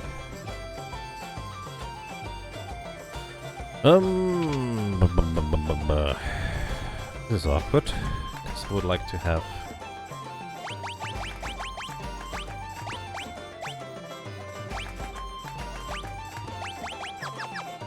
some equipment here. Two headbands. Power sashes. Actually, 4 power sashes would be the way to go. I do not have means to do that. How much more moth? 11. Alright. Well.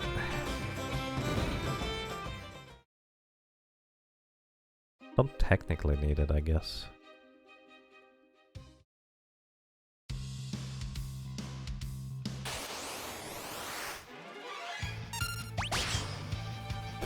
Bonk. Okay, Caliph does not like kitty cats. To be fair, I don't like these ones in particular either.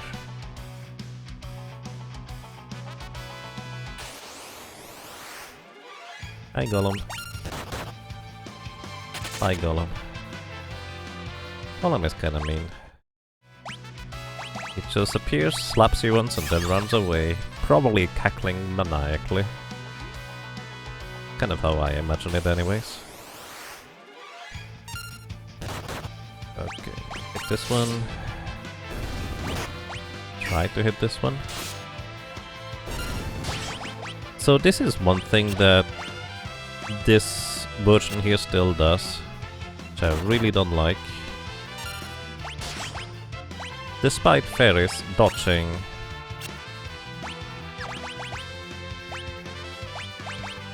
the attack, she still got poisoned. I did not have enough Phoenix Stones to sustain this at this. Could you please hit once in a while? It's not that low of a chance to hit that. And now you heal him too. Lovely.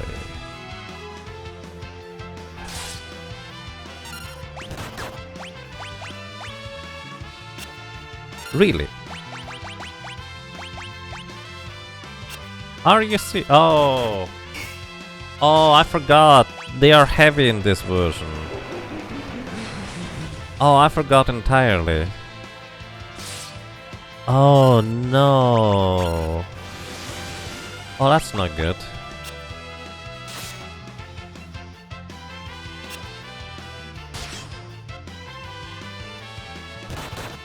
I might be dead here. Yeah, I entirely forgot about this. Stop attacking Gallo.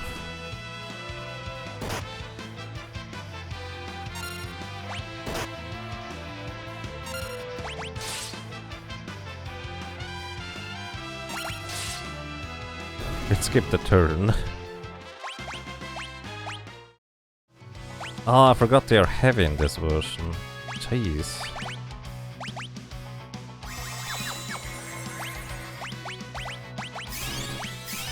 Okay, we need to get out of here. Oh no. I don't know why they made them heavy. I think that's such a terrible play. It doesn't make any sense. I was thinking this is like an 80% chance to hit. So it should have killed them like 3 times over. That's when it finally hit me. That's when I realized that this is not how it works. Speaking of that's not how it works, I remember.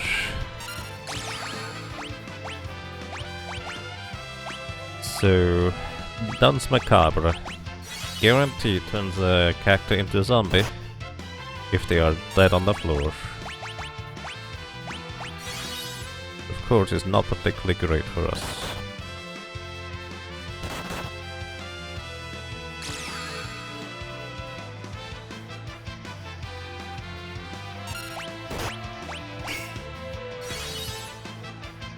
Free revives. Not entirely wrong.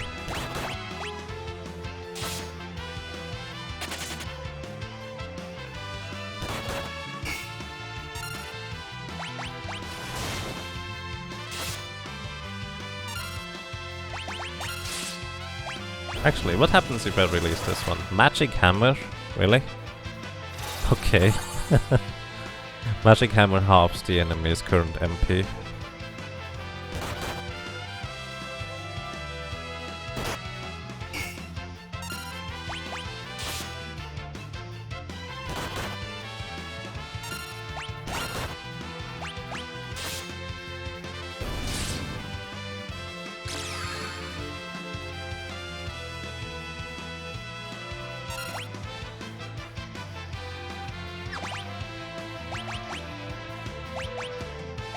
Oh boy. We need more Phoenix Stones. I've used up all of them for no good reason because I didn't realize.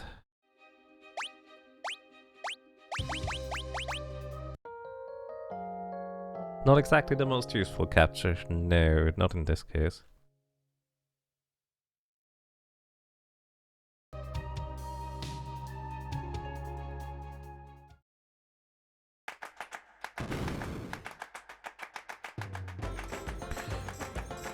Oh boy. That is a mess and a half. I need spinning stones.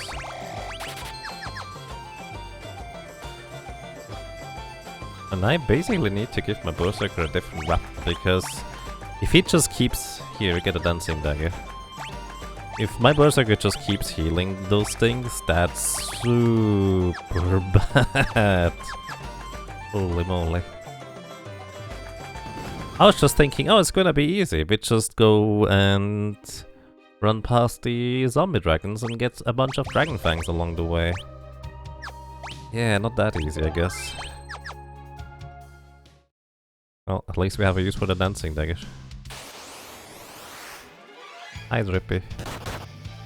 Fun fact, if you confuse a Drippy, which our Berserker has a 1 in 8 chance to do,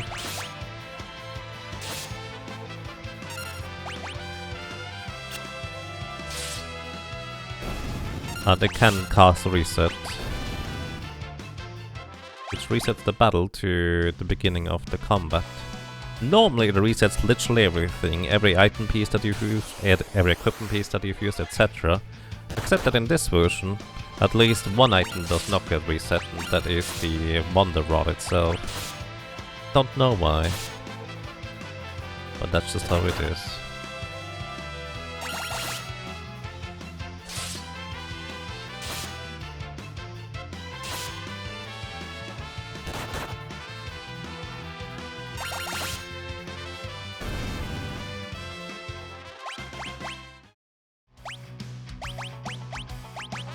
I only really need Dragon Fangs for the final boss fight. So 4 technically is sufficient for my purposes, unless we want to defeat Omega 2. Then it gets a little bit more complicated, but we're going to defeat Dragon Avis along the way anyway, so we get more Dragon Fangs. Unless we always only get ninjas, which would be very unusual.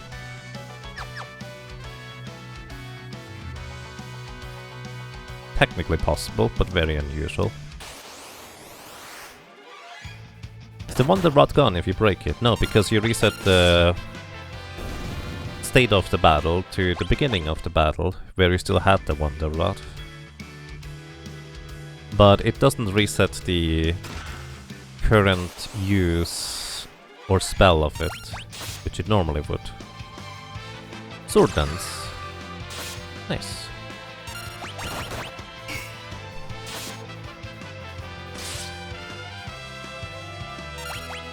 I did not remember these guys having that much HP, but normally I also don't fight them this way. Alright, did you finally... Oh, you didn't learn that yet.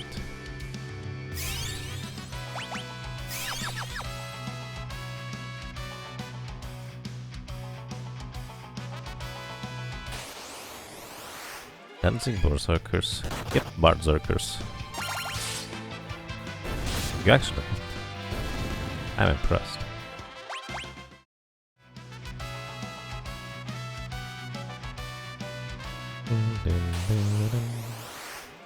Bone Dragons and a back attack. Ooh, this is really not good. That's a paralyzation attack.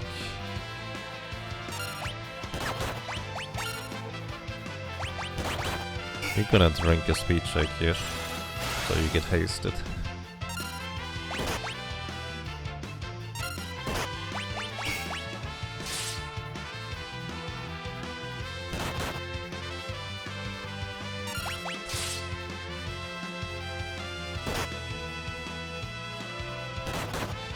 On the bright side, they haven't used Bone yet, which would normally put us into critical HP. That would confuse it if it was... Oh. It can be confused.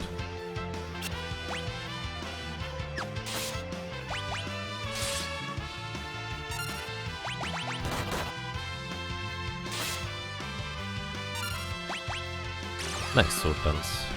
From the back row. Wait, it's not from the back row?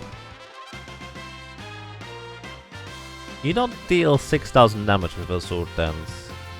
Which means sword dance from the back row deals full damage. Gallof is in the back row. Wow, I guess sword dance got a buff. I didn't realize that. Also, we now have Berserk mix on you. So, you're gonna get Berserk, Chain Whip, this is mostly fine. Means you're going to switch over to being the Chemist. And you get equip whips, so we can actually, you know, equip whips. And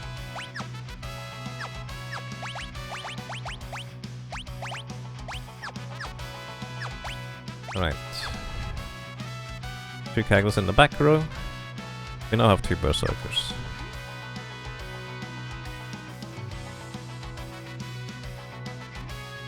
It wasn't confused by tempting Tango, it was confused by the Berserker dancing bypassing all immunities.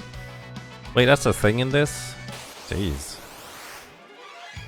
Back attack again? Come on, game.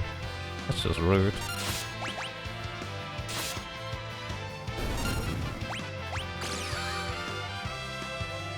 It was a cheeky joke.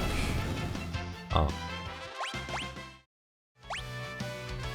So I don't remember whether bone dragons can be confused or not, because, well, I usually don't try to confuse them.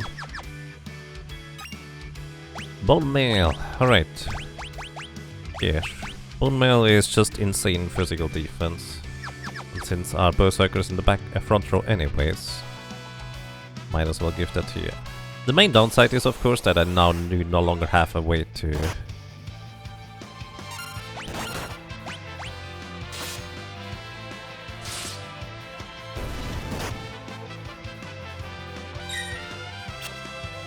I have no way to heal my berserker.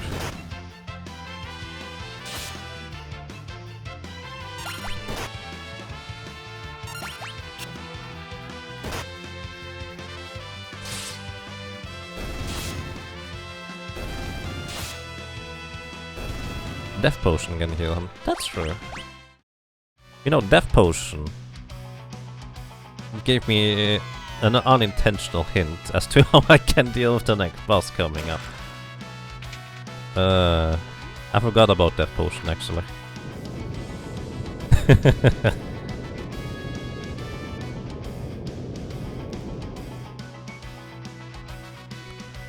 Character with Bone Mail uses Strange spell against an undead. Does it still work reversed? Yes. Basically, it doesn't matter what your character is, it only matters what the target is.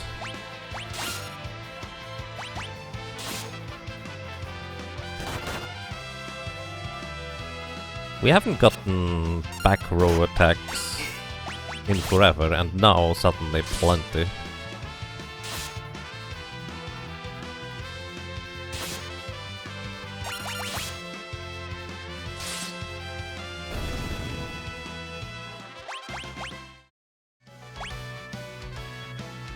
How did I like Final Fantasy X in the end? I'm not through yet, but let me put it this way. I really like that game. Like, the setting and atmosphere is just fascinating, and the battle system is amazing too. So, I really like that game a lot right now. But we are not done through yet.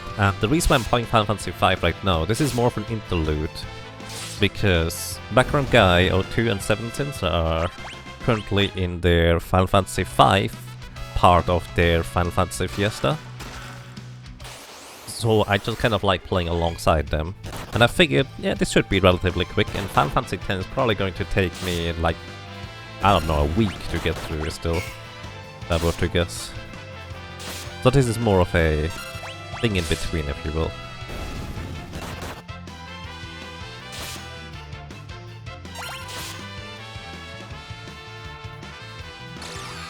By the way, this is going to heal the Bone Dragon here.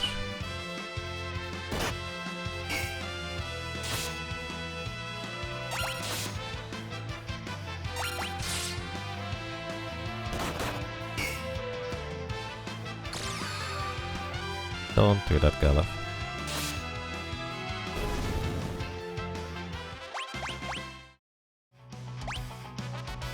FFX2 is a mixed bag. Yeah. Honestly, what I know is that no matter who you ask, whether they like the story or not of Final Fantasy X2, The battle system is pretty much universally praised, which I think is very neat.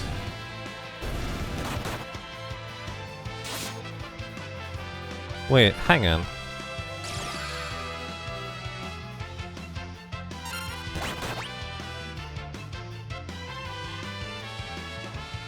Wait, hang on. Oh, never mind. I was just kind of curious as to how row handling is determined in terms of positioning. It makes sense now.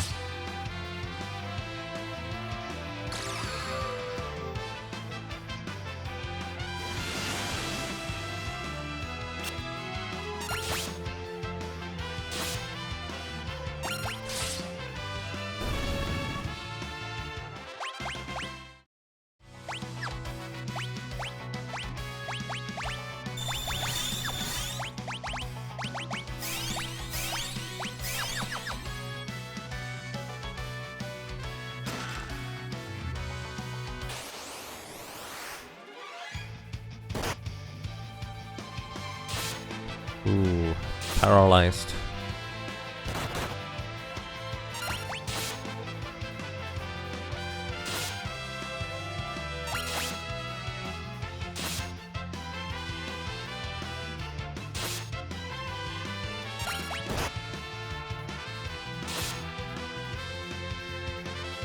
So normally paralyzation when a character is already paralyzed does not reapply.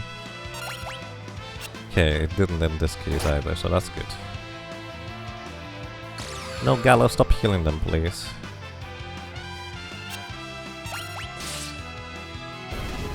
I was almost about to say, at least he's not smart enough to heal them for much, which technically is accurate, because his magic power is pretty low, all things considered.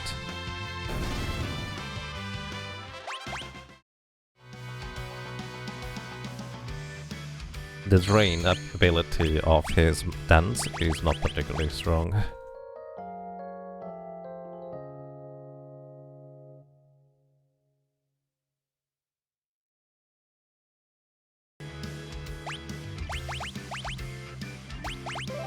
And honestly, here's a fun part for me personally. I don't mind if a game is severely imbalanced, as long as the imbalance is fun. Like, I don't need everything to be equally strong or equally weak. I don't need everything to be equally viable. I'm perfectly fine with, like, Final Fantasy V here, where a lot of characters and classes and jobs are very, very, very niche. Don't hit that one.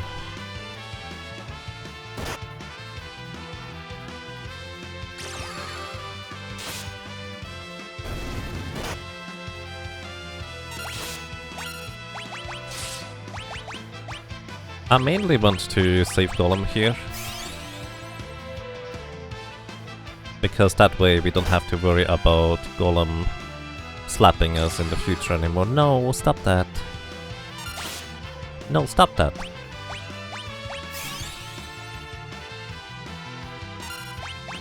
My two berserkers are just kind of really messing up stuff. Stop hitting the purse! Stop hitting Golem, you meanie! Oh my goodness! Ferris finished this thing! No, stop!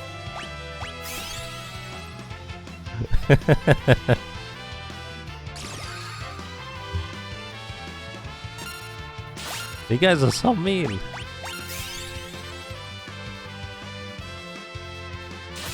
We need Golem to get a turn. Oh my goodness, they're gonna kill him here.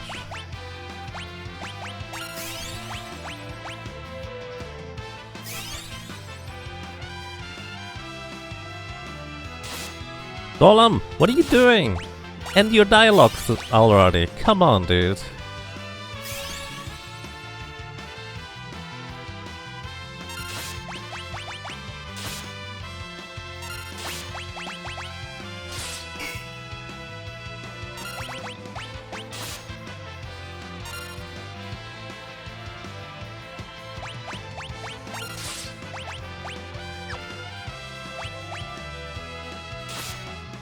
Golem?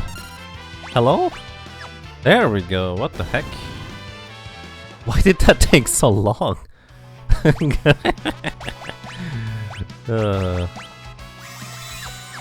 Alright. Oh, that was a lot more invested than I wanted to. Jeez.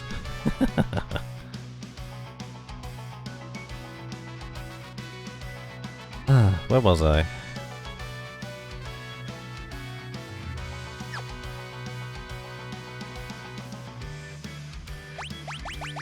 Oh yeah, abilities. Here, you get mix.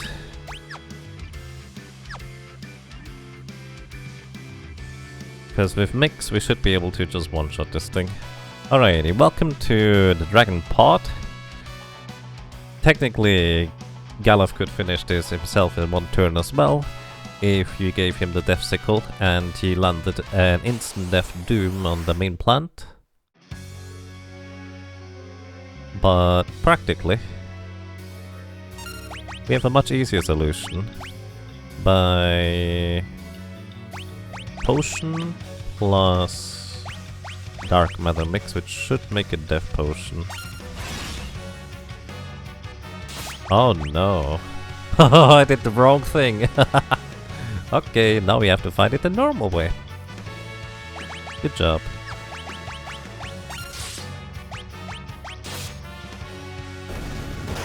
Paralyzation powder. So these little flowers always hit, guaranteed. They will never miss. I'm dead, aren't I?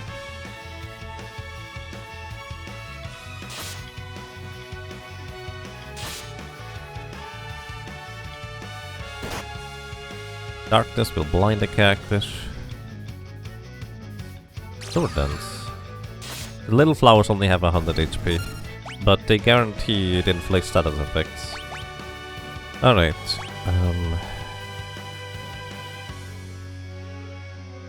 Let's see. What was it? Turtle Shell and Maiden's Kiss was Terrain Kiss.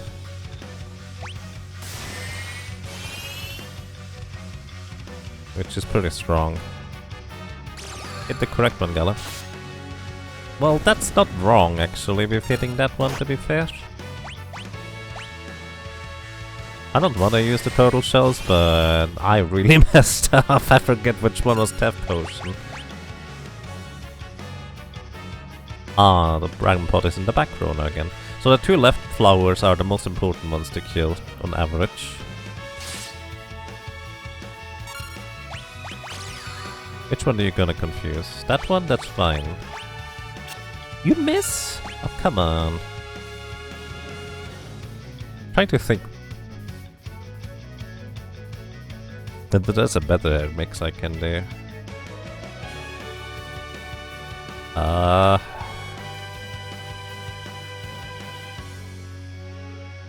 Nah, this is basically as strong as it gets. For straight up damage. Darkness powder, you're blinded now. Silver powder, you're altered now.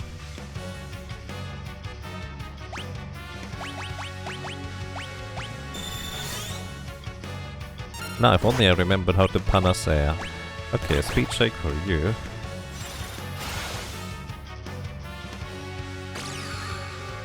That doesn't work.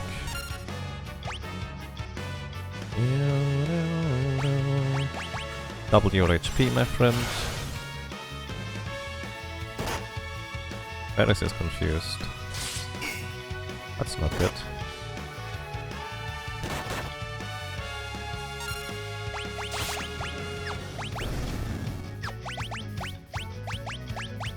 I need Ferris to be not confused. On the bright side, Ferris is no longer confused. Wait, they have... that's new.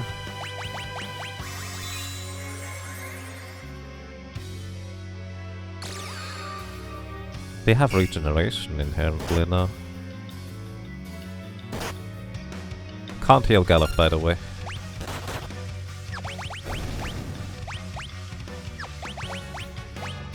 Here, you get my gosh.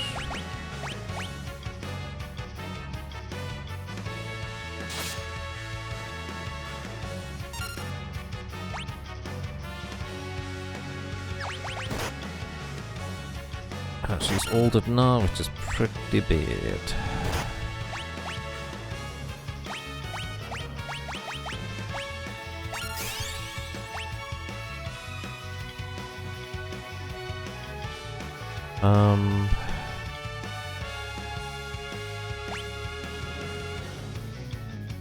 Holy Water and Turtle Shell was like Holy Breath or something.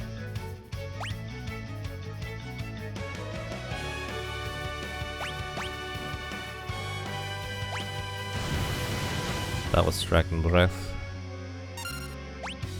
You being older, that's not terribly useful. Okay, hit this thing, please. Oh, right, you have the wrong weapon equipped now. Ah!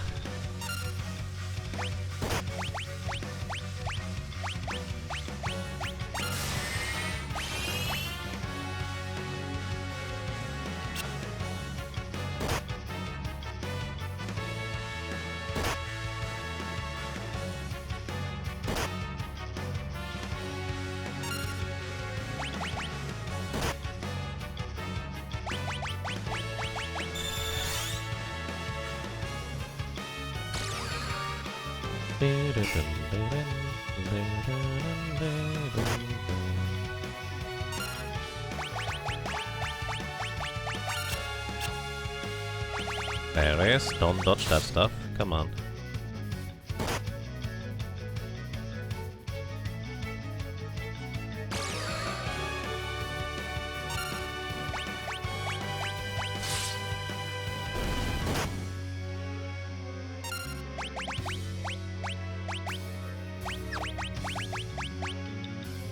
Are you? He just respawned everything.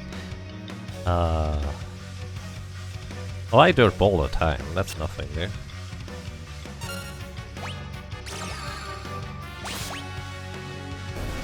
Okay, what was it? Something like Holy Water plus Antidote? That was Samson's might. That's not what I was looking for. There.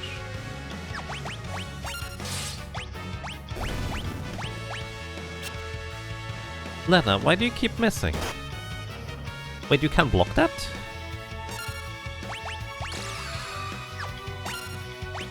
You shouldn't be able to block that. Just saying.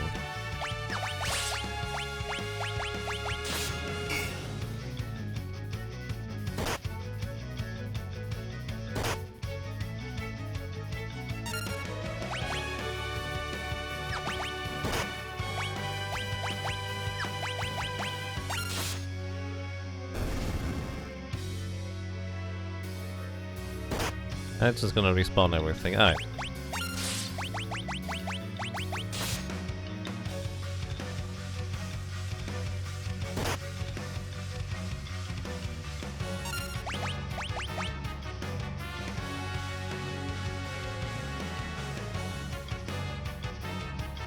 I just need to get the death potion right.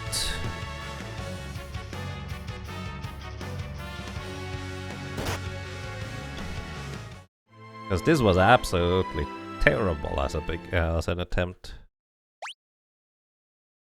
The downside is we don't have Golem released anymore. Here, Gallop, you get the Death Sickle.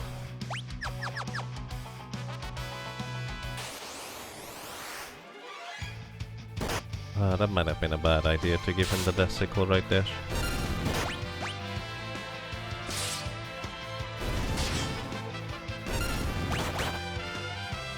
Well, let's hope that he doesn't proc Doom onto the Bone Dragons, because that would be really inconvenient. He just heals them all the time. Okay, Shop Gallop.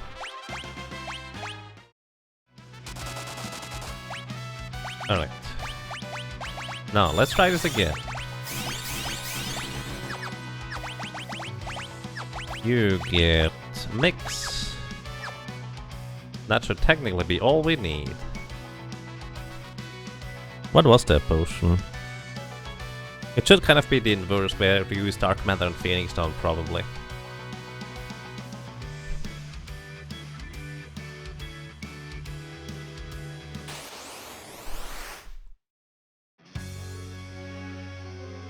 Dark Matter Phoenix Stone kind of makes the most sense.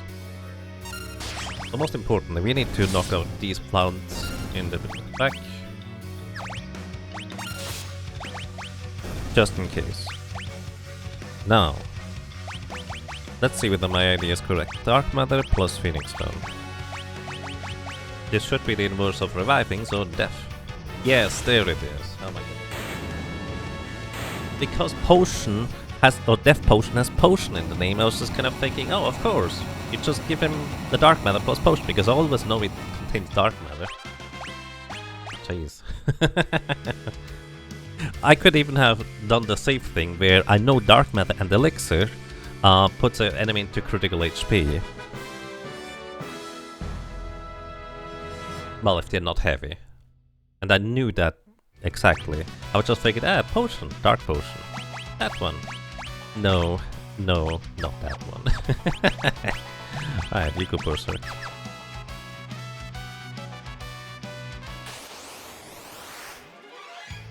Preemptive strike.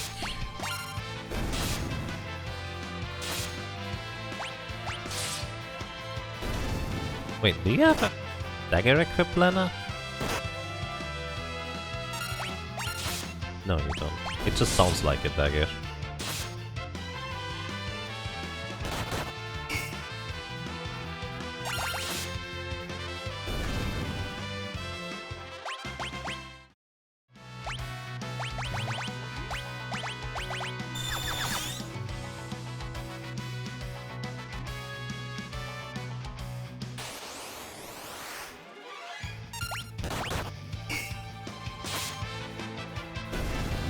Wait, why do you have a shield equipped, Gala? Oh, because I gave you the dancing thing, derp. Of course.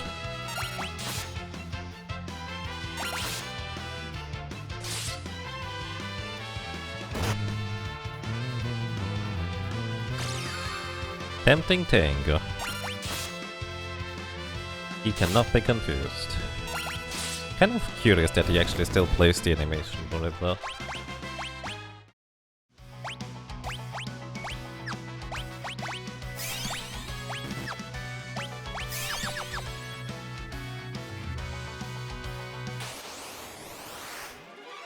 Now I'm kind of curious whether I should sell... No, I probably shouldn't. I was considering selling the Hypno Cap, which would allow me to get a load of money. But the chance to control enemies increased dramatically might be really crazy good against the dragons coming up in next Dev's Castle. So I should definitely keep that thing. It also means I may have to kill my berserker off in order to get through those rooms. Or get lucky, or both.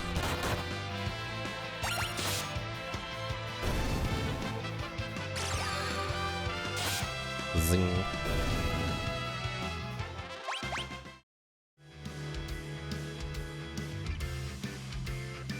Normally I would also get a bunch of money out of here through Dragon Fangs, but you know I don't get Dragon Fangs out of this. When I need them, so to speak. The guys are using quick save before bosses, so you can free to use that as well. Well, I figured I could use them, I just didn't think about it because, you know, the bosses so far are technically easy as long as I'm not making a huge mistake.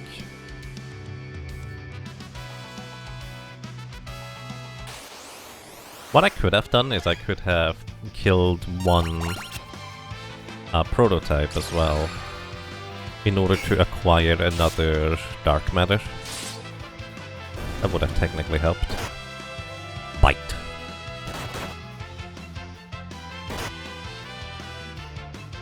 Where do you farm Dragon Fangs in World 3? Our Dragon AoE is guaranteed drop them.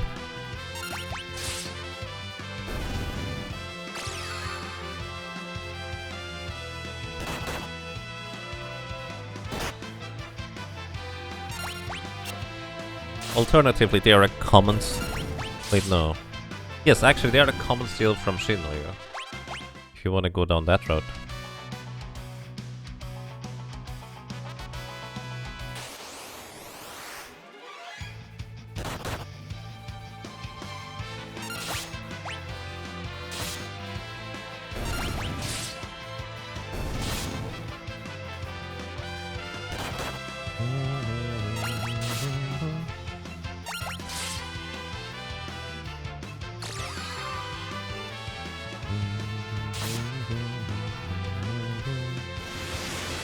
Poison breath? What a meanie. Oh yeah, Lena is immune to that. Because she has the angel robe. And Galuf gets healed because he has the bone mail equipped. I actually already forgot again that he does have that equipped.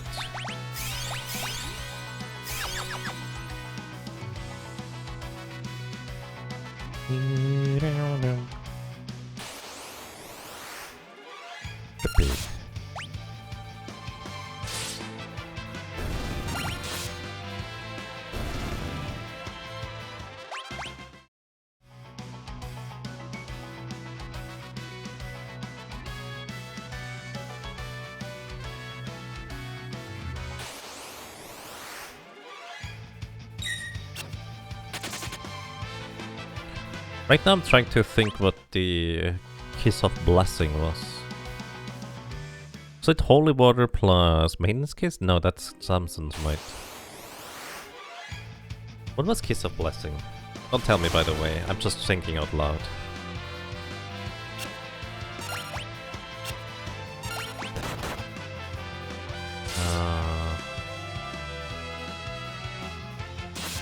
Why does poison take so fast?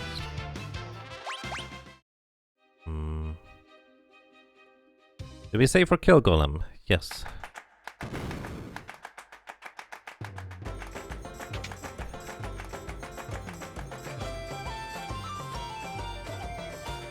Okay.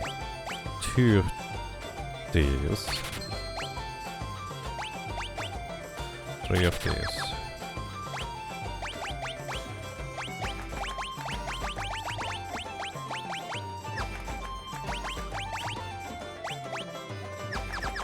Before I do anything else, let's finally sell.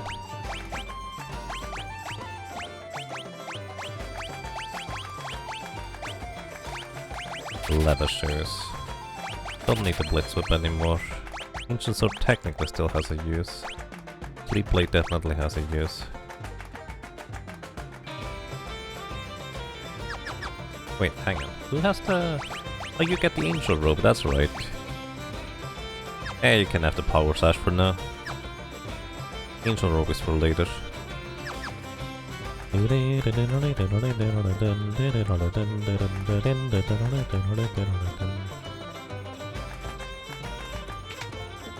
So... yeah, do not sell the Hypnochrome. Keep it. Don't need the Wind Slash weapon though.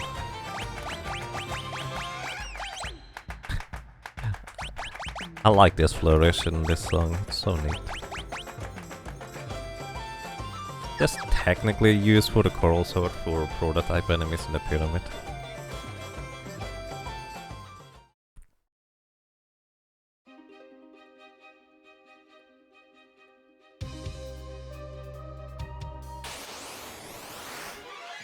Oh yeah, Chronaga Gourd. I actually... No, I don't need it. I could technically get a Chronaga Gourd.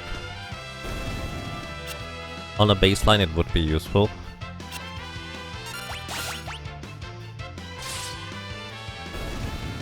So Chronaga Gourd, for anybody who may not know, is a accessory that allows you to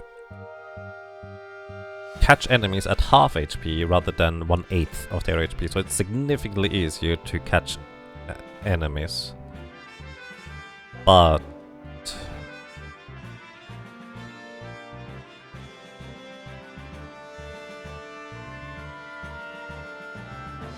it's not technically necessary, and it costs like 10,000 gold as well as having to capture a Chronago and deliver it to a dude.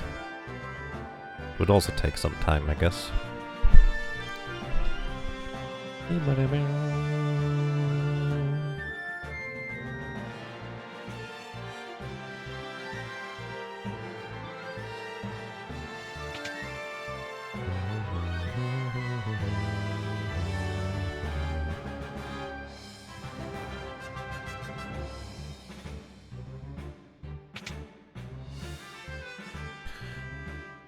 So the main reason why I may want to get a Konaga Gourd is because this would help me capture a crystal in the void, which would allow me to cast Mighty Guard. Since we can also equip the Excalibur, that might help.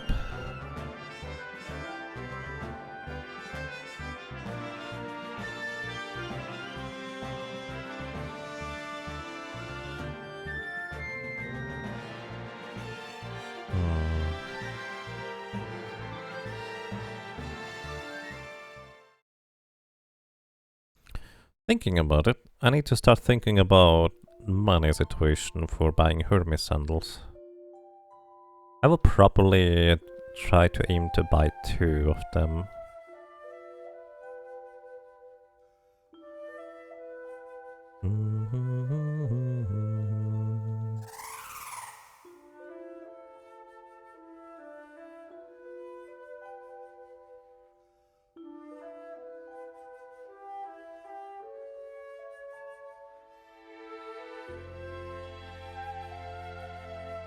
Also thinking again.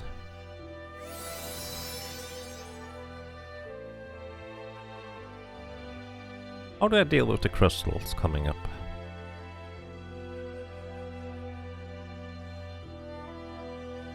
I could try for a good Maelstrom.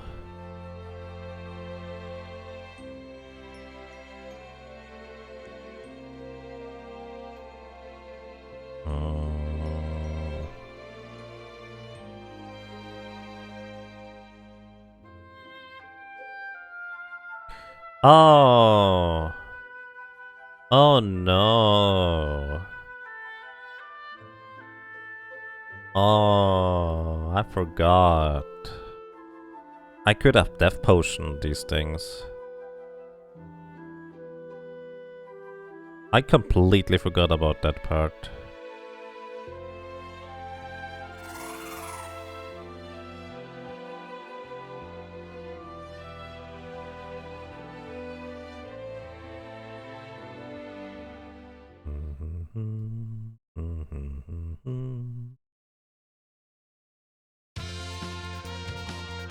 Ah, that was another reason to stock up on dark matter. I don't like Chemist.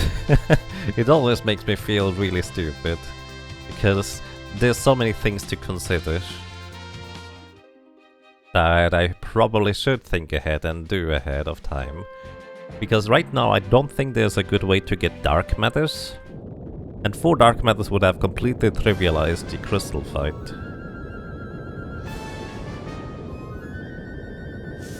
Again, I guess I could use a flame shield and just have Fairy soloed as a knight. It's gonna be kind of slow though, but it would be safe.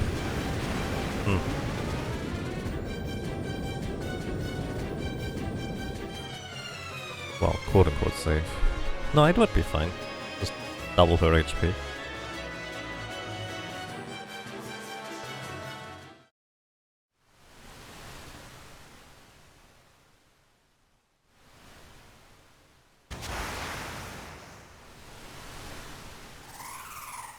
Yeah, it would be safe. Alright, we can do it, it's just gonna be really slow. Would have been way faster to kill like 4 prototypes and I would have gotten a bunch of levels along the way. Hindsight.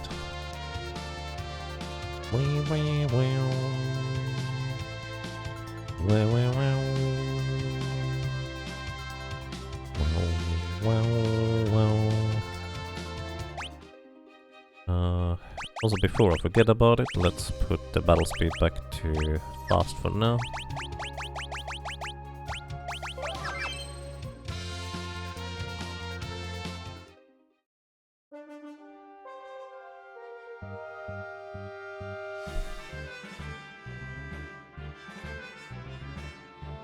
So Gilgamesh on the boat has 8,888 HP.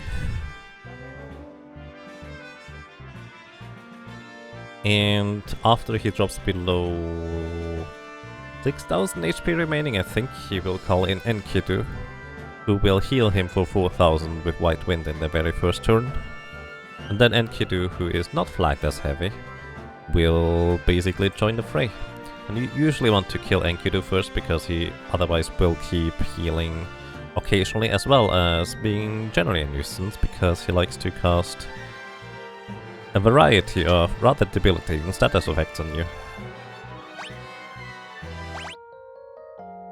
I guess I don't need Mighty Guard if I have Mix now that I think about it, because I can just get immunity to White Hole. But actually, hang on. I can get... Oh, this is the Pixel Remaster version. This does not work that way in this one. Because normally, if you're getting hit by White Hole, you're immune to it if you're either immune to instant death or if you're immune to petrification. But this is the Pixel Remaster version, so whatever portion of the attack hits you will hit you. So you need to immunity to both. And petrification immunity we can only get through an Aegis shield.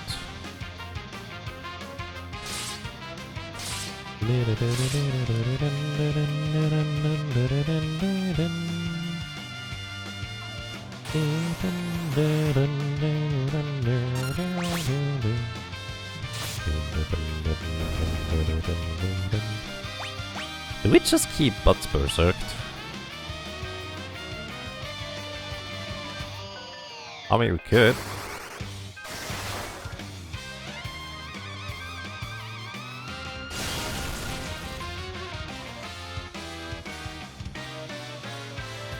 Okay. Looks safe.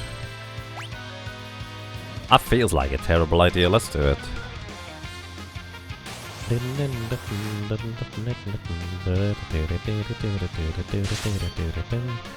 So we just go for raw damage here, I think. Try to, anyways. Missile on the one guy that I can't heal. Lovely. He's just dodging everything. Wait, who did 2000 damage just now? Must have been Galuf. Doesn't make any sense for anybody else.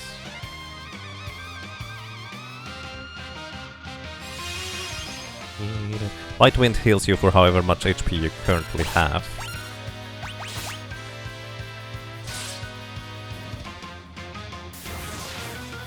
Oh, that's not good. Bye, Galuf. Can't revive Galuf because he does have Bone Mail equipped. Stop missing, please, guys.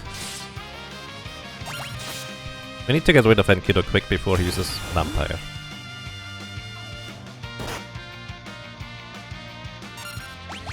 Case in point. He now has 3000 HP still.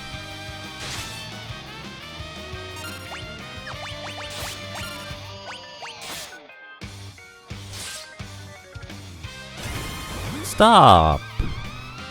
What a meanie.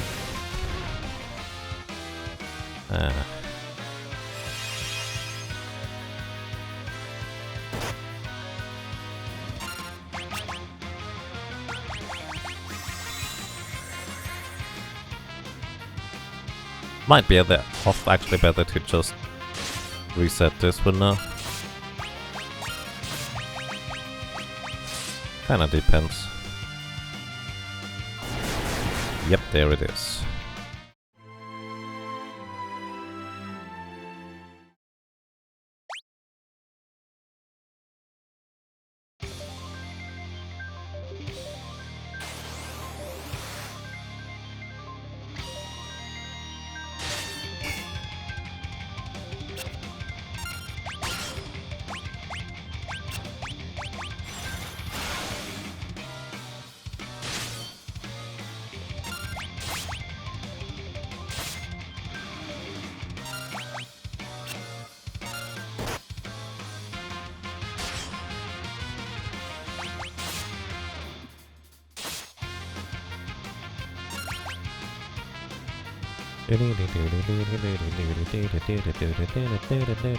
To be fair, I think we can deal more than 4000 damage in the time that it takes Enkidu to heal.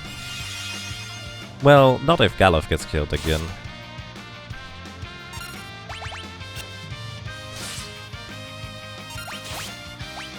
Okay, everybody goes for Enkidu now. Good. And he's not using Vampire. Doubly good.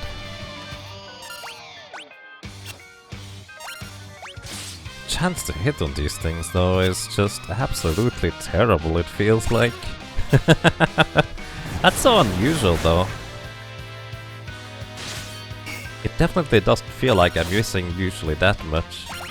But I'm probably just not using... Well, I'm usually using daggers, which are way better at hitting stuff.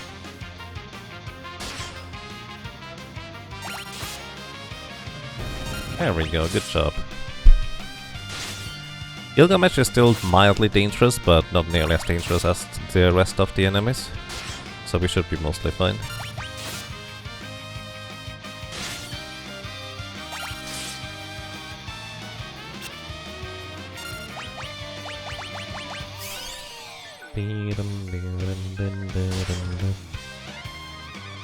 Galuf hasn't tried to proc Doom a single time so far. That's kind of silly.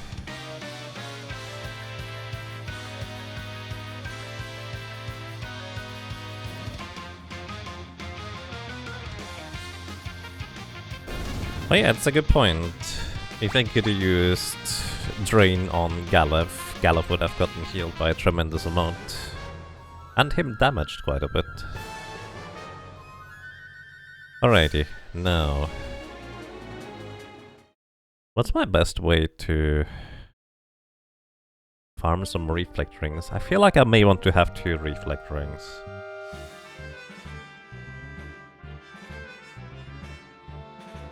I should probably capture one of the yellow dragons for Atmos.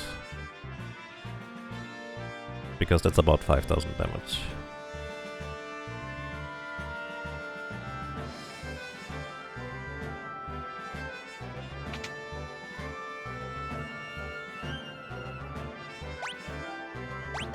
Why is it by default no to sleep? That's weird.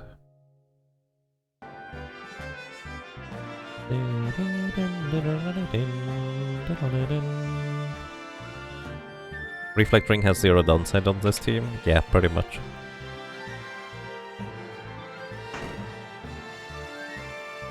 Because we're not using any spells in order to target our own allies currently. Well, that's not entirely true. There is technically a downside if we capture like a monster that buffs us with something after releasing.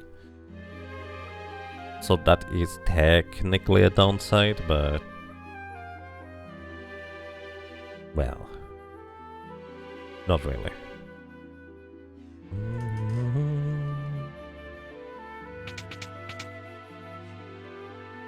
Hello and welcome.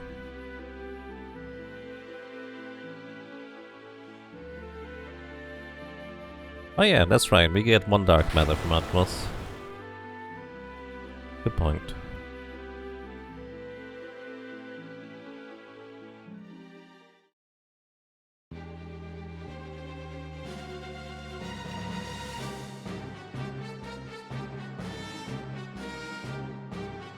Good night. Sleep well, Hanfi. Thank you for dropping by. Good luck.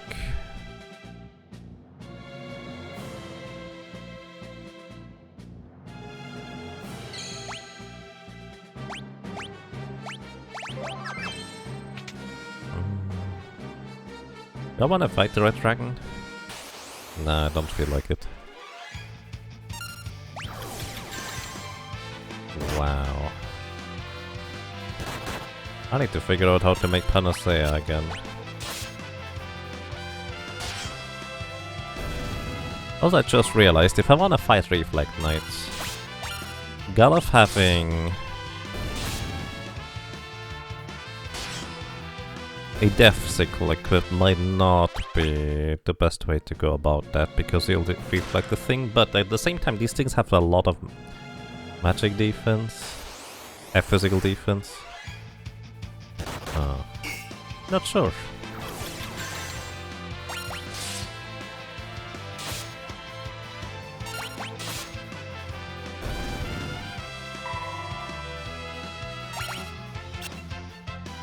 Probably should just give him his dancing dagger back.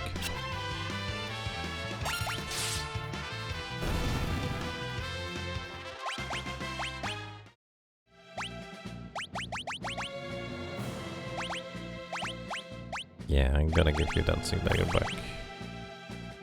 That thing is so heavy. Actually, all the shields have seemingly a similar weight.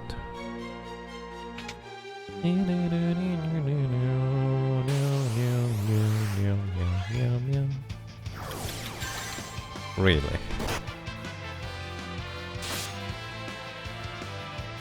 I'd like to point out that my chance to resist that attack is pretty decent overall.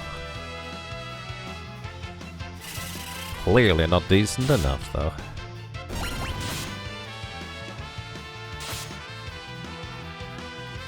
So these Reflect Knights have a 1 in 16 chance to drop us a Reflect Ring.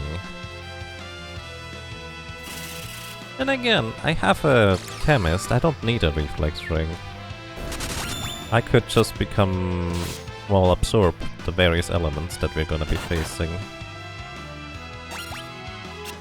You know what, I'm gonna do that. I will try to get it, well, I say I will try to get a Reflect Ring, but at the same time I'm just gonna fight everything anyways, because, you know, I don't really have a choice in...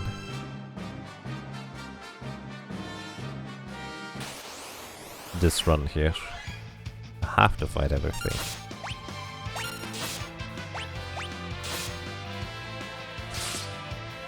Oh. Hello, Mike ABC, thank you. Thank you so much for a crazy long time of 64 months of support. Welcome back, and I'm glad you enjoy your stay. I hope you're doing well. Sword dance. Nice.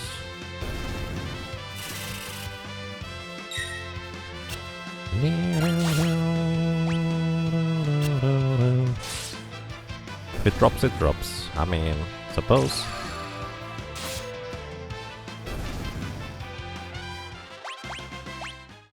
Similarly, if it doesn't drop, then, well, it doesn't. I mean, I suppose that is always accurate, isn't it? But yeah, I don't think we need to farm it. I do remember most of the absorbs.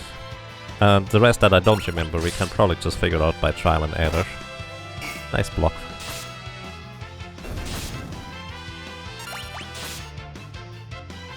So being susceptible to level 4 Graviga is pretty terrible.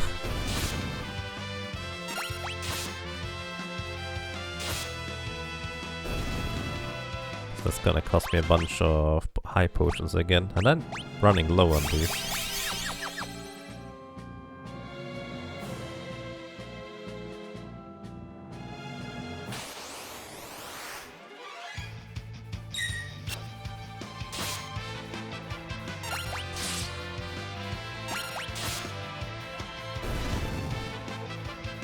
Ooh, you should be confused a bowl. Time slipped yourself, or try to anyways. Nice.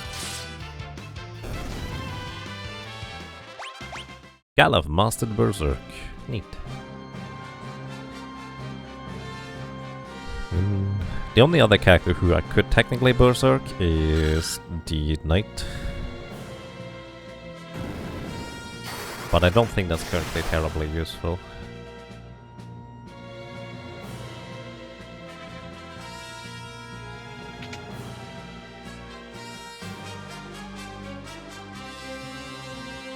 One reflex ring, actually. No, I want one reflex ring. I don't need the gold hairpin. But it would be nice to grab a yellow dragon.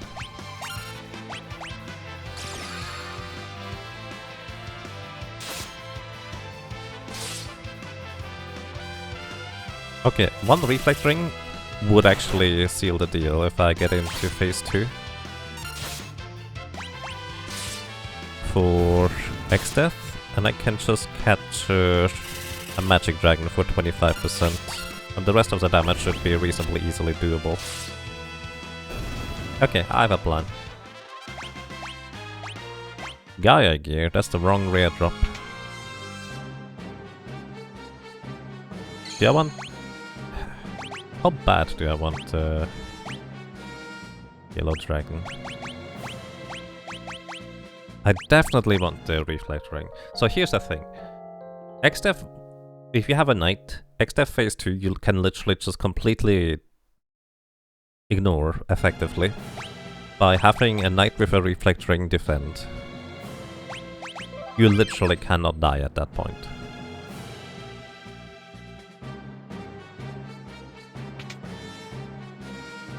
Okay, these are normally 2 yellow dragons guarding a gold hairpin. Gold hairpins are worth quite a bit of money to sell. Here, I want you to have control. And you also get... Wait. Why do you have to... Oh, I know why. That's why you were even slower than usual. Hypnochrome. Gives us an additional chance of controlling enemies. That's... wrong guy.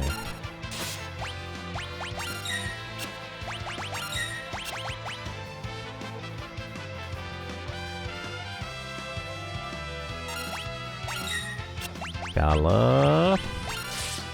There we go. I didn't mean to get the red dragon. The reason I kill Galuf is because a regular physical attack will negate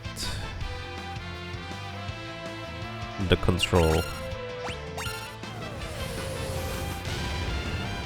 That's not good. Wait, why did you die? Level 3 flare. Why?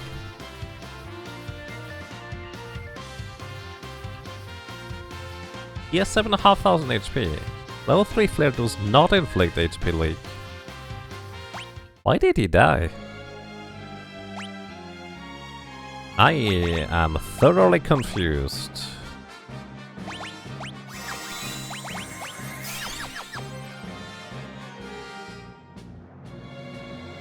And yes, in phase 2 XDev kills himself if you have a knight with reflect. Oof.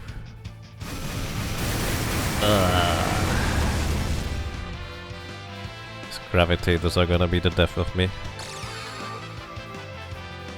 Literally. Because, you know, they kill me with their attacks.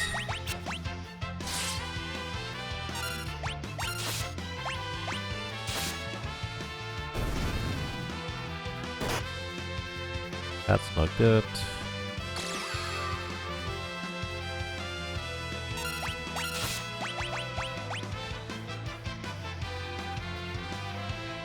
Hit the knight, please, Galuf.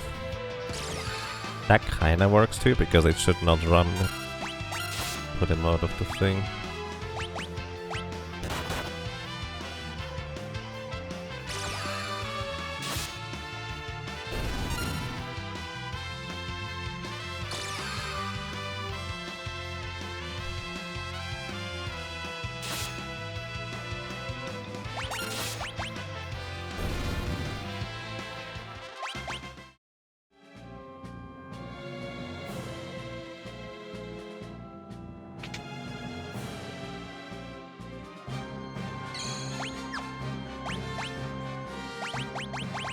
Oh.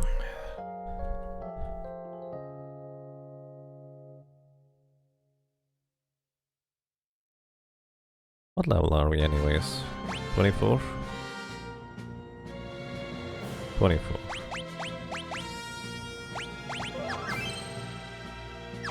Yep. No, go away! I don't like these level trigger dudes. They're so mean.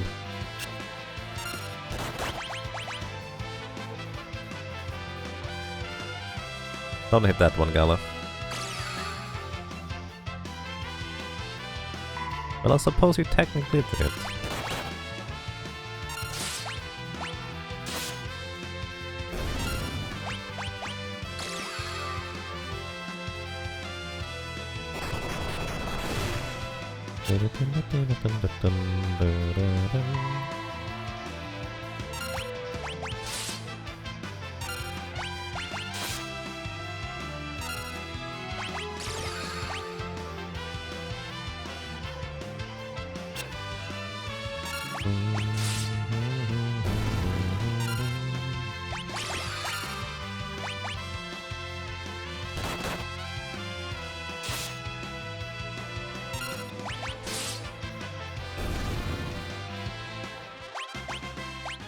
Okay, Ferris is out of the level 24 range.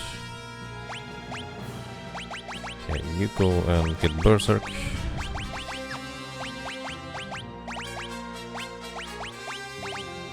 Headband. You're gonna get your level checked, baby. Hey Candy, you're welcome. No, you're on it. I disagree with your statement. But welcome, I hope you're doing well. Not again.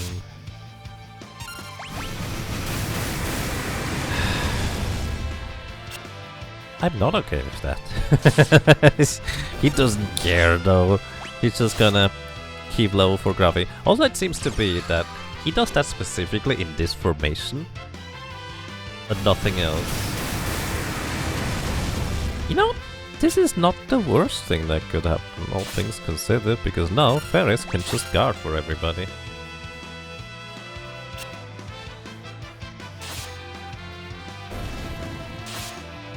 I mean...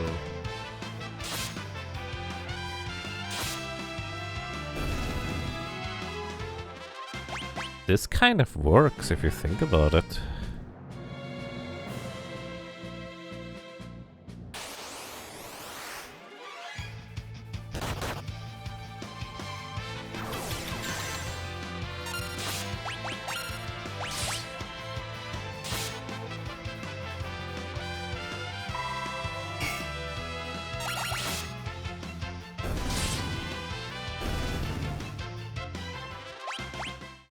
Because Ferris is going to block every physical attack here. Also, this should be the room with the highest chance for individual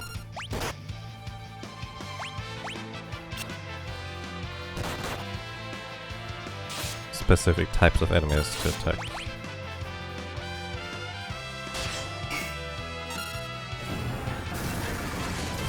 Gravity in Ferris, that's kind of mean. Basically, I want to have individual Reflect Knights rather than anything else.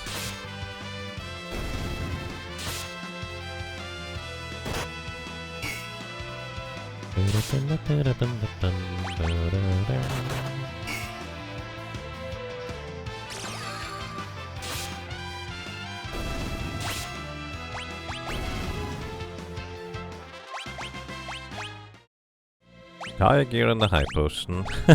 I get all the rare drops, except the one that I'm looking for.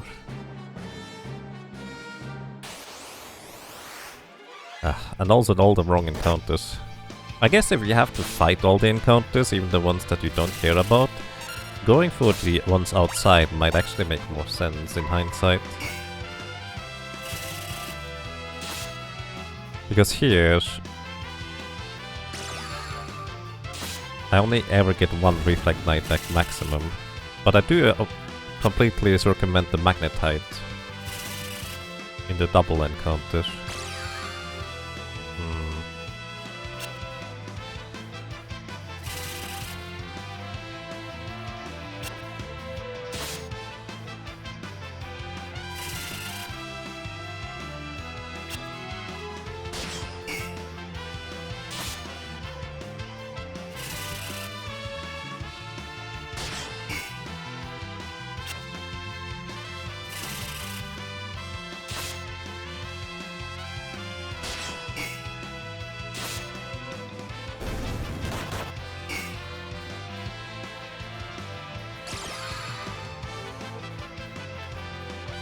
If we had a thief, we could actually guarantee stealing a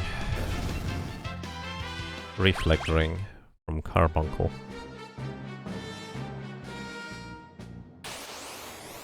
There we go, that's the encounter I want.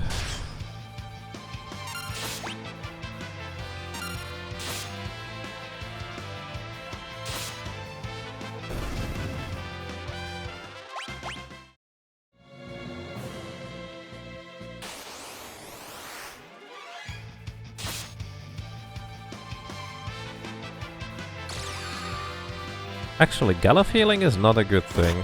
Huh. I hadn't considered that until now.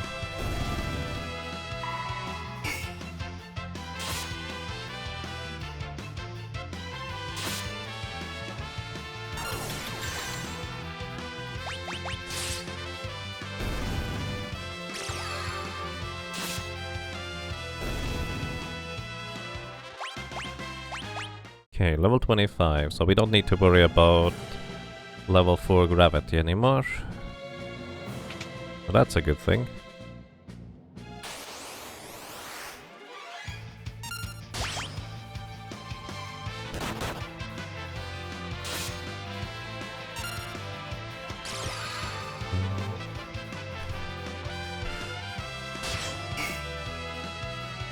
There's no level 5 tomb? There is, but no enemy will cast it in here. Like, technically the level trigger does have level 5 tomb if you control it, but it never will cast it.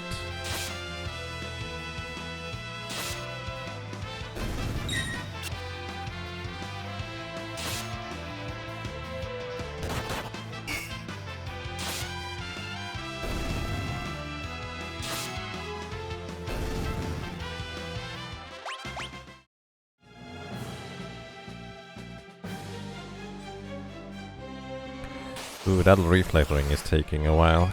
I mean, we're getting experience, so it's not the worst.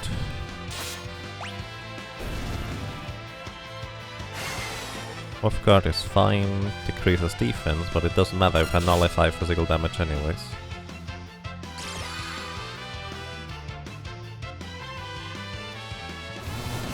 Hurricane is critical HP, but it never will kill you. I don't actually know whether these guys can kill you. That would be really inconvenient if they could. Nope, not with that.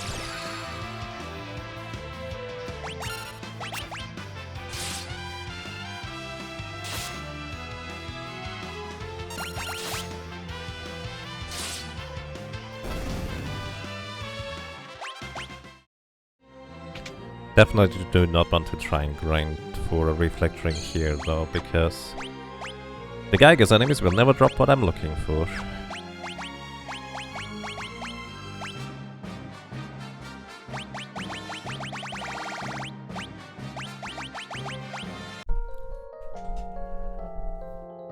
It's pretty inconvenient.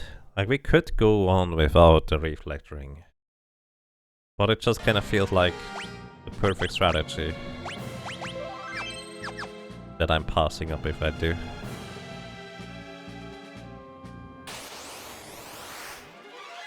Plan is not to get them Rada on up LP. I do not understand.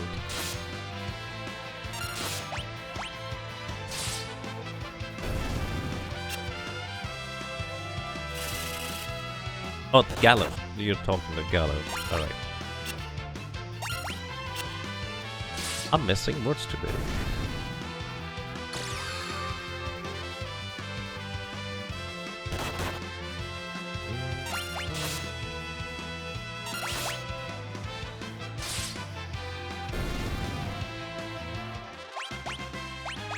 Learned how to master the ring.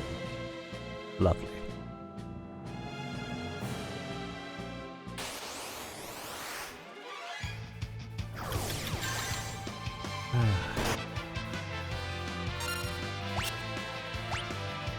That's so mean.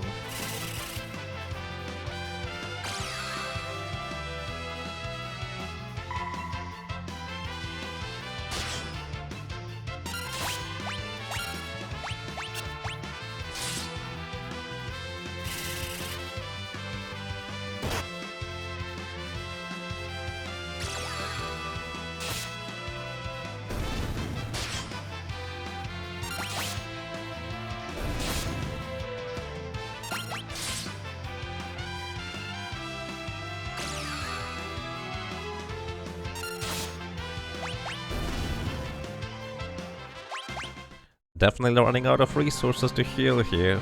This is very inconvenient.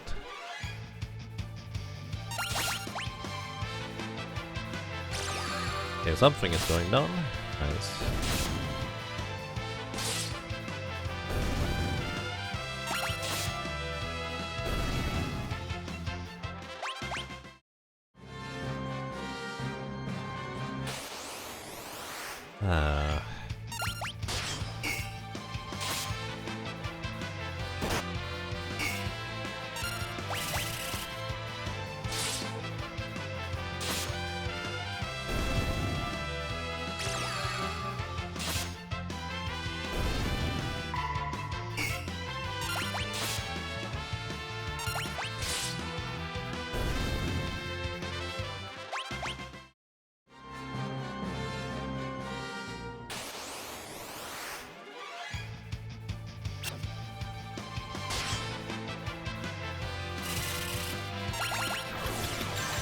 Could you not?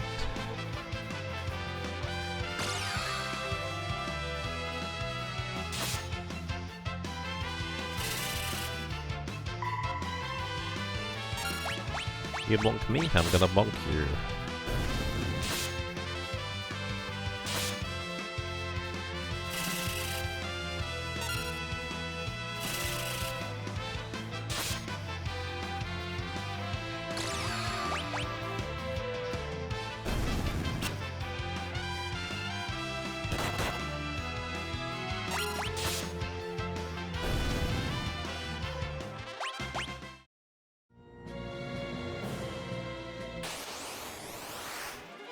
Oh, this guy is in here?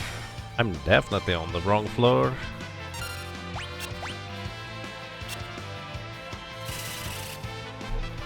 Note to self. If you can't run away, don't farm up for a reflect ring. This is terrible.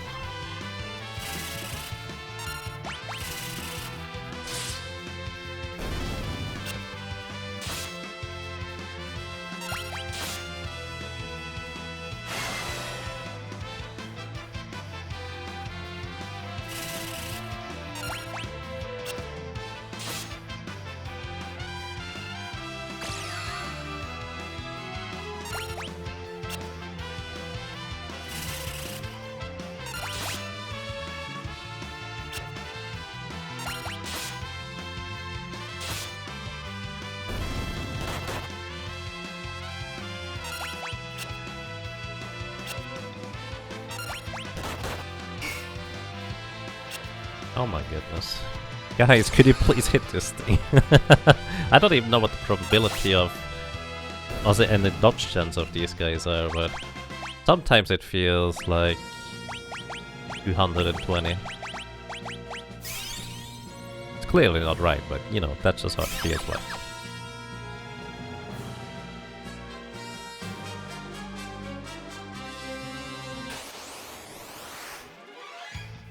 So we're going way over odds here, so that's less than ideal.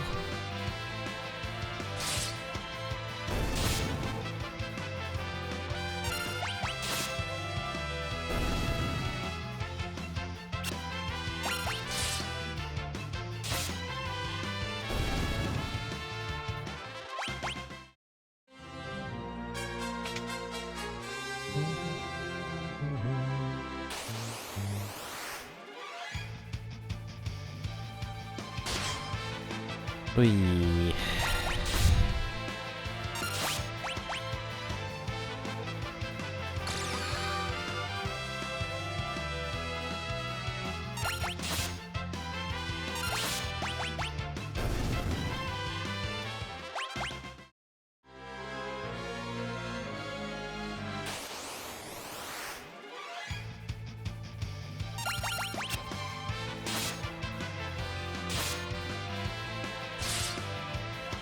This is perfectly, pretty much the perfect encounter that I would like to have. Ha! Including the reflect ring. There we go. That took quite a while.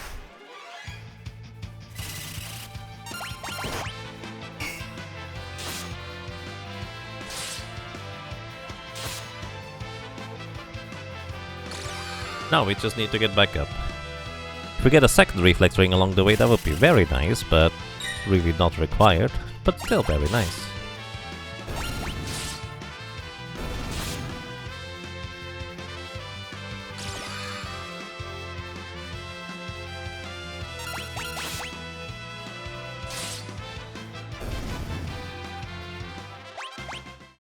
One thing I should do real quick is...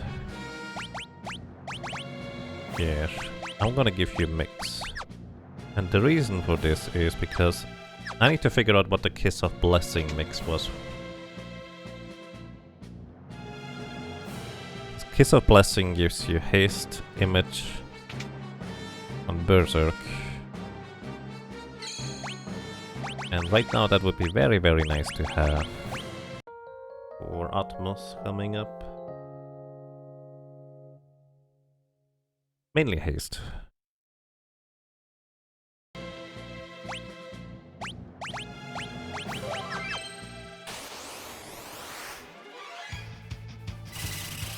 So let's see. Mix. So Kiss is pretty much guaranteed. Now of Blessing. Maybe Phoenix down? Kiss of Life. Oh no, not what I'm looking for.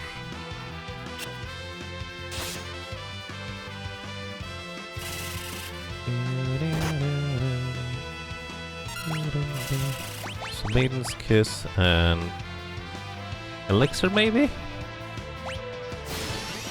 No, that is absorbing MP. That's an elixir used for no good reason.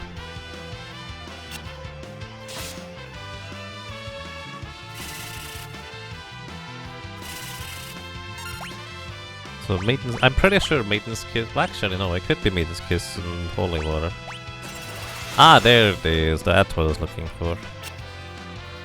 The Berserk and Haste and Image on a character, which means Ferris goes way faster and attacks like crazy now. It's pretty good. Very nice. Legendary Warrior, whatever that means.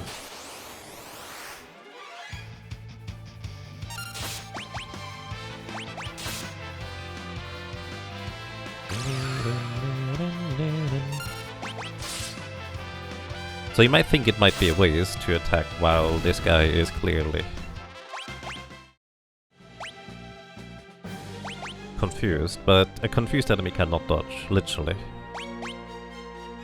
Alright, abilities. You're gonna get Mix, because we're gonna give everybody... So Kiss of Blessing is really easy to get apparently. So Atmos, 20,000 HP, -3, and susceptible to being put to sleep. We could technically use a sleep plate, but it's easier to just try and nuke through its HP. So as long as all 4 characters are alive, he will hit like a truck and rain down comets. So the one thing we need to hope for is he doesn't kill 2 of my characters at the same time. And if anybody, he should kill preferably Lena in this. That is not Lena. Don't kill 2, please. Thank you. Okay, Mix. Holy Water, Maiden's Kiss. Mix. Maiden's Kiss. Holy Water. So these 2 characters are gonna now attack like crazy. Go really... Wow, that's unusual. That's just mean. Wait. They're... Eh? The thingy didn't get cancelled, they're haste. Are they both hasted and slowed now, or what? Either way, there's multiple ways of doing this, but one of the easiest ways to deal with this thing is to just kill it before it kills you.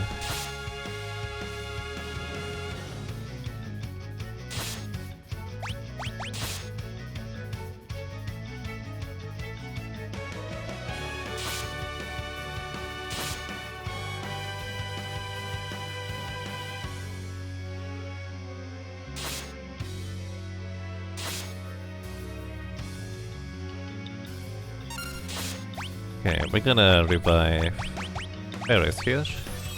Hope that it kills Lena or Moth rather than Ferris. Don't kill Ferris, please! Come on, dude. That's just rude.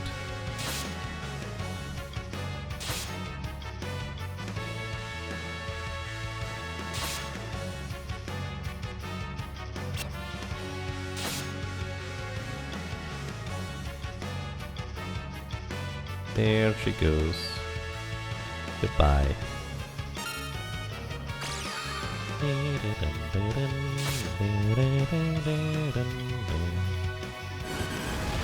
Alright, that's the correct target. Now we just wait and hope. It should be fine, right? Especially if a sword ends in there. Normal, they cancel each other? Weird. Normally you can't have, like, haste and slow at the same time. But I guess you can in this game, so that means Hermes Sandals are even more important. Alright. Don't worry about Ferris disappearing, she will be right back with us. Is Berserk at all improved in this version? Berserker is kind of improved a little bit. Because instead of taking an entire full turn to, well, get going, you immediately start attacking in the first turn. Or the Berserker starts immediately attacking in the first turn. Beyond that is the same.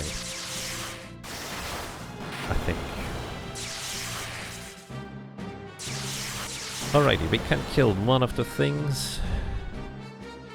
Yeah, we're just gonna take the easy route, I suppose.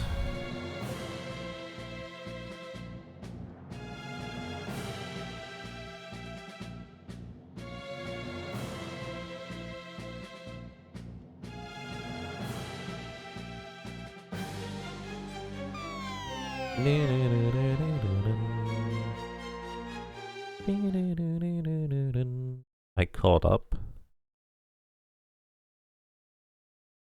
You mean I lost time? Well then again, I have a very easy plan to deal with X-Death. There's not technically a reason to fight Gilgamesh.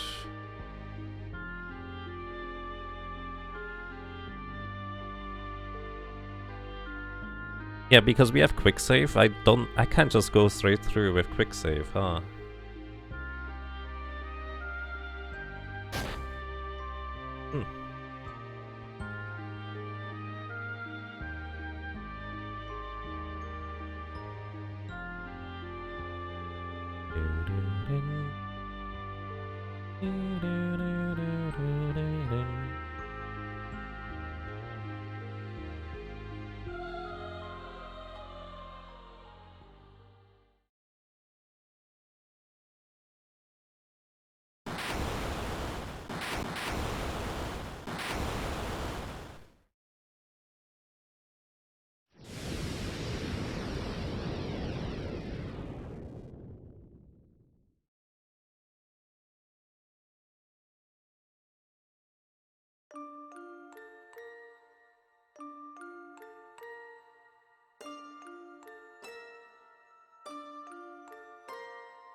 So we do have now quite a bit of money, probably, so we can at least stock up on a few Phoenix Downs, High Potions, and Wind Daggers. How many Wind Daggers do I want?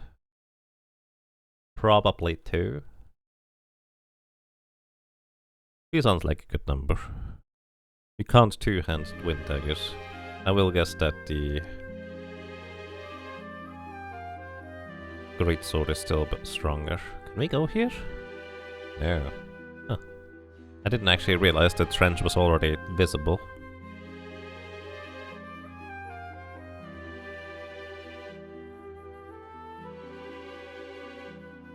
Wish I could play a Super Nintendo version with these graphics, but everything like mechanically is just Super Nintendo. That would be my perfect version of this game. Alright, do I need the Guardian Dagger, the second one? Might as well grab it.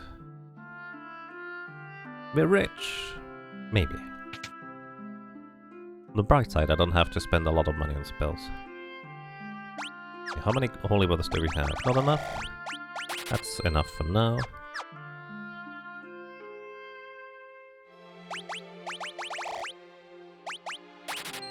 I need 3 of these. How much does that cost? Oof, almost everything. Let's go for a bit less.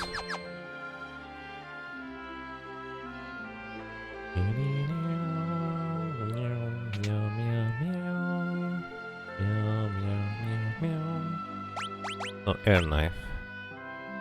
Could go with 3. Nah, 2 is fine. So the reason why air knife to begin with is because they are pretty decently strong, but more importantly, more reliable than what we have until now anyways. And the upcoming enemies are actually weak to wind, And they have a lot of HP, so the more damage we do to them, the better. Reminds me. You go back to Berserking, please.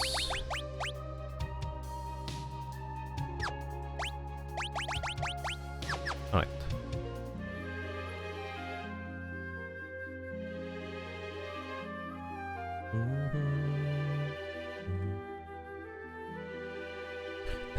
Thank you, Regason. Also, thank you, Vilagar. By the way, I'd just like to point out that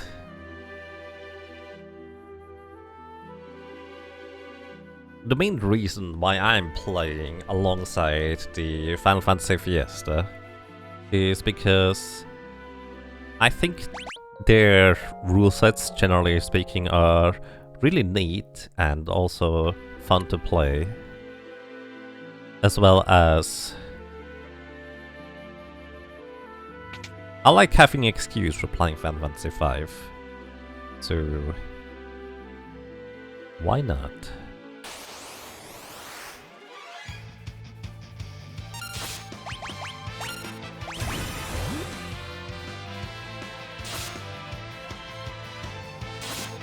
Did you take counterattack?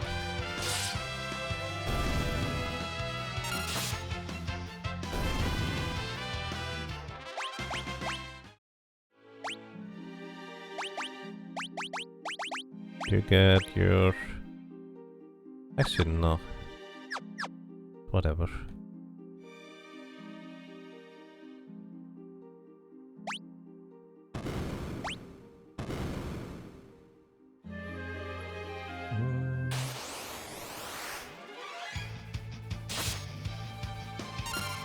Mix.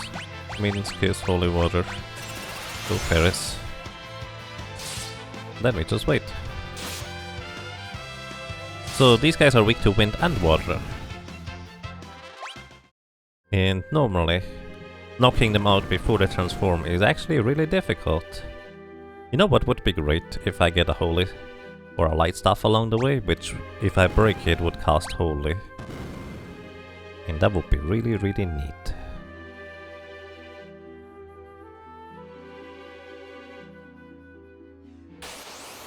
But we will still have plenty of opportunities for that anyways.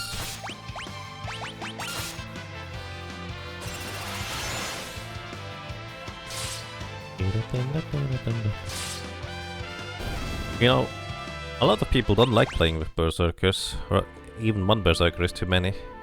Which I respect, that makes a lot of sense. It can be really irritating to try and deal with something that you can't control. Well, not directly anyways.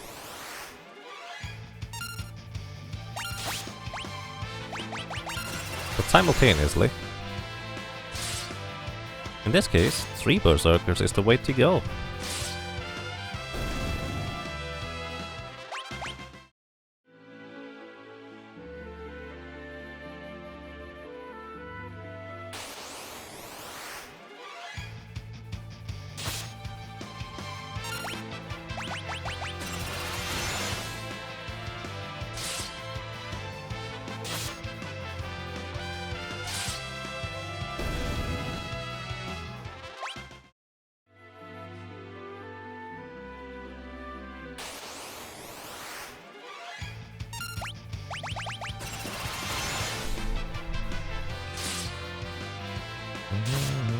You know, considering the Kiss of Blessing name, I probably should have recognized earlier that it's just Maiden's Kiss plus Holy Water.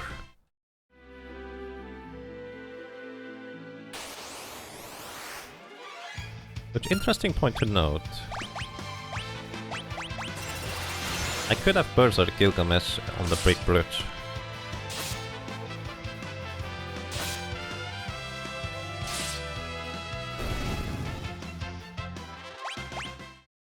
He actually got the Staff of Light, nice. That's gonna make Xdev a bit easier too. So we're gonna go Magic Dragon. And we can just... Yeah, it's gonna be fine.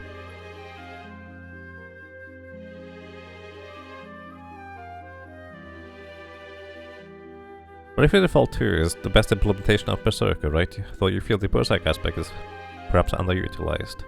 It is the... So here's the thing, I don't entirely remember Bravely Default 2 anymore. I just remember it's an amazing game that I really enjoyed playing through. For the most part. Actually, maybe the one thing I would like to have of Bravely Default 2 would be an ability to skip the story more easily. Like, the story was nice the first time through, but afterwards I just wanted to try, like, Forge of Fiesta style playthroughs. But it was really difficult because the story just kind of keeps going for so long. I never ended up doing that. Either way, Sky Dragon, thank you. Thank you so much for subscribing with Prime Gaming. Welcome to you. And I'm glad you enjoy your stay. Thank you.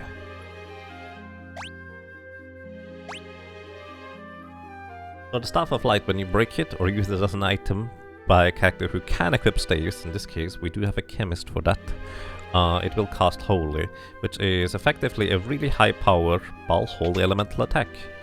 Which...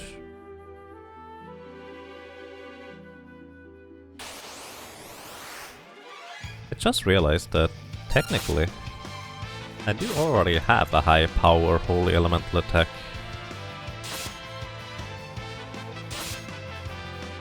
Right?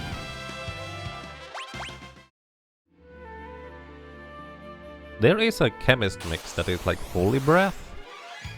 Hang on. Holy Water and Dragon? Fine. Ah, yeah, we do have actually Holy Breath. It's not as strong, I guess.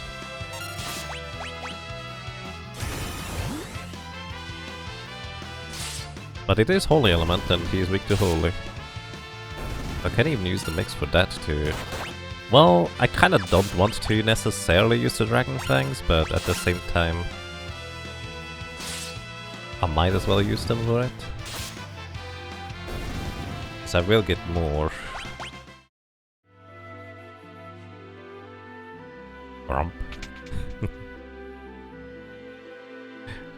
I like rabbits. Gigantic mouth. That's kind of mostly what they are. Just a gigantic mouth.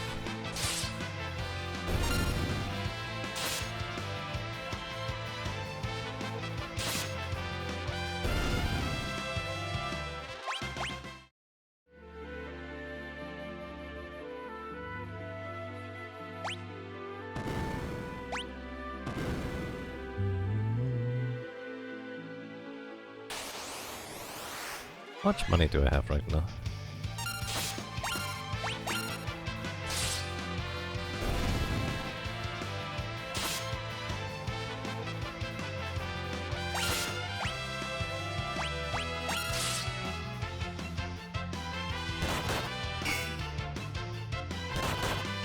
Because maybe I should go back real quick and get the Cornago Gourd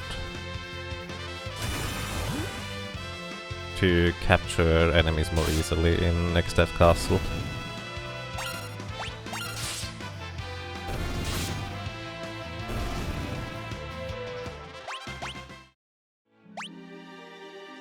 Yeah, we can actually easily afford it right now.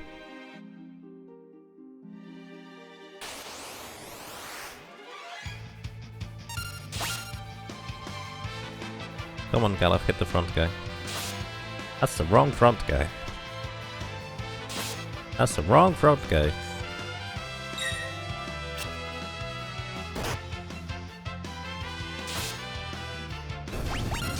Works for me.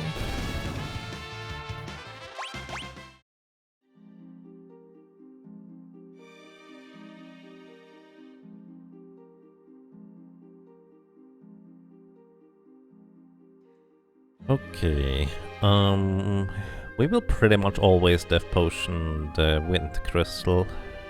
Kinda makes the most sense. What else? Put the Fire Crystal to low HP, give the Flame Shield to Ferris. Probably what I will be doing. Hang on.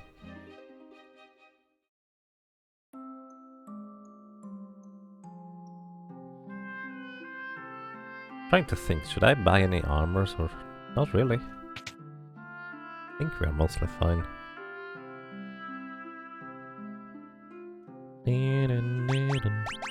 Just gonna stock up on these because they're always useful pretty much. And the rest goes into high potions. Right, I think we're finally afloat with monies.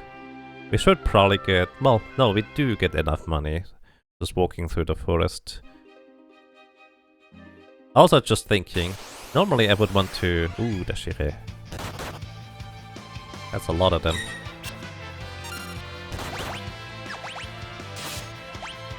Wind kiss holy water. Normally I would want to go...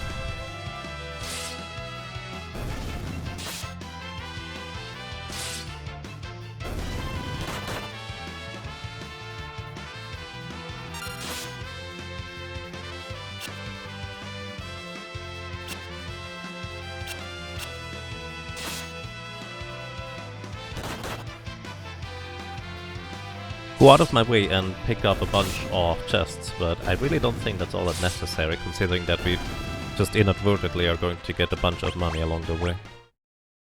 If we want to or not.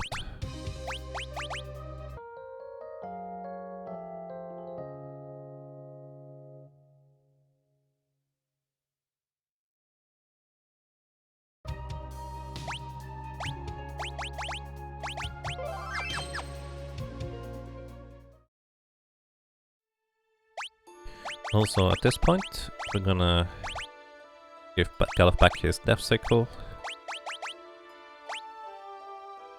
No, you don't get the reflecting, my friend. There's a bunch of chests in here that contain money, and a decent amount too. I will probably go out of my way for 2 of them, but not much more. Most of them are not really that worthwhile.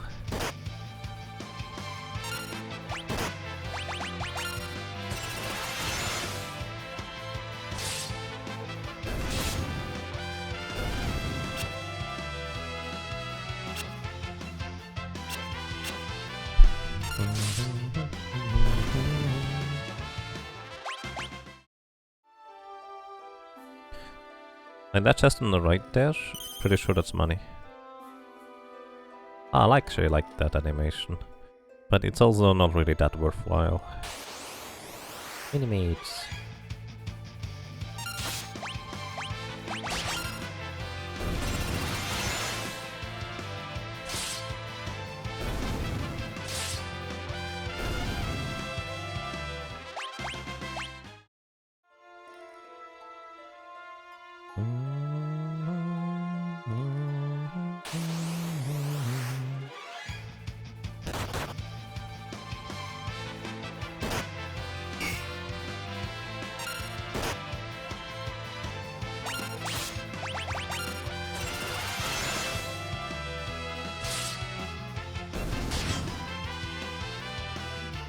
Main downside of Berserkers, random attacking.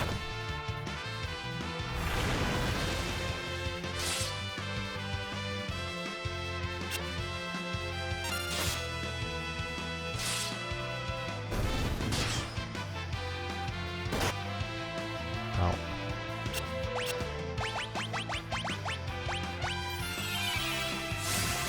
Oh right, you have to have... wait.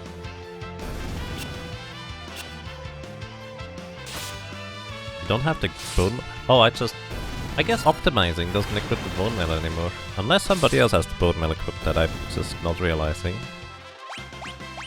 Wizard hat. Good. Who has the bone mail? Nobody does, right? Ah, yes, it does not automatically equip the bone mail. You know what? I'm fine with this. Makes it easier to revive people. There's a chest on the right side that contains money too. A bit more than the previous chest. It's probably worthwhile for most people to pick up.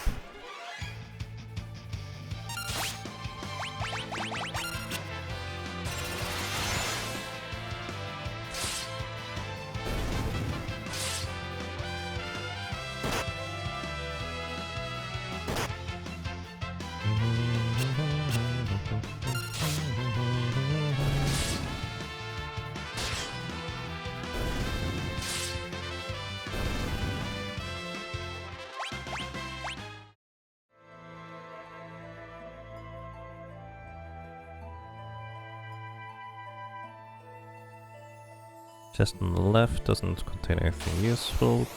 Bottom right is a chemist drink, but you don't have to worry too much about that.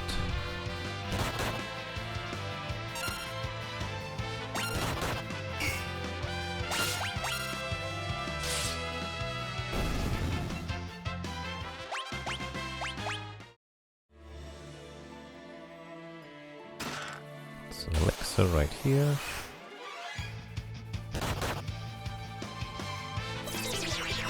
Uh-oh. Well, to be fair, this is the least dangerous target to confuse.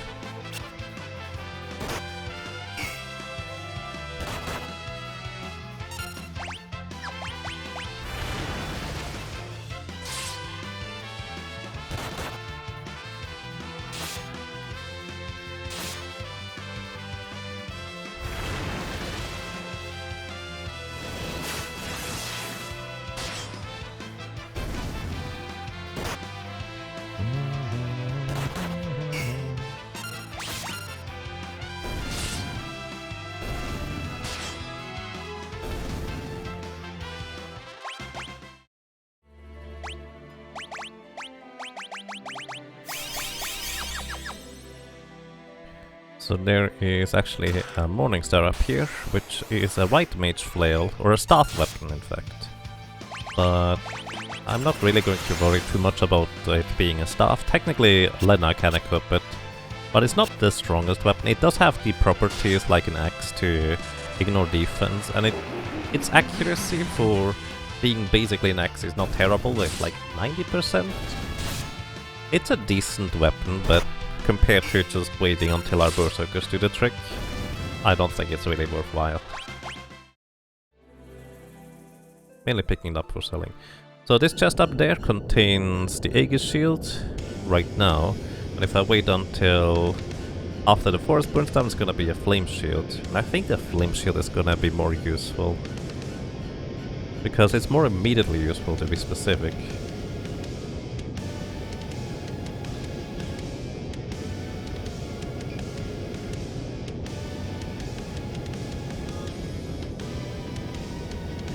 Here's the thing, I do remember there being a chemist mix to get float. It's something along the lines of antidote plus something. Pretty sure it contains antidote, but I don't know what.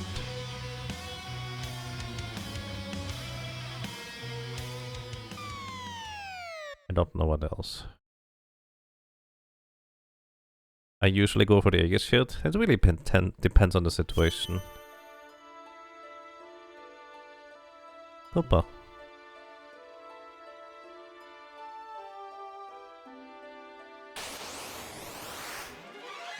Oh no. Back attack.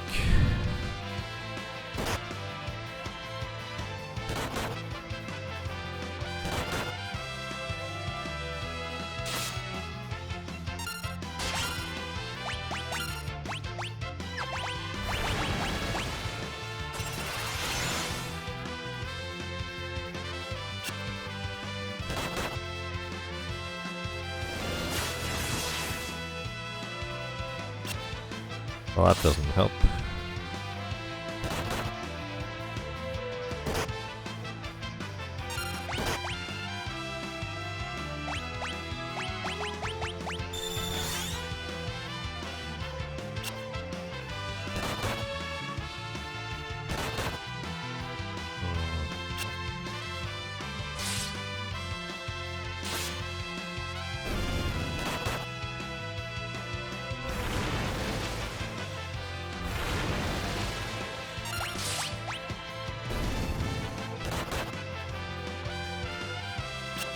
Okay, Lena should be safe from physical attacks at least.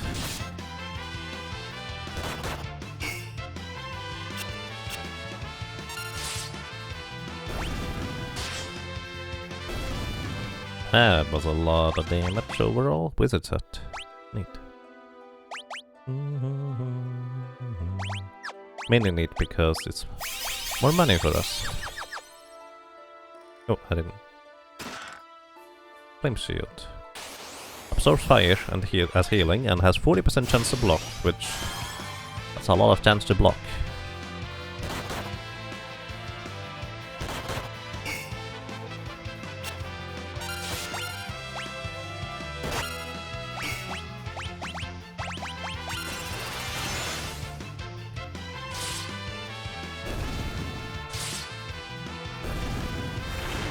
Alrighty. I think after the crystals, I will probably be done for today. Like, I was kind of hoping to do this in one sitting, but this is shaping up to take a bit longer than that. I predict it will take me like 3 to 4 more hours after this.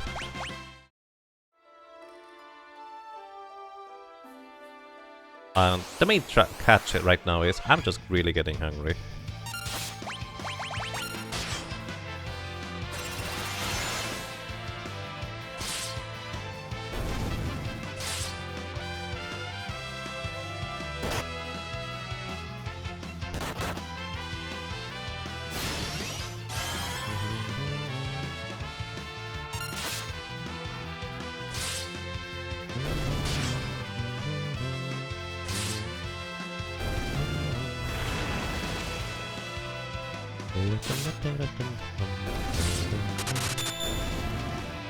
Oh.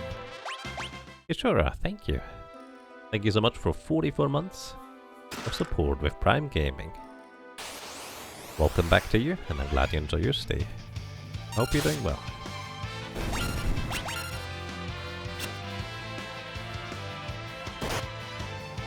And thank you for the good luck. Definitely feels like I can need it. Can use it.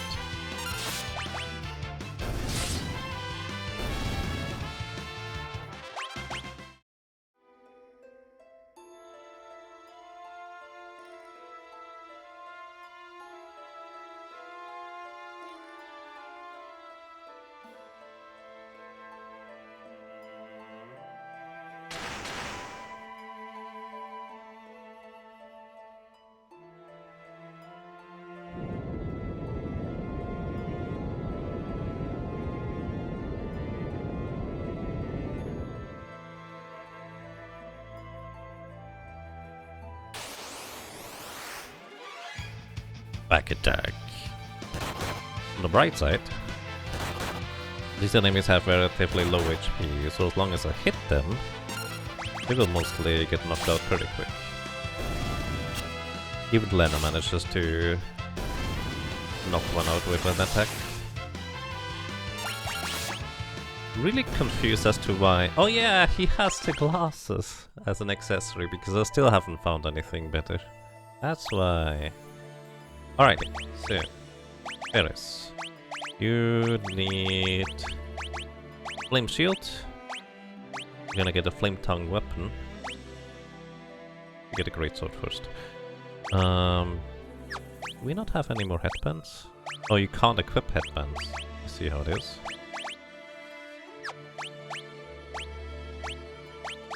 And you get Bone Mail for physical defense.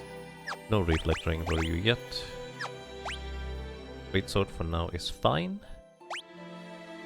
Gonna give you the Chain Whip, as well as remove your ability to Berserk. Get your mix, and you go in the back row. I think that's mostly what we need at this point. Yeah. I didn't save, did I? Oh well. It should be fine. Welcome to the Seal Guardians. Each one of them has 7,777 HP. They are also level 77, which means hitting anything that has a chance to hit is kind of low chance, even though they are technically susceptible to Doom, which Galef can cast via the Death Sickle. Doom Sickle. All they do is do physical attacks, initially. They literally don't do anything else. But no. No, don't kill that one, I need that one. Oh, that's not good.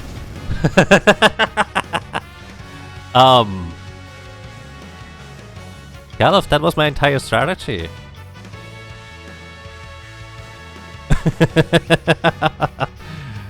um...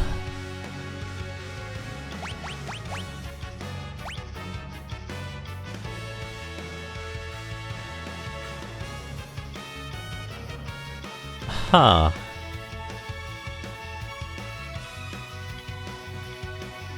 Okay.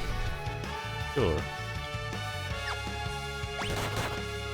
I guess powering up Ferris Holy Water Antidote should be Samsonite. Okay, sure. We're just gonna do this the hard way, I suppose. So each one of these crystals has a different element associated with them. We're just gonna throw potions around, I guess. Actually, Ferris has... Oh, this is awkward.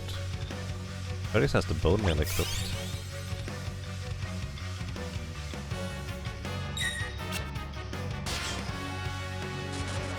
Wow, really? Did they nerf their magic evasion or something?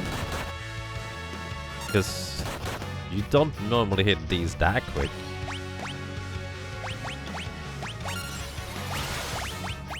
Just powering up Ferris. Every time a Samsonite is gives Ferris plus 10 levels.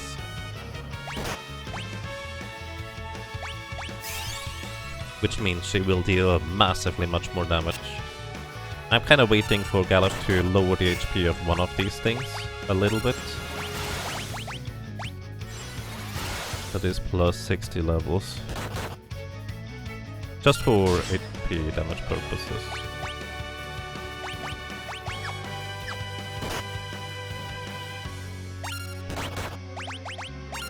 That is plus 80 levels.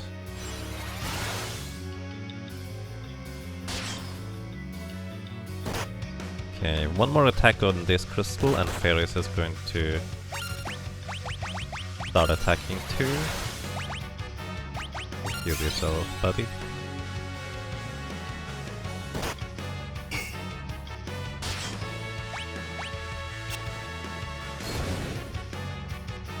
Ooh, that's not nearly as much damage as I hoped it would be. In this case, we invest a Turtle Shell plus Maiden's Kiss for Drain Kiss. Should deal decent damage. Not enough. I was hoping to avoid that. Turtle Shell plus Maiden's Kiss. Wait, that's the wrong thing, didn't... Wasn't it? Alright, we're fine. Probably fine. That's actually not bad. Now, Antidote plus what was... Loading. Antidote and Maiden's Kiss, I think? Yes. So this is... The last crystal here is ground-based, so... As long as we're levitating, we're fine. I'm glad I remembered that mix. Get up, Galuf.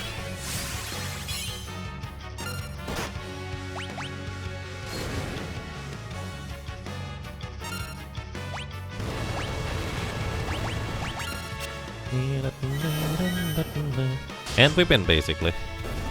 Galuf just knocked... I didn't even use the death thingy. Holy moly. Also, that was 2 rare drops from these crystals. Want to point that out. Either way, I meant to use Death Po. So, my plan was... Basically, when they drop below 3000 HP remaining, they start spamming their elemental attack. The left crystal is Wind Element. Right crystal is technically water, but it's actually neutral because Waku Rake is neutral, whatever. The bottom crystal is earth, so we can float over that or levitate over that. The upper crystal would be fire. My plan was to put the fire crystal into critical HP and just have Ferris with the flame shield equipped deal massive damage to... Well, just kind of get healed through the fire attacks and then just whittle the other crystals down slowly. Which, by the way, Ferris dealt 2000 damage without two-handed because I forgot to unequip her shields. So technically she should have dealt 4000 damage with these attacks. I just forgot to remove the shield to get double grip again. So yeah, this somehow worked out in our favor.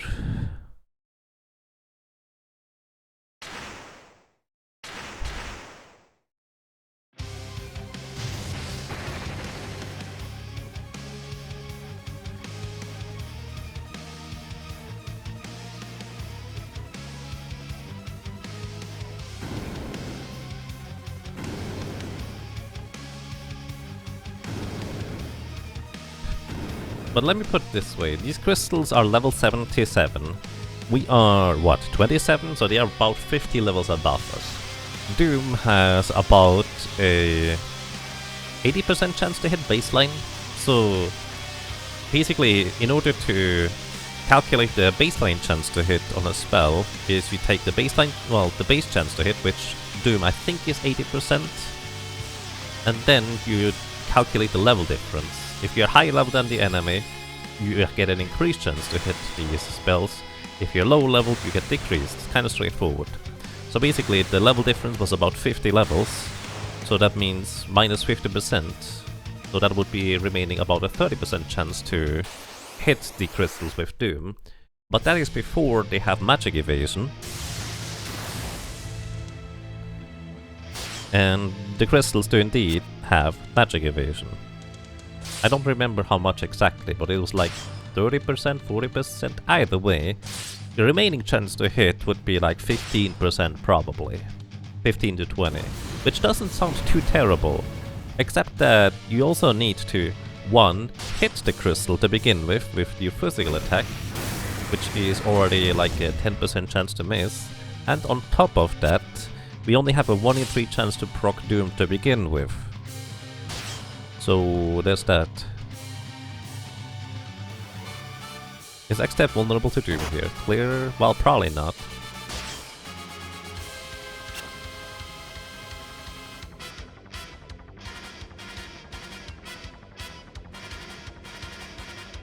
But yeah, that was fascinating.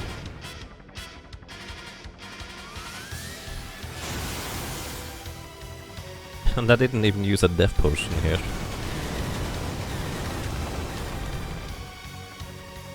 To be fair, I don't technically know whether death potion is guaranteed to hit in this game. I just assumed it is.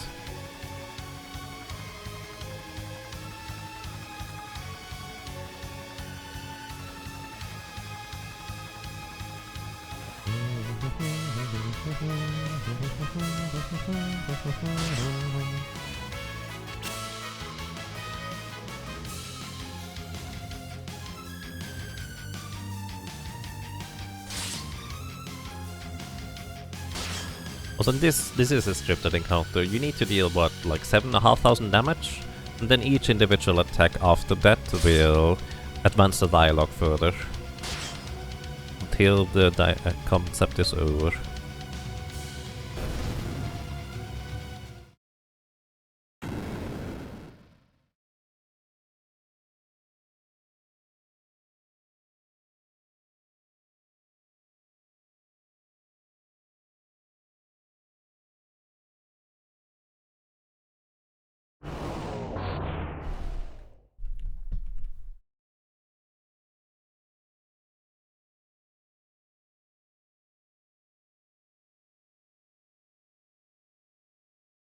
I was actually really worried initially because I didn't save going into this battle. Because normally I just go like straight south out of the entire area to save outside. But because you can quick save, I was thinking, oh, I'm just gonna quick save before the boss. And then my muscle memory just was like, okay, I did everything to prepare equipment-wise. Let's just go into the boss fight. And I forgot.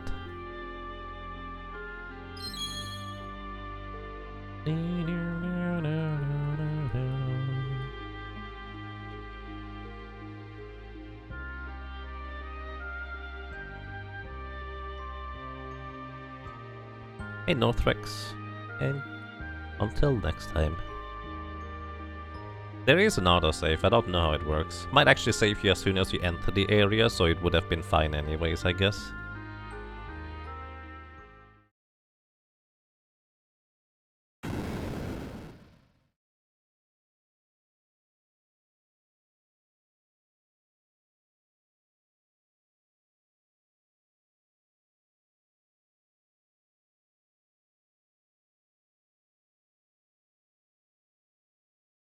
Yeah, I'm pretty sure actually that's how it is. Every time you make a screen transition, it probably auto-saves. Which means we would have been perfectly fine.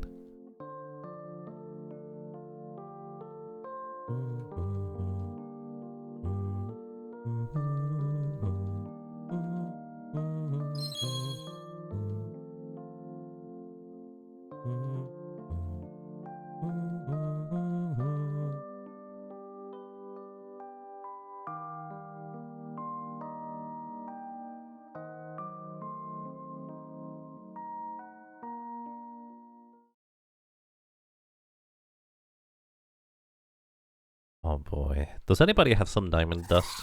Because I need to resurrect some frogs.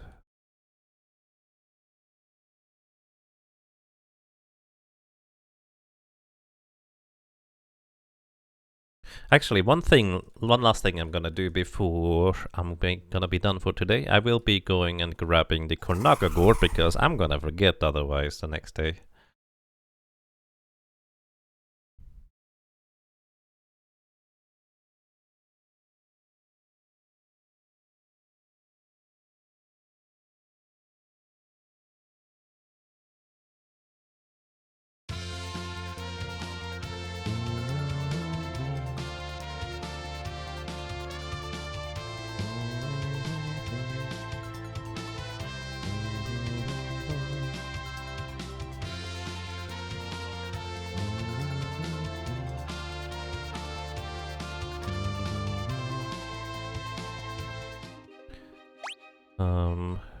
Oh yeah, Kryl is automatically the Berserker here. You're not gonna get a Death Sickle, you get an Air Knife and a random shield. Gold shield is fine. We soon get another shield anyways, in the Ice Shield. And we technically could also pick up a Diamond Shield, which I might. Oh, now good, there we go. So I need to bring one of those under 1/8 HP. Just hoping that Kryl just does exactly that much damage. Nope, that's too much.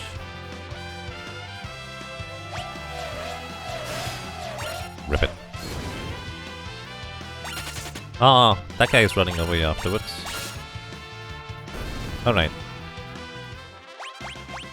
So... Fairy's damage is good actually for this, apparently. So what I need to do is I need to get this encounter again.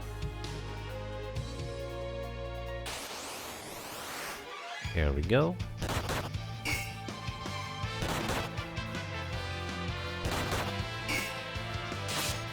That's fine. Don't hit fairies, that's fine. Can catch this guy. Till's too strong, really.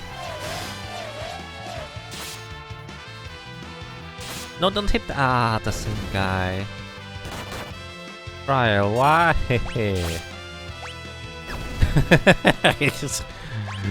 You're a little monster. It's great.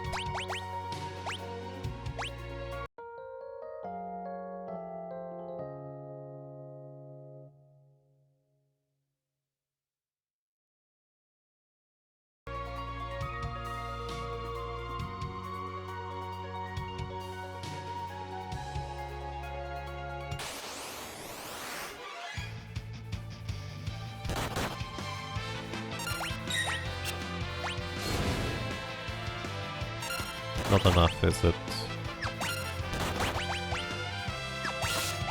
No! You meanie! You're never gonna be done at this rate, Kryl. Come on.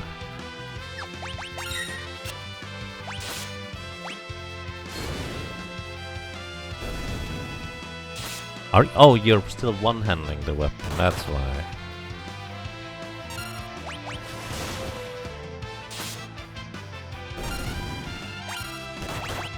I need to remove the shield to actually deal more damage. And yes, for some reason that snake is already pre-poisoned.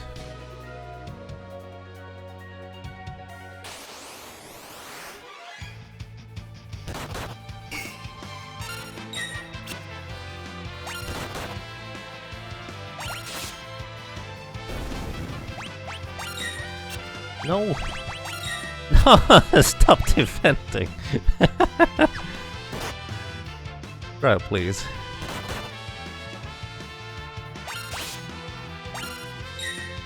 Oh my goodness.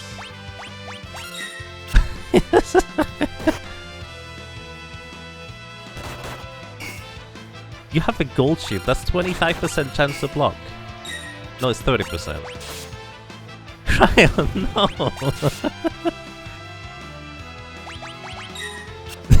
She's unstoppable. She has a war against these frogs. Jeez.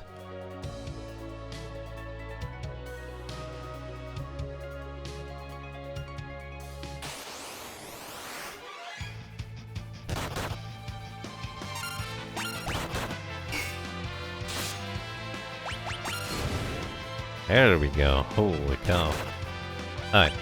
Hit this one once. That's too much damage, actually. See whether we can maybe... Oh yeah, I forgot about that part. That's actually really bad.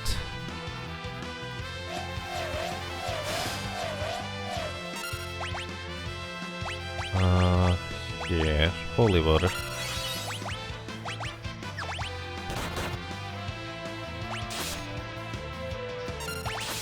Catch him. Yes! Alright, we got a Konago. There we go. That's all we needed. I saw the opportunity and it worked.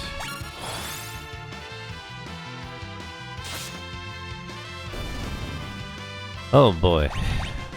That was a mess. There we go. Now, with a Konago and at least 10,000 monies, we can turn this in.